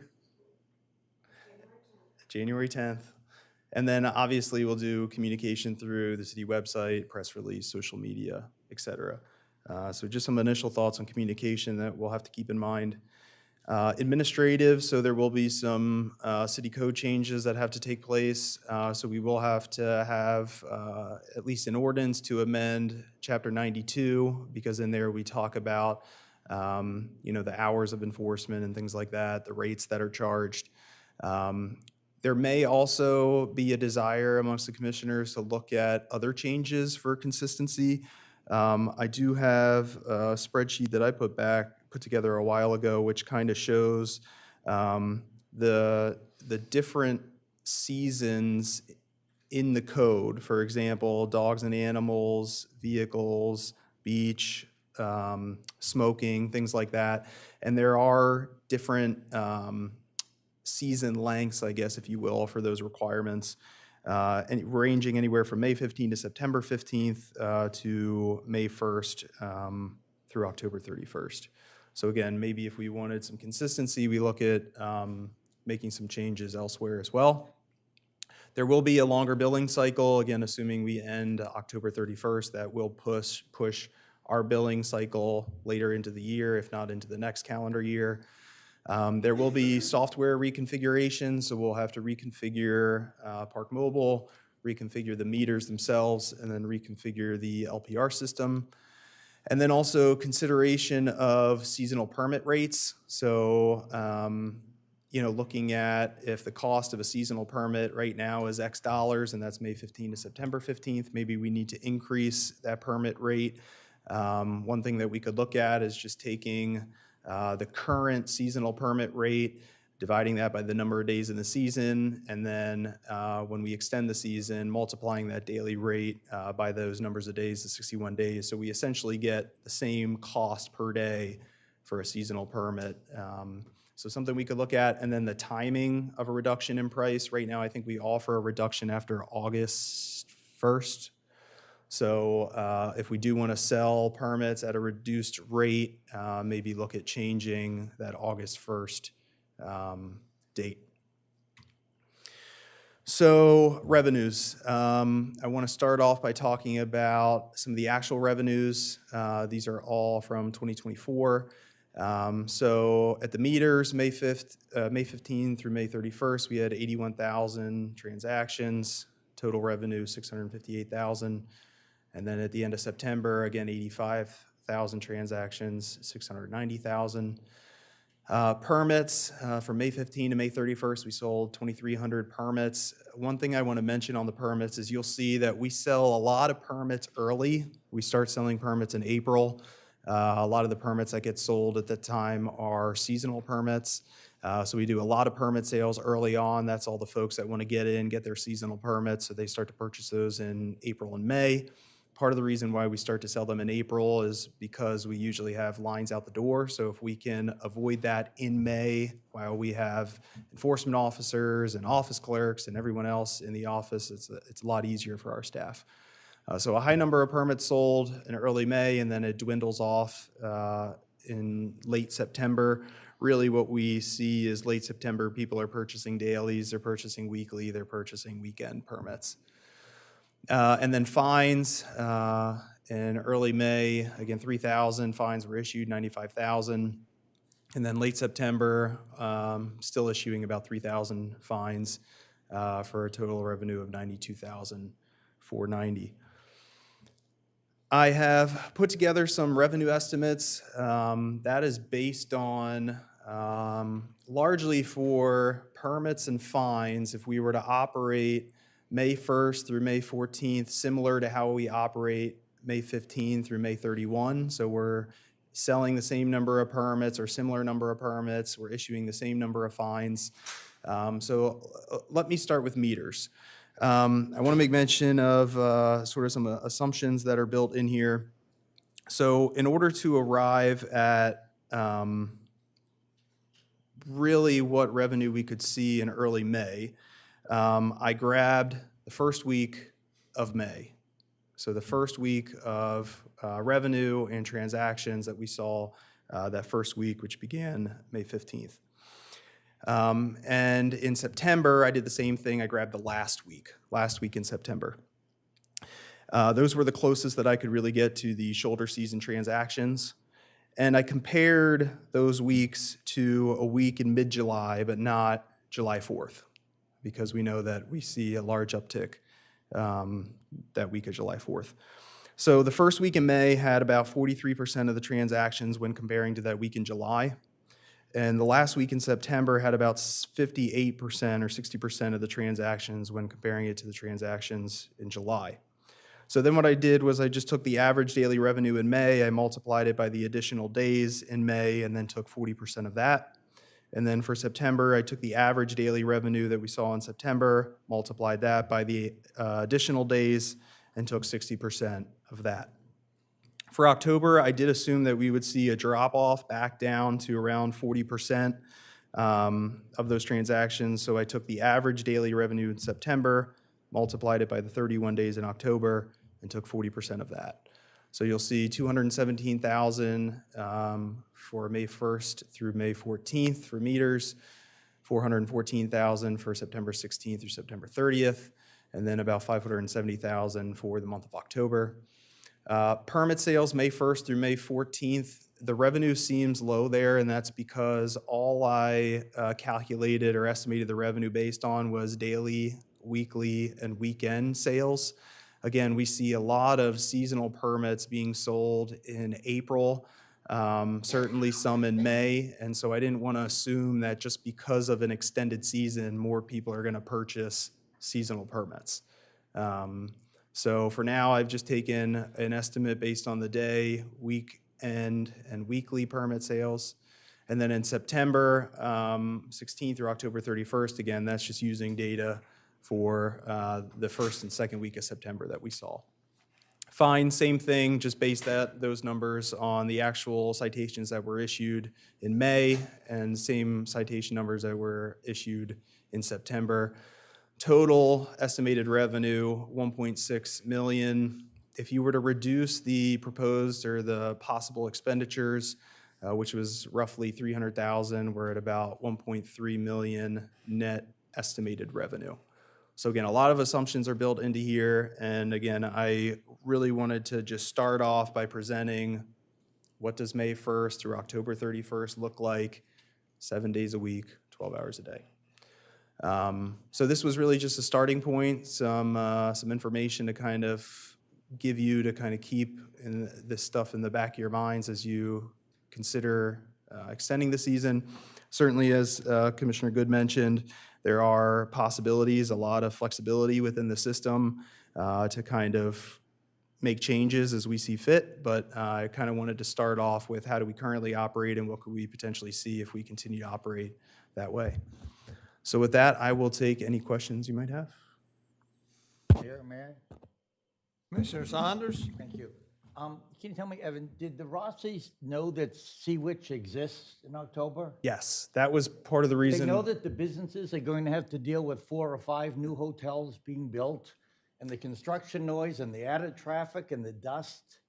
I mean, it seems like Rossi Group missed the mark with all the other issues that the businesses are going to have in the next 2 years. I can't imagine that you're going to throw this on top of them also.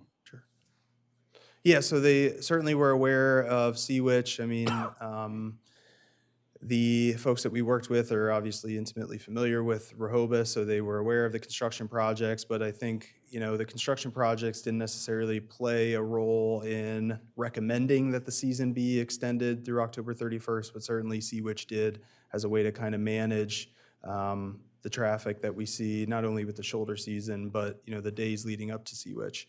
Have to wonder out loud what the construction is going to, what the construction workers generally come, they won't be able to park on the sites because the sites are going to be holes. Right. So they're going to be on the first, second, third block of Baltimore, Wilmington, and then on top of that, we're going to think about an extended season. It just doesn't make sense to me. Mayor? Done, Mark? I'm done, thank you. Yeah. I mean, I think these have been recommendations since the 1990s. This is the fourth study that did what any reasonable community would do. We have a shorter season than Lewes. To worry about Sea-Witch parking, mainly is that's revenue we've never captured. It's crazy that we had hundreds, 50,000 people here that weekend, and all of them enjoyed free parking. So I can't worry at this point. I think I'm worried because the chamber is sort of reminding us that they need to print their brochure by January 10th. We need to get this to a vote for sure December 20th and get it done after 30 years of inaction on this. I mean, I'm very worried about the inertia. I know where it emanates. I mean, obviously the businesses will push back. The chamber was delighted when you, Mayor, with the vote against extending the season from May 1st to September 30th about 2.5 years ago. You were the vote that made that fail. So at this point, I want quicker action if possible. I don't think the January 10th deadline by the chamber should, we should be beholden to that, but it seems, in fact, we have been in the past, like we always, in February or March, we're told it's too late to alter the parking parameters for that upcoming season. So we're like under the gun here in December, and I hope to gosh that we can have a consensus to move forward. And I do take issue with Commissioner Saunders, who actually stated in the July debate that we don't have a parking problem in Rehoboth when we have people like bumper to bumper on the ocean block searching for a space on a Saturday afternoon. We have a major parking problem, and we've never done proper congestion pricing to reflect that in the off-season when weekends are packed here with various events, including the marathon just 2 days ago and the Santa Crawl. So I'm not naive enough to think we're going to go beyond this recent consultant's recommendation, which is May 1st to October 31st, even though I think we should, probably till December 31st. But that's too much to ask for. But at least after spending close to $1 million on consultants, all of whom have told us the same thing, plus we had the Parking Commission members resign in disgust about, 5 or 7 years ago because their recommendations to extend the season and to extend the permits till 10 p.m. were ignored by the commission. So let's not continue with this, there's this mindset here that we don't need the revenue. Well, we know we need the revenue based on various upcoming projects that need to be funded. Thank you. And if I could, Mayor, there was one more piece that I wanted to present on as well. First, I just want to say that I hope nobody takes this presentation as a staff recommendation to extend the season. We're purely just trying to provide you with information as a result of a recommendation by Rossi Group. So one of the things that has been brought up in the past has been what is sort of the return on investment for the parking department. So for FY 2025, we have parking sort of split up into two departments. You'll see it in the budget document if you take a look at it. We have a meter department, and then we also have a permit department. So both of those departments combined Budgeted expenses are about $1.5 million. Year-to-date so far, we're at about $1.3 million. The year-to-date actual parking revenue for just meters, permits, and fines is about $10.4 million. As I mentioned before, with the extension of the season, you were to back out what the potential expenses would be, potentially another 1.3 million, but at least that kind of gives you a sense of what is the return on investment for the costs we have related to operating the parking department and the revenue that's brought in. So I just wanted to put that on the record as well. In other words, a net, to extend the season forward and backwards, we would net About $1 $1.3. million. Yeah. 1.3. Mayor, I make a motion to vote on December 20th. We're You're not not ready for making that? We're not making a motion because it's not on the agenda. Let's go to the other commissioners and see if they have opinions they'd like to share on this before we go to the public. Anybody? Go to the public. Anybody? We'll go to the members of the public. Would you, anybody? We got a few people here. Carol? Sure.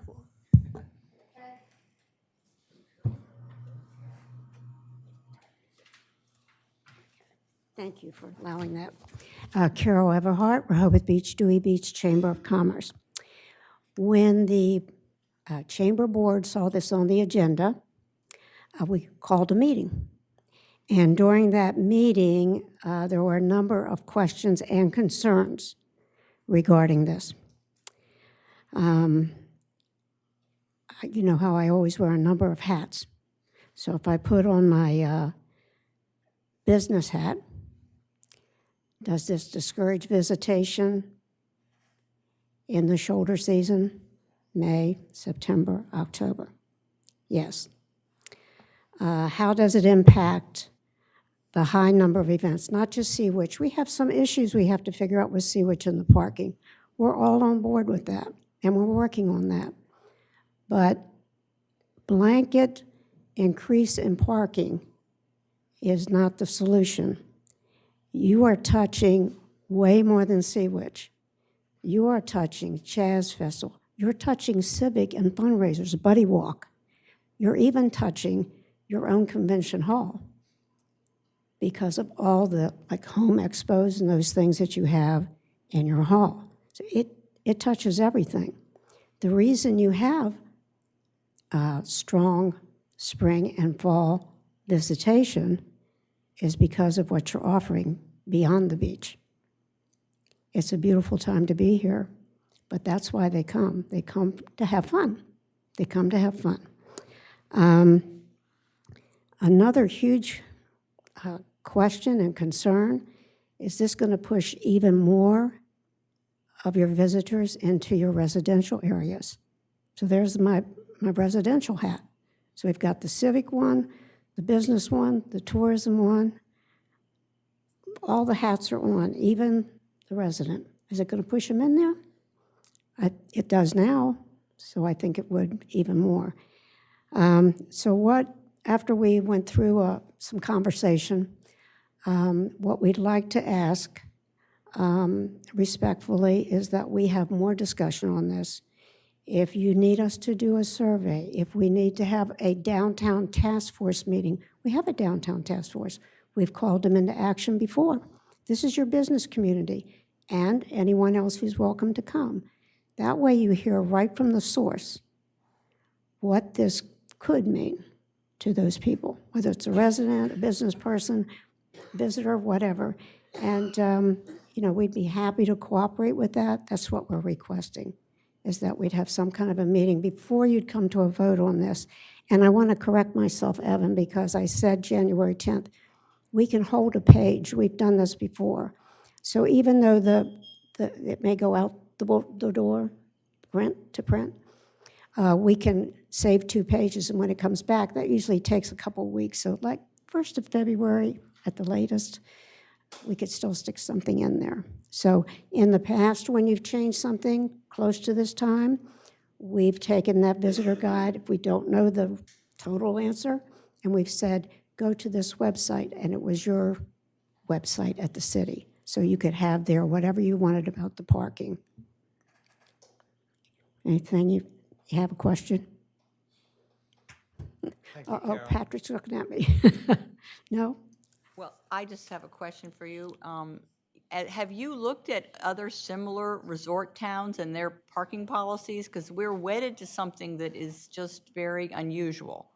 And You are- I understand the business, the business owner's concerns, but let's look at reality. If you do charge for parking, particularly the Friday, Saturday, Sunday, a decent rate in October, you'll attract a higher class of visitor to this town than we are by having a free-for-all.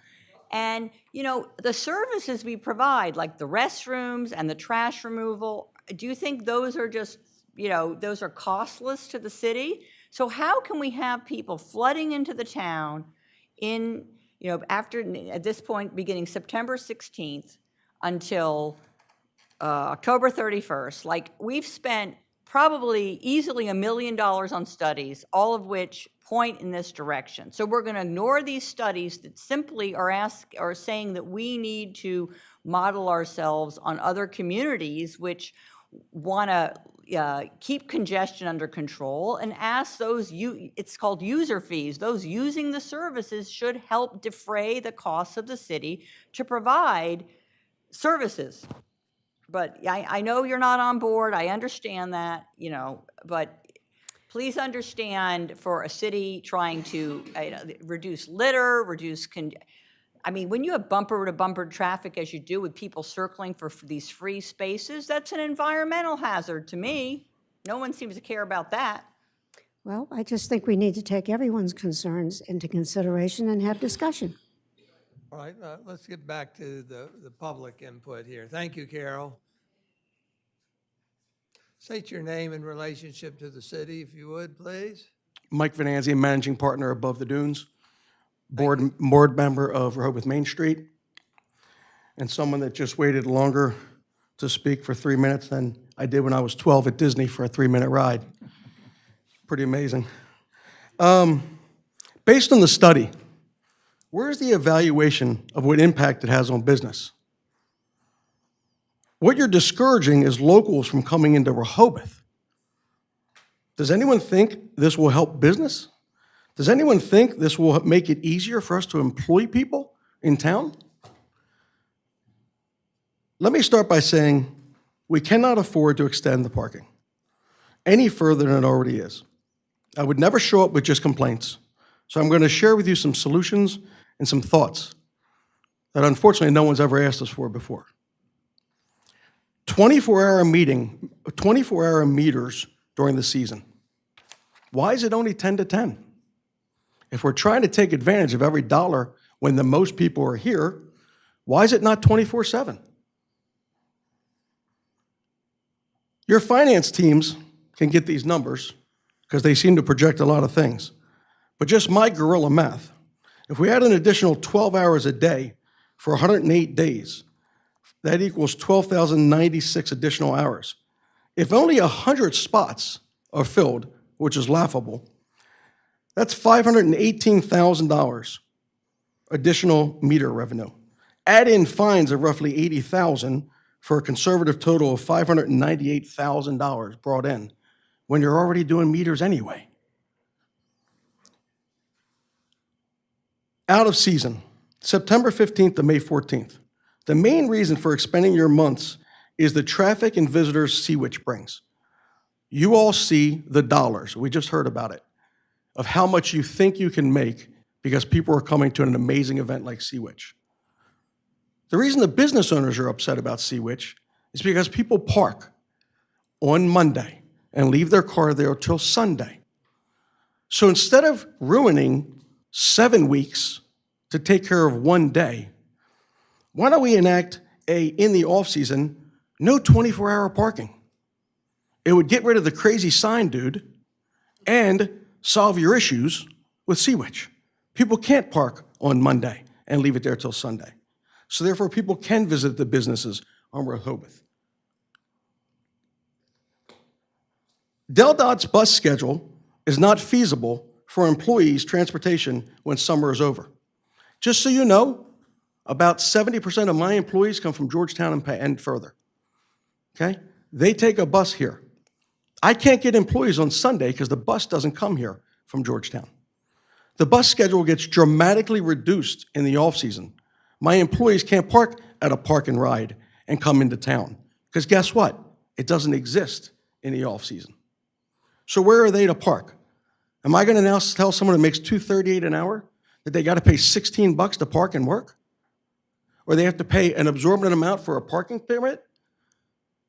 I pay over $20,000 a year in Uber charges. I pay $14,000 every year to have employees park for me. I pay 3 rental agreements so my employees can be close to work and make a living. Are you familiar with the term local summer? That exists when all of our guests leave for the summer.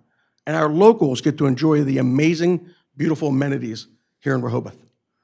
That's what gets us through January, February, where contrary to popular belief, we don't make a dime. We lose money. There's a reason we sell steak dinners for $16 and burgers for $10, and 50% off merchandise is in every boutique and window around town in the off-season. October 1st through April, we need to attract locals to our establishments. If we offset the attractions with parking fees, it will crush business. Just so you know, the way things work in our industry, 80% of our money is made during the season. After that, it's halved every single month until it goes negative in January and February. The only reason I stay open is to serve the public and have an opportunity for them to come and stare at the ocean and to take care of the 17 employees I have full-time because they still have bills, even if I don't. Even if I can't make money, they still have to make money because they still have to pay rent, they still have to pay for transportation, and they still have to live. So if you'd like everyone to shut down in town, except in the summer, continue to make it harder and harder for us to do business. I end you with this. Please reach out to us. Please sit down and talk to the business owners. Please give us an opportunity. 90% of us have zero voice because we don't have votes, because we don't live here. But we provide one heck of a service to town, to the citizens, and to the employees. And we want to continue to do that. And we want to help you to continue to do that. Thank you. Thank you. Thank you. Anybody else? Sam and then Carolyn? Sam Cooper, 13 Newcastle Street. Excuse me, Evan, but this is the most boneheaded proposal I've seen in a long time.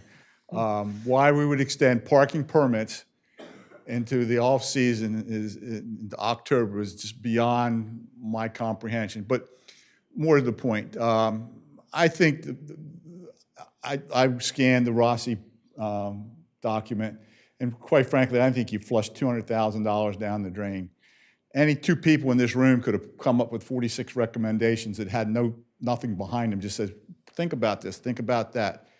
I think the gentleman stated it very well. Actually, you say 61 days, but that's a 50% increase, roughly, in the length of the season. And you talked about wastewater and had all these questions. Where are the questions on this? What are we trying to solve? And does this proposal in any way go to do that? I think employee parking is an issue. Have there been other things considered to take care of that? But there's, last I knew, like 2,300 metered parking spaces. We don't need 2,300 metered parking spaces in the end of September and October during the week. If you really feel compelled to do something, take the areas that are zone commercial where the businesses are operating and have a need for parking for their customers, and limit it to Rehoboth Avenue, Wilmington, Baltimore Avenue, those where the actual businesses are. But to spread these, to push these cars, and the other thing is, what problem does it solve? It maybe relocates it, but is that solving it? And finally, I would, lots of thoughts on this, and you just don't have enough thought behind this. How does keeping the parking meters in early in May and in October on Olive Avenue and Hickman Street and Delaware Avenue and Brooklyn Avenue, how does that comport with your CDP? Is that what you want? Is that the atmosphere? Is that what you're projecting for these communities, for these areas of the city? I think you'll find a lot of people will tell you, particularly when it comes to the parking permits, which I just can't believe, that they're so glad when somebody can come visit them. They don't have to think about running out and taking a parking permit to put in their car and that sort of thing. This is boneheaded. Thank you. Sam, stay up there a minute. Can you help refresh our memories for history? Mike mentioned something about 24-hour meters or something. We did have a point in time where we had the meters going, I think, till it was midnight or 10. Was it midnight? Midnight. At one point. And I think during my time here, which has been They typically were 10 to 10, and we changed that 20 years ago, probably at least. To midnight. To midnight, feeling that there was, that the town did have a life beyond 10 o'clock. And your predecessor rolled that back for whatever reason. Yeah, I don't remember. Thank you. Thanks, Sam. I do remember, though, that when that changed from midnight down, the question was, well, so what you're doing is targeting those that go to the bars and drink, and yeah, the previous feeling was, why shouldn't they pay too? Yeah.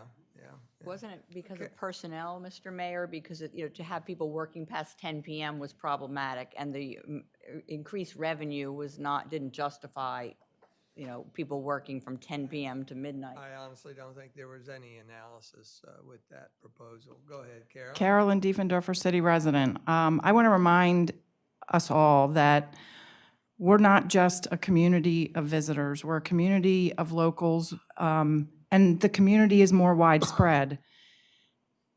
I have friends that will come in and have dinner with us in the off-season because they can get here, they can park, we don't have to worry about it, and that brings more business to our businesses. We need those businesses here. I want to remind you, they bring business license revenue in. If we make it harder for a business to stay here, we're going to lose that revenue. By increasing the parking season, I feel like you're encouraging people to go out on Route 1, which a lot of them do all summer anyway. The other thing I want to mention is I think we have, elderly residents who in the shoulder season, they can drive and park in front of the restaurant and go, where during the summer, they may not be able to do that. They're not able to walk, and they're more likely to drive in and park by the restaurants. So I think we need to remember that. And I think this should be an inviting place to come. And in the off-season, the greater community sees that and comes. Thank you. Thank you, Carol. Yes, ma'am. State your name and relationship to the city, please. Thank you. Hi, I'm Liza Hodgkins. I live in the Forgotten Mile. I'm half a mile from the limits. But I bought there because I want to come to Rehoboth, and my friends want to come to Rehoboth, and people who stay in my place when I rent it want to come to Rehoboth. Just couldn't afford the property values, but I think, first of all, I want to thank everyone who's come and spoken, because I agree with everyone who's spoken, and I'll try not to repeat their points. I'm a member of the Chamber of Commerce, I'm a member of Dewey Partnership, I'm a member of Main Street. I've really kept involved as much as I can being here. And I actually had a question before I spoke, and that was for the additional permitting for this new season you're talking about. Is that, if I have a seasonal permit, do I have to buy another permit for these other times, or is it only for the short-term permits? So I guess the thought would be that the seasonal permit would be updated so that it's just May 1st through October 31st, Okay. not a separate permit. That's what I assumed. Yeah. Thank you. on the presentation, I feel it's a little disingenuous to use these other excuses about why we want to have the parking, mostly overturning parking, when it's clearly a money request here. And as other people said, it affects not just your residents who can't afford to walk, or can't walk or bike here, they need to park, or they want to come in and out. It's a reason they don't come do that. They do go to Route 1. I have a lot of friends who don't come into here, town, although we love to do things here during those times that there's an extra permit, especially after Labor Day. If you go in the stores and you go to the restaurants, a lot of business owners have told me that they are seeing a lot fewer people coming in because of the parking, not because they can't get parking, because they're not going to pay what was $4 an hour last year. Who knows what it will be this year? And that was quite an issue. When people go to Dewey as well, Route 1 and Dewey. Going back to a couple of comments people made, I think having two big events like the marathon and marathon and Santa Crawl on the same day was a really bad idea. And I don't know if that's because they need to get permitting, that should be stopped. But I think anytime you bring too many people in here, you are asking for trouble. And I don't mean trouble from, you said something about a higher class of people coming. I wasn't quite sure what you meant by that. Do you mean? Well, people who will spend money at the restaurants can afford to pay for parking I don't as think that well. is true, and especially when there are all the local specials. A lot of us take a look at all those local specials. We come in, but while we're here, we're not just here to, oh, well, no? Hello? I think it might be the battery. That, okay. Yeah. Should I wait a minute? If you want to Yes, finish your I'll come comments over here. Thank you.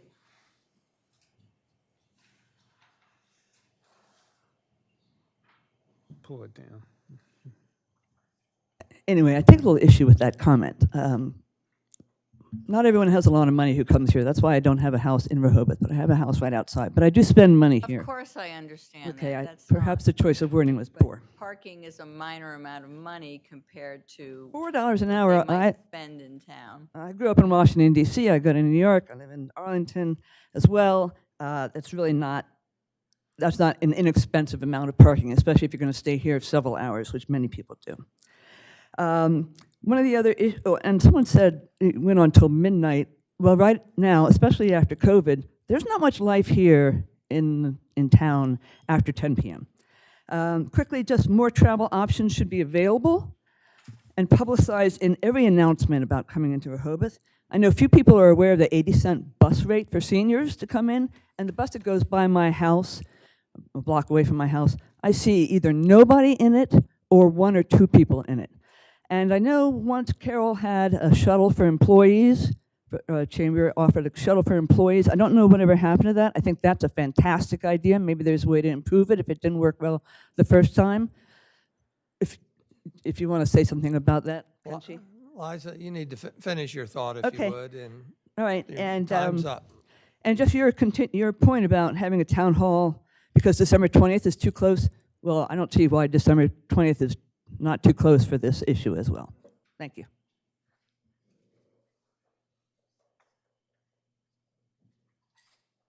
Thank you, Liza. How do you spell your first and last name, please? Liza, as it should be, L-I-Z-A. Okay. Not Lisa. Hodskins, like Redskins, if I can still say that. So no G, Hodskins. H-O. D, skins. D. All right. Think of Thank you. Redskins. Thank you, Liza. Thank you. Any other members of the public? Okay, back up to the table here for additional discussion. And one thing that is not provided for us within the agenda item report is a motion. So we would, if this is to go forward, I need enough input from this council up here to be able to direct Max to create an ordinance and what it would contain. Mayor, I have clarification after the last comment. I think people are making a lot of wrong assumptions. I don't think the rate would be $4 an hour in October on weekdays. That's why we use the ability of this app to fine tune it. So, you know, we're being told, so that would be one thing. I've had business owners approach me, or I've been speaking to them, And they are sick and tired of their customers being unable to find parking on a Saturday afternoon on a warm day in April or October because it's so parked up, it's free. There's no such thing as a free lunch, and that's really, in other words, they're distressed that the free parking brings in such large crowds that they're paying to the beach or to wherever, to free events, that their paying customers can't find parking to patronize their business. Now, this thing about taking business to Route 1, in my opinion, a lot of the options in Rehoboth are superior to the quality you're going to get on Route 1. So you can't, it's comparing apples to oranges. You can't, and you also have an ability to walk on the boardwalk after dinner. So to allege that people are so cheap that they won't pay a little extra to have a nicer ambience and experience, I'm sorry, I don't just buy it. I don't buy it. I also feel, why are we so special that every other resort community in this country has parking enforcement basically for a longer season than we do? Like, why do we view ourselves as somehow different? We're not different. We want to control the amount of congestion, the crowds, and we want to give the city a fair, a level of revenue that can help defray the costs of cleaning the streets. We have two people picking up litter, I think 3 days a week. We have massive trash removal fees. We have tipping fees when that stuff is hauled up Route 5. Like, I feel like we're in this vacuum where we're letting a few people who are convinced that the way it always was is the way it should always be. I'm sorry, I can't understand that we're going to be this old school and this archaic in our thinking. 85% ROI. What do you want to make, 100% ROI? No, we're not in business to make money. This town is not, we're not like a business where we have to run a profit. We're just trying to break even. We have stormwater expenses. We have a lot of things coming up, and the visitors should be paying more, in my view, more than their share. But why do communities in Florida have parking enforcement year-round, even at times when there aren't many visitors? You know, you have to ask yourself that question. Why does Lewes have a longer parking season than Rehoboth when we have more amenities? We're the ocean, they're the bay. Why have they decided they need the revenue from May 1st to October, I think through October 14th? Whereas we are stuck with this May 15th to September 15th, which doesn't reflect a lot of the events in the shoulder seasons of the spring and fall. But I'd like to hear from other people. Mayor, could I just point out that we get $4 an hour all summer long, that those other places get $1.75 an hour? No, Lewes has raised it, and Dewey Beach and Bethany are much higher than they're at $2.50 Mayor, and if I could, Mayor? We can't be using those numbers. They're wrong. Let me. Sure, absolutely. Couple things with parking fees that are always on my mind. One is I always like to try to justify any increases, and why I'm always frustrated is because this is something that needs to be done and finished prior to our budget season, so we don't get that conversation. However, I think we can make an argument and say, look at our capital improvement program that is very expensive for good projects, admittedly. Look at, we haven't identified where these funds would go to, the extra revenue, perhaps to the Wilmington-Baltimore streetscape, which I think would be a fantastic economic incentive in town. And so I think we could make a case that if we raised more revenues, we could certainly spend it and legitimately spend it. However, I'm looking at the past year or so where we raised the fee to $4 an hour, and including a raising fee of the permit fees. I'm really somewhat hesitant to do anything for this upcoming year. And so I would be perfectly content if this was dropped at this meeting. And if not, then I'll react to it further. Commissioner Thier? Yeah, so a couple of things. So first, the Lewes downtown rate is $1.50 an hour, and I'm just taking that off of their website. I'm getting some yes and downs of head, so I'm going to assume that that is correct. If we apply that same rate here, the slide that is currently showing on the screen, which shows revenue of $1.655 million, would drop to $620,000 if I've done my math correctly. So that would mean a net revenue to the city of around $300,000. Without getting into whether I think $1.50 is correct, $2 is correct, $2.50 is correct. $2.50 on Lewes Beach is Can I- just so can I- you know. can I- Please, let him talk, Right, please. okay. Jesus. And yes, I understand there's a different rate. The lower rate. Suzanne, Suzanne, please respect the floor. without getting into whether I think it's $1.50, $2, $2.50, I think we do need to do additional analysis on parking, and not just potentially off-season, but in-season as well. Commissioner Good mentioned congestion or surge pricing. I think those are things that we need to be looking at. We need to be looking at for the entire current season. So, one, I think we need to do additional analysis, which also includes having conversations with the business, because I do believe that in the off-season, we will deter people from coming, particularly during the week, if we have parking meters going during the week. But I think the main point I wanted to make is I do believe that we need to bring the businesses into the conversation if we're going to extend the season. The last thing really is a point that you had just made, Mayor, which is we did just increase across the board, parking and permit fees. So until I see a budget, and you really made both of these points, right? Until I would see a budget and how we would, need that money, how we would spend that additional revenue, as well as we just increase fees on parking, I'm really reluctant to take this up at this point. Anybody else? Again, anybody else? Well, may I ask you a members of the question? public? You a question, Mayor, about why we contracted for $200,000 and we're ignoring it? It's like, why would we, if we did hire a consultant, which I was against a couple of years ago because we had 3 previous studies tell us the same thing.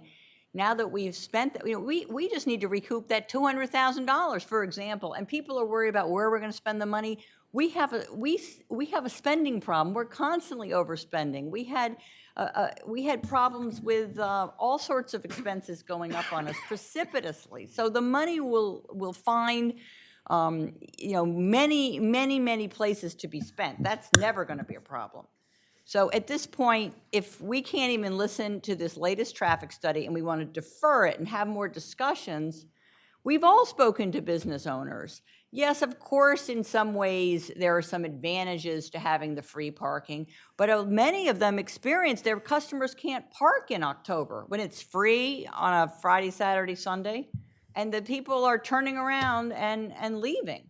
So they found that their paying customers are being displaced by people who park at 10 in the morning on a Saturday to spend the whole day with their coolers on the beach if it's a warm day in October, and the people who want to actually dine at their restaurants can't find parking.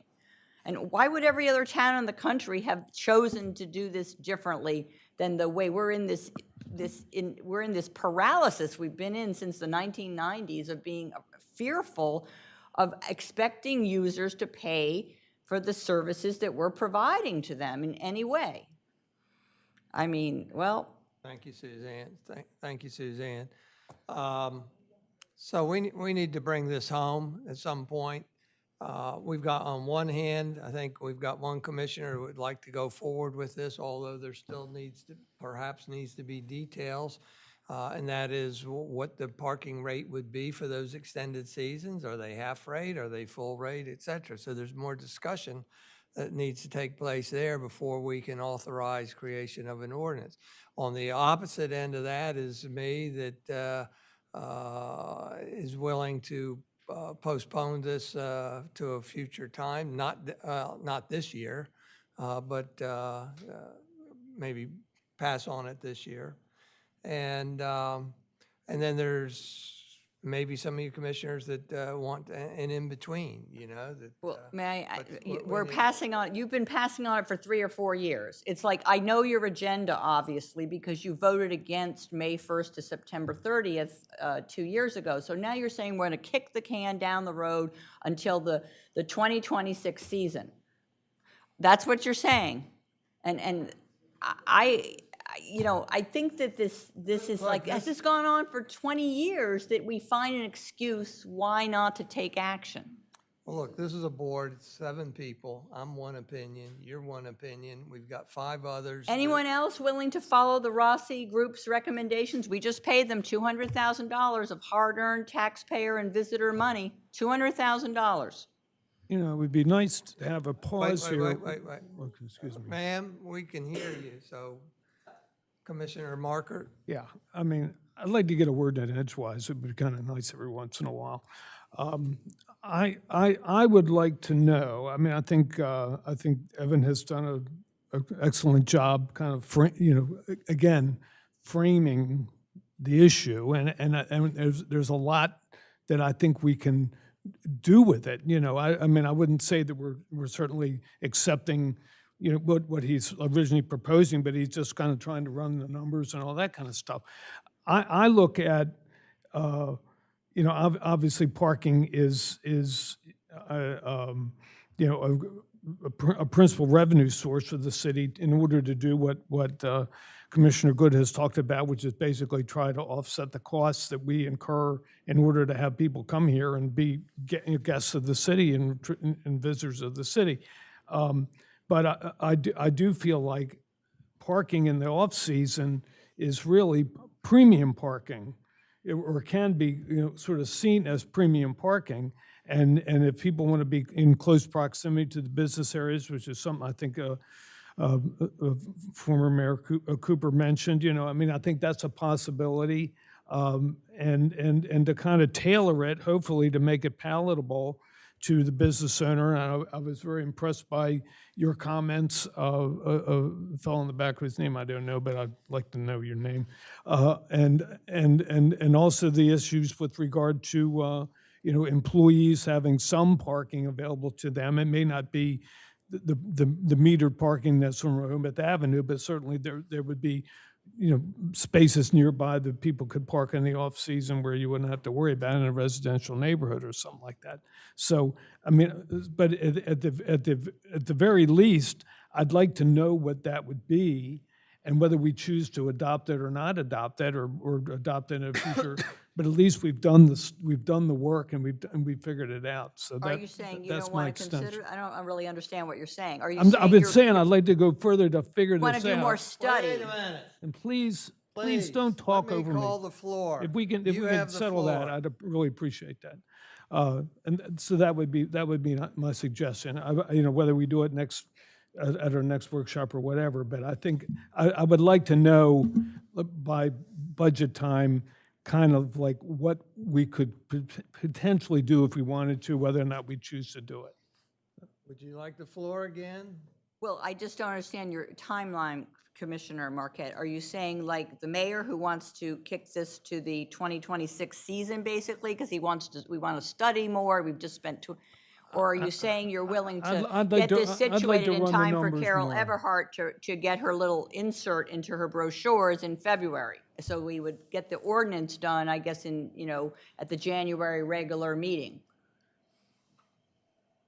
I mean, I don't understand where you stand on this. I want to know more. Well, we've been. I don't stand we've on been that. learn- I we've don't been stand trying- on that at all. I haven't made a decision yet. We've been you know. trying to learn more for 20, 30 years. So what I more? haven't been here for 20 or 30 years. I've only been here for 2.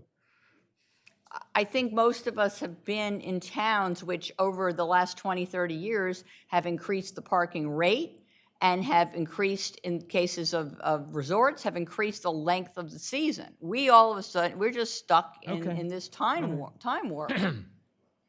And if, Mayor? Commissioner Gossett, you have the floor. If I may, comment just made about other towns have increased. Last year, we increased the parking rates. We also extended the parking season, so we have taken action with regards to that. How did we comments made extend the earlier. parking season last year? I have the You floor. are out of order. Please, Suzanne, one at a time. We respect you, Commissioner Good. Please respect us. Patrick, you have the floor. Please Thank you, continue. Mayor. The Rossi report, which was paid $200,000 for, contains 46 recommendations. This is one of those 46 that we are discussing at this present time. I do believe that it takes more information. We have received a very full letter from Dr. Trejos outlining another option that may look at of weekend parking at a reduced rate. In my discussions with June Embert, we do recall that in past years, in the early 90s, that there were weekend parking meters up, talking about going back and bagging them on Monday mornings and removing the bags on Thursdays. So this is a policy that the city has experienced in the early 90s. So I think there are other opportunities to look at. Certainly suggestions that have been brought forward from the floor of 24-hour parking restrictions, 24/7. These are all considerations. So I do believe that this issue needs to be addressed because there are problems of parking for 24 hours and problematic employees parking right in front of the stores that they work at, prohibiting the turnover for shoppers to come in and restaurant diners. So yes, it needs to be addressed. I don't think it's going to be solved today. I do believe that the offer from the Carol and that we sit down with perhaps the downtown advisory committee, some thoughts brought forward there. And again, we get to ourselves caught up in timing with budget. You know, the additional revenue has been mentioned we could spend anywhere, but I believe that this investment has many more legs than just the revenue aspect of it. We look at if you will, reading the room, reading the towns of our other resort areas that we're competing with. We need to be in sync with them. And we have led the way last year with raising the parking cost per hour and also extending the season. They have followed along with us, but I do believe that this extending the season, possibly weekends only for a shorter period of time, and addressing the issue of overnight parking needs to be done. I think those are the elements that we need to look at, and this is not the particular time. If you use the can, I've used the term kicking the can, but I believe that there's so much involved in this decision that it takes a little bit longer to make these decisions, and implementing it for a future season is the appropriate thing to do. Mayor? I'd like to correct some inaccuracies in Commissioner Gossett's recent statement. The parking season was modified, not last season, when it went from the Friday before Memorial Day to the third Sunday in September, and it was modified to May 15th to September 15th, not recently, not last year, but about two or 3 years ago. The $3 to $4 an hour was a desperate move in March when there was this huge budget deficit. I didn't advocate to take it from $3 to $4 an hour, in fact, and I'm looking at a lower rate in October and April to reflect the fact that the good you're selling is much less valuable to people typically in the shoulder season. So to say that we took some action recently, like a year ago, is disingenuous. We were forced to raise the rates at the last minute due to the budget crisis in March, and the extension of the season, which only extended, depending on the calendar that year, by about 9 or 10 days, was done, I believe, in February of like 22. Would someone get, I mean, I don't have that. It was quite a while ago. So, you know, almost 3 years ago at this point. And then that did take effect. The September 15th, the May 15th to September 15th went into effect in lieu of the Friday before Memorial Day to the third Sunday in September, which had been in effect at that point for a couple years. So to say that we made these major modifications last year is simply incorrect. You know, you had a budget crisis which impelled you finally to take action. It seems we were mostly inertia up here, it seems.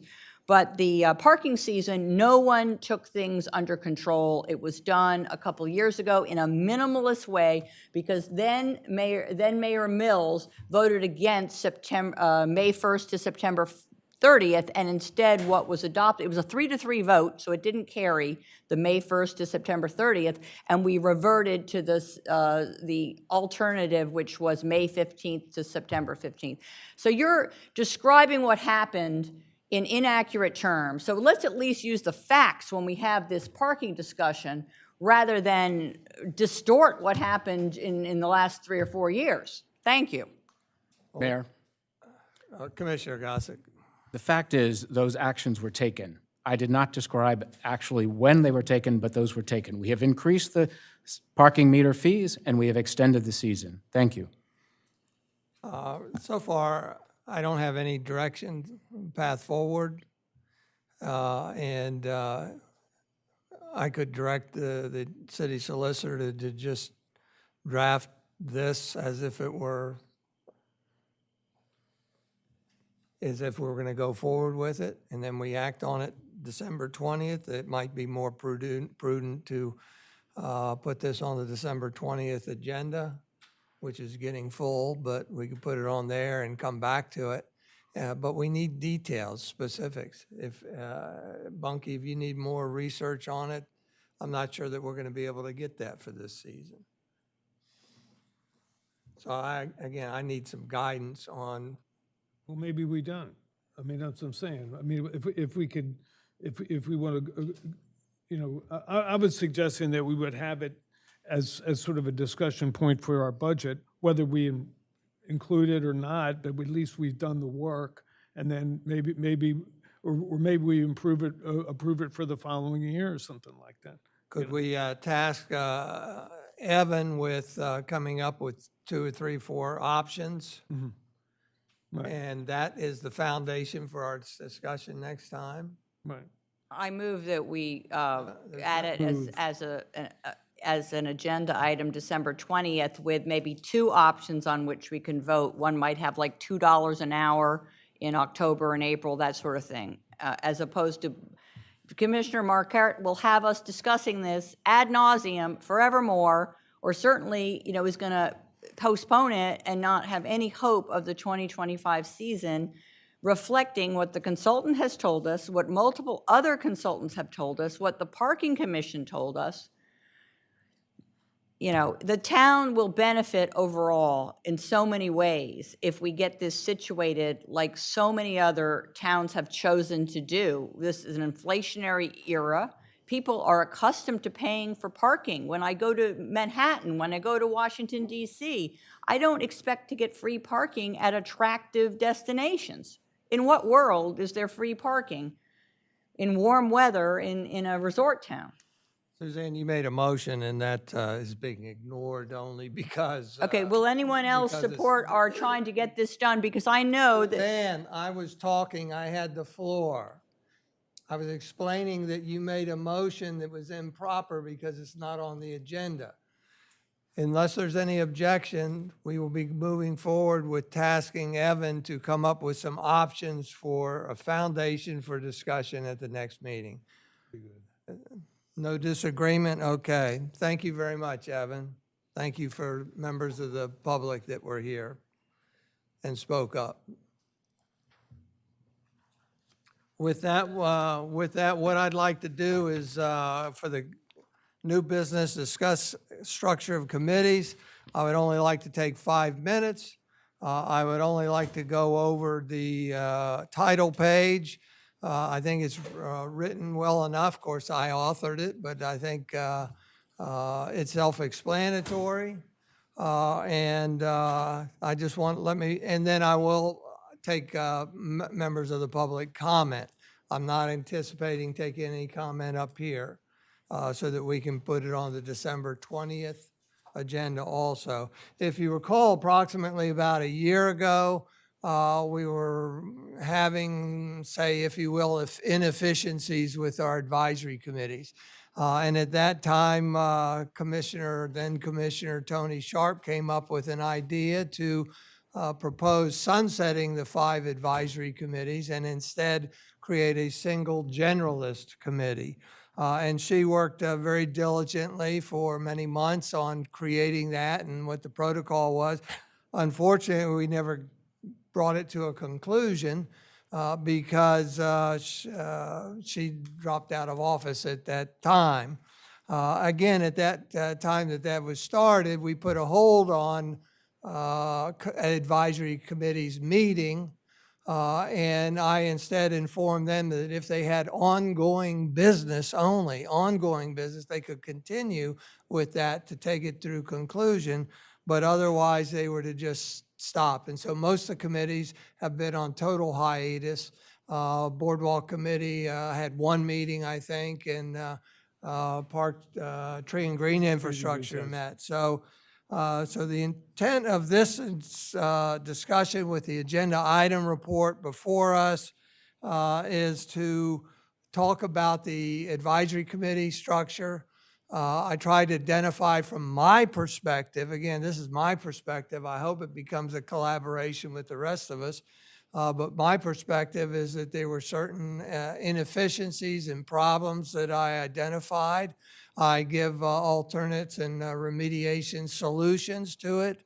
And ultimately, the report concludes with the following, that the authors, my recommendations are to retain the historically used advisory committee structure with modifications. In other words, abandon the generalist single committee idea, which, by the way, if somebody wants to go that direction, they need to step up to the plate because it's incomplete and it needs to be carried through. But I'm suggesting that we abandon that idea, that 4 or 5 things there, that we, all meeting agenda content is to be vetted by the commissioners so that no committee topics are placed on agendas without knowledge and approval of a majority of commissioners, so that we have an awareness of what it is rather than giving carte blanche to committees. We should be more discriminate for the use of staff and committee time. We should take a look at the committees and decide which ones to retain, which ones to sunset, which ones to combine, and which new ones to combine to create. That we should update committee mission statements and use this time to modify any committee rules to make more efficient, and seek input from the city manager or staff on this. What I would like to get out of this at, say, the December 20th meeting, and we can have a more full discussion if we like, but what I would like to get from this committee is a decision. Do we continue to pursue the generalist committee and sunset the other advisory committees, or do we abandon the generalist committee and instead seek to enhance and preserve the advisory committees? And so you'll see in the agenda item report, it has a list of other municipalities and the committees that they have. And so again, what I'd like out of that December 20th is a path forward, which way, and then to task with the city manager and assistant city manager with taking a look at the report and coming back with their recommendations and edits or input. So I'm sorry to cut off the commissioners at this point, but I'd like to go to the members of the public. If you remember, we have one more meeting after this. But is there any member of the public that would like to give input? Not yet on this topic. Nobody right now? Thank you, Carolyn. So if that's all right with you, we'll bring this on the December 20th meeting. Please read over the agenda item report and come prepared for discussion and to try to bring it to a conclusion of which path forward. With that, are there any commissioner announcements or comments? I have just one announcement, or actually it's a comment. The Village Improvement Association just created, authored a new book called Rehoboth's Hidden History. It's got a fantastic foreword by the mayor, you know, in it. And I don't get any compensation for this, but they held a opening or book signing at the library on Friday. Taylor was there, and Henry was there, and of course I was there. But anyhow, it's a neat looking book. I think you could get it for sale at the library, as far as I know, or directly through the VIA. Does anybody else have any announcements or comments? If not, then I'm going to keep. Mayor. What? I do, Mayor. Okay, I Commissioner Good. I regret that the discussion got contentious, but I think that it's been so many years of expensive consultancies on this topic, a parking commission that tried in vain, and then you had several members, as I mentioned before, resigned in disgust, and then the parking commission was sunsetted, but not because the board at the time, I believe Mayor Mills was was a commissioner at the time. It was, and so we've spent years debating this. And I know I was a little disappointed that for instance, in St. Petersburg, the rate is $4 during the week and $4.75 Friday, Saturday, Sunday. It wouldn't take, we don't need a consultant. Mr. Miller could serviceably get that going by December 20th. But instead, we're going to like drag this discussion into whatever, the 15th, 20th year that it's been going on. So, you know, I'm almost resigned to the fact there's just a large contingent in this town that's afraid of change, that thinks it's okay that we had bumper to bumper gridlock here on any warm weekend in the shoulder season, and that's okay. And it's okay to say that if parking rates were more commensurate with other areas of the country, that would benefit us from attracting tourists who are willing to spend more money in the boutiques, in the restaurants. I mean, it's not. I think we're assuming we need these people who live close by, who refuse ever to pay for parking in the summer. Why do we need them to come into town and sit on the beach? A lot of them aren't particularly spending money. If they won't spend a little money in the summer, it used to be $3 an hour. It was raised in a sudden in sudden desperation back in March or April. So I hope we don't continue to hire consultants. Oh yes, Rossi did make 46 recommendations, but most of which were so obvious to people who walked this town that they weren't worth paying for. So let's at least get some benefit from the $200,000 we just spent, if only to recoup about $200,000 in parking revenue in the parking season to pay for that study. And I think the meetings will go badly for anyone who's trying to get some changes here. And, you know, I was disappointed in how the discussion went, and I think some wrong data were presented by Commissioner Gossett. And for instance, Commissioner Tier gave us the rate just in the downtown part of Lewes and not on the beach, which is $2.50 an hour. So when we're using wrong facts, we can't possibly have a good discussion.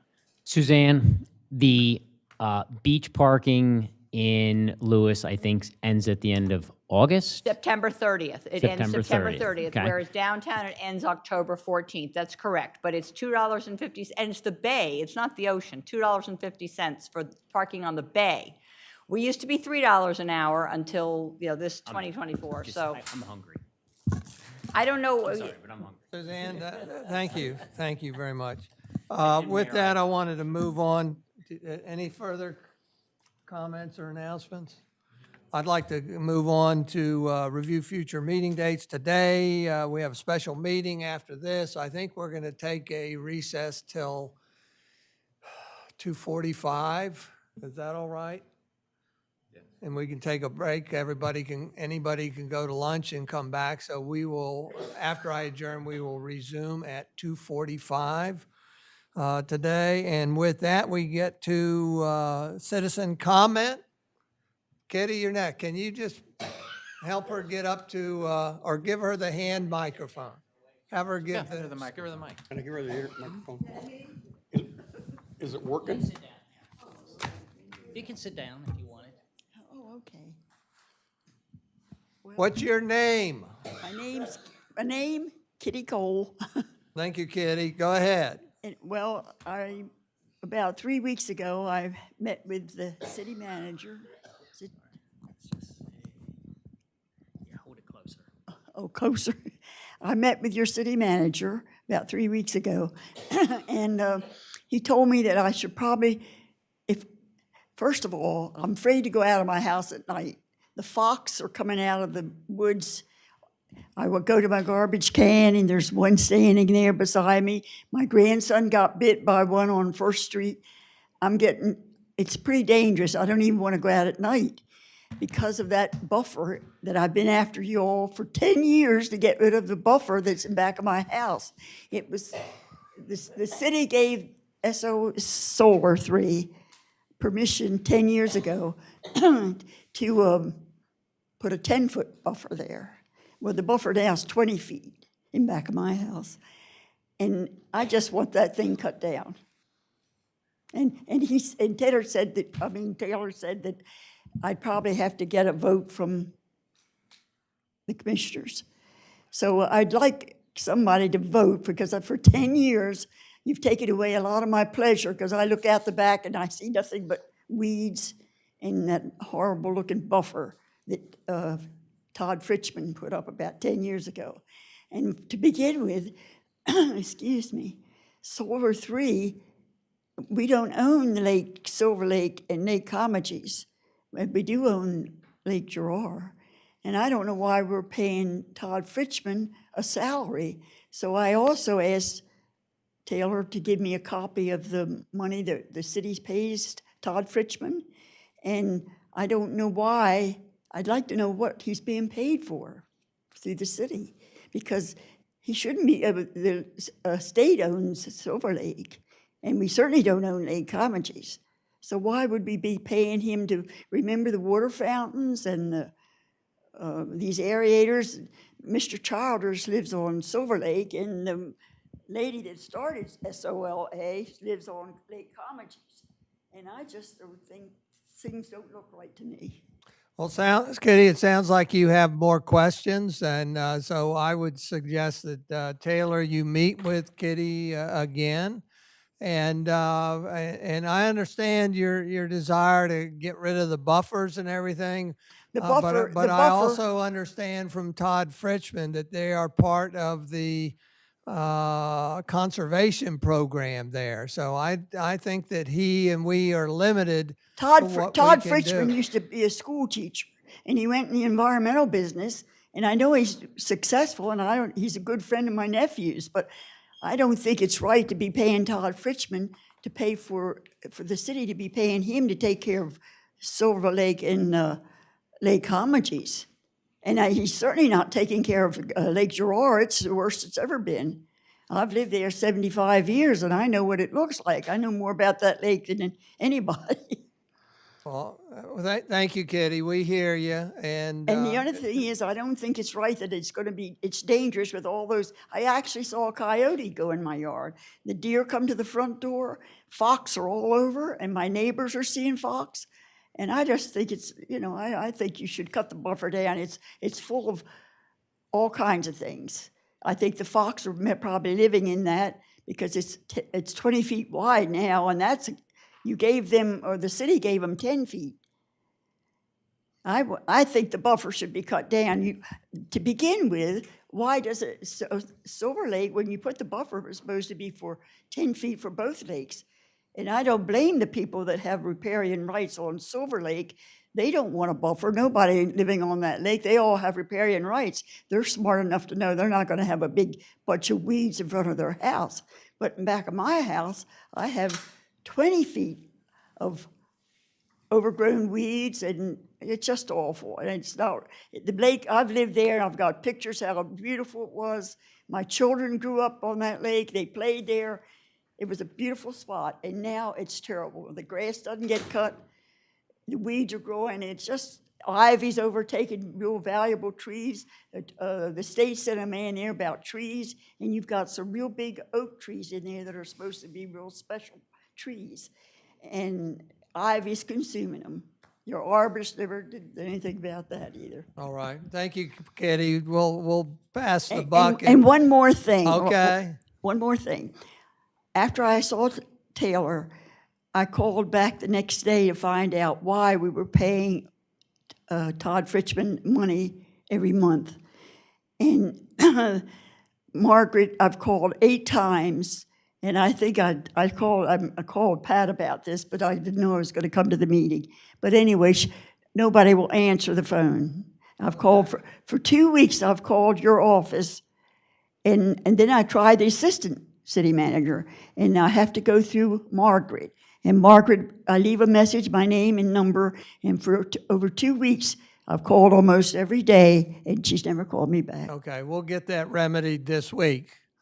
We'll have Taylor call you directly Okay, and but perhaps. you can't vote today to get rid of that awful buffer around Lake Gerard. To begin with, Mr. Childers, you put water fountains and aerators in Silver Lake, and Mr. Childers, who was vice president of that SOLA, whatever it is, he wrote you all a letter, and you took it all out. Took out the aerators, took out the $50,000 water fountains that you paid to put in, and yet they don't have an awful looking buffer like Lake Gerard. Why can't you cut the buffer down? Well, we need to leave that in the hands of Taylor and maybe the arborist to meet with you. Is that I didn't hear. okay? I didn't hear, Stan. We'll get the city manager to meet with you and the arborist to take a look at it again. Take a look at the buffer? The tree arborist. Whisper in her ear. The tree arborist is going to come out. Taylor's going to get a hold of you and going to go back and look at it with you. Okay. Well, anyway, for 10 years, I might say this again, I've fought about trying to get that lake back like it used to be. I know. And 10 years is a long time for somebody that's 100. Thank you, Kitty. Anybody else, members, citizen comment? Carolyn? Thank you. Thank you, Kitty. Thank you, Kitty. Thank you, Chief Kitty. will help you get out. Real quick, Carolyn Diefendorfer, I want to thank everybody that came last night to the dinner and helped serve. I really appreciate your time. It was a great time last night. I hope you all enjoyed it. Very good. The only other thing I want to say is, Carolyn, is that mic on? No, he turned it off. He turned it off. So I'll say it again, since Chief's back and he was one of them. I just want to thank everybody that came last night, helped serve the dinner. It was a great time, and we really appreciate you guys helping. The only other thing I want to say is you all want residents to come and express their thoughts about things.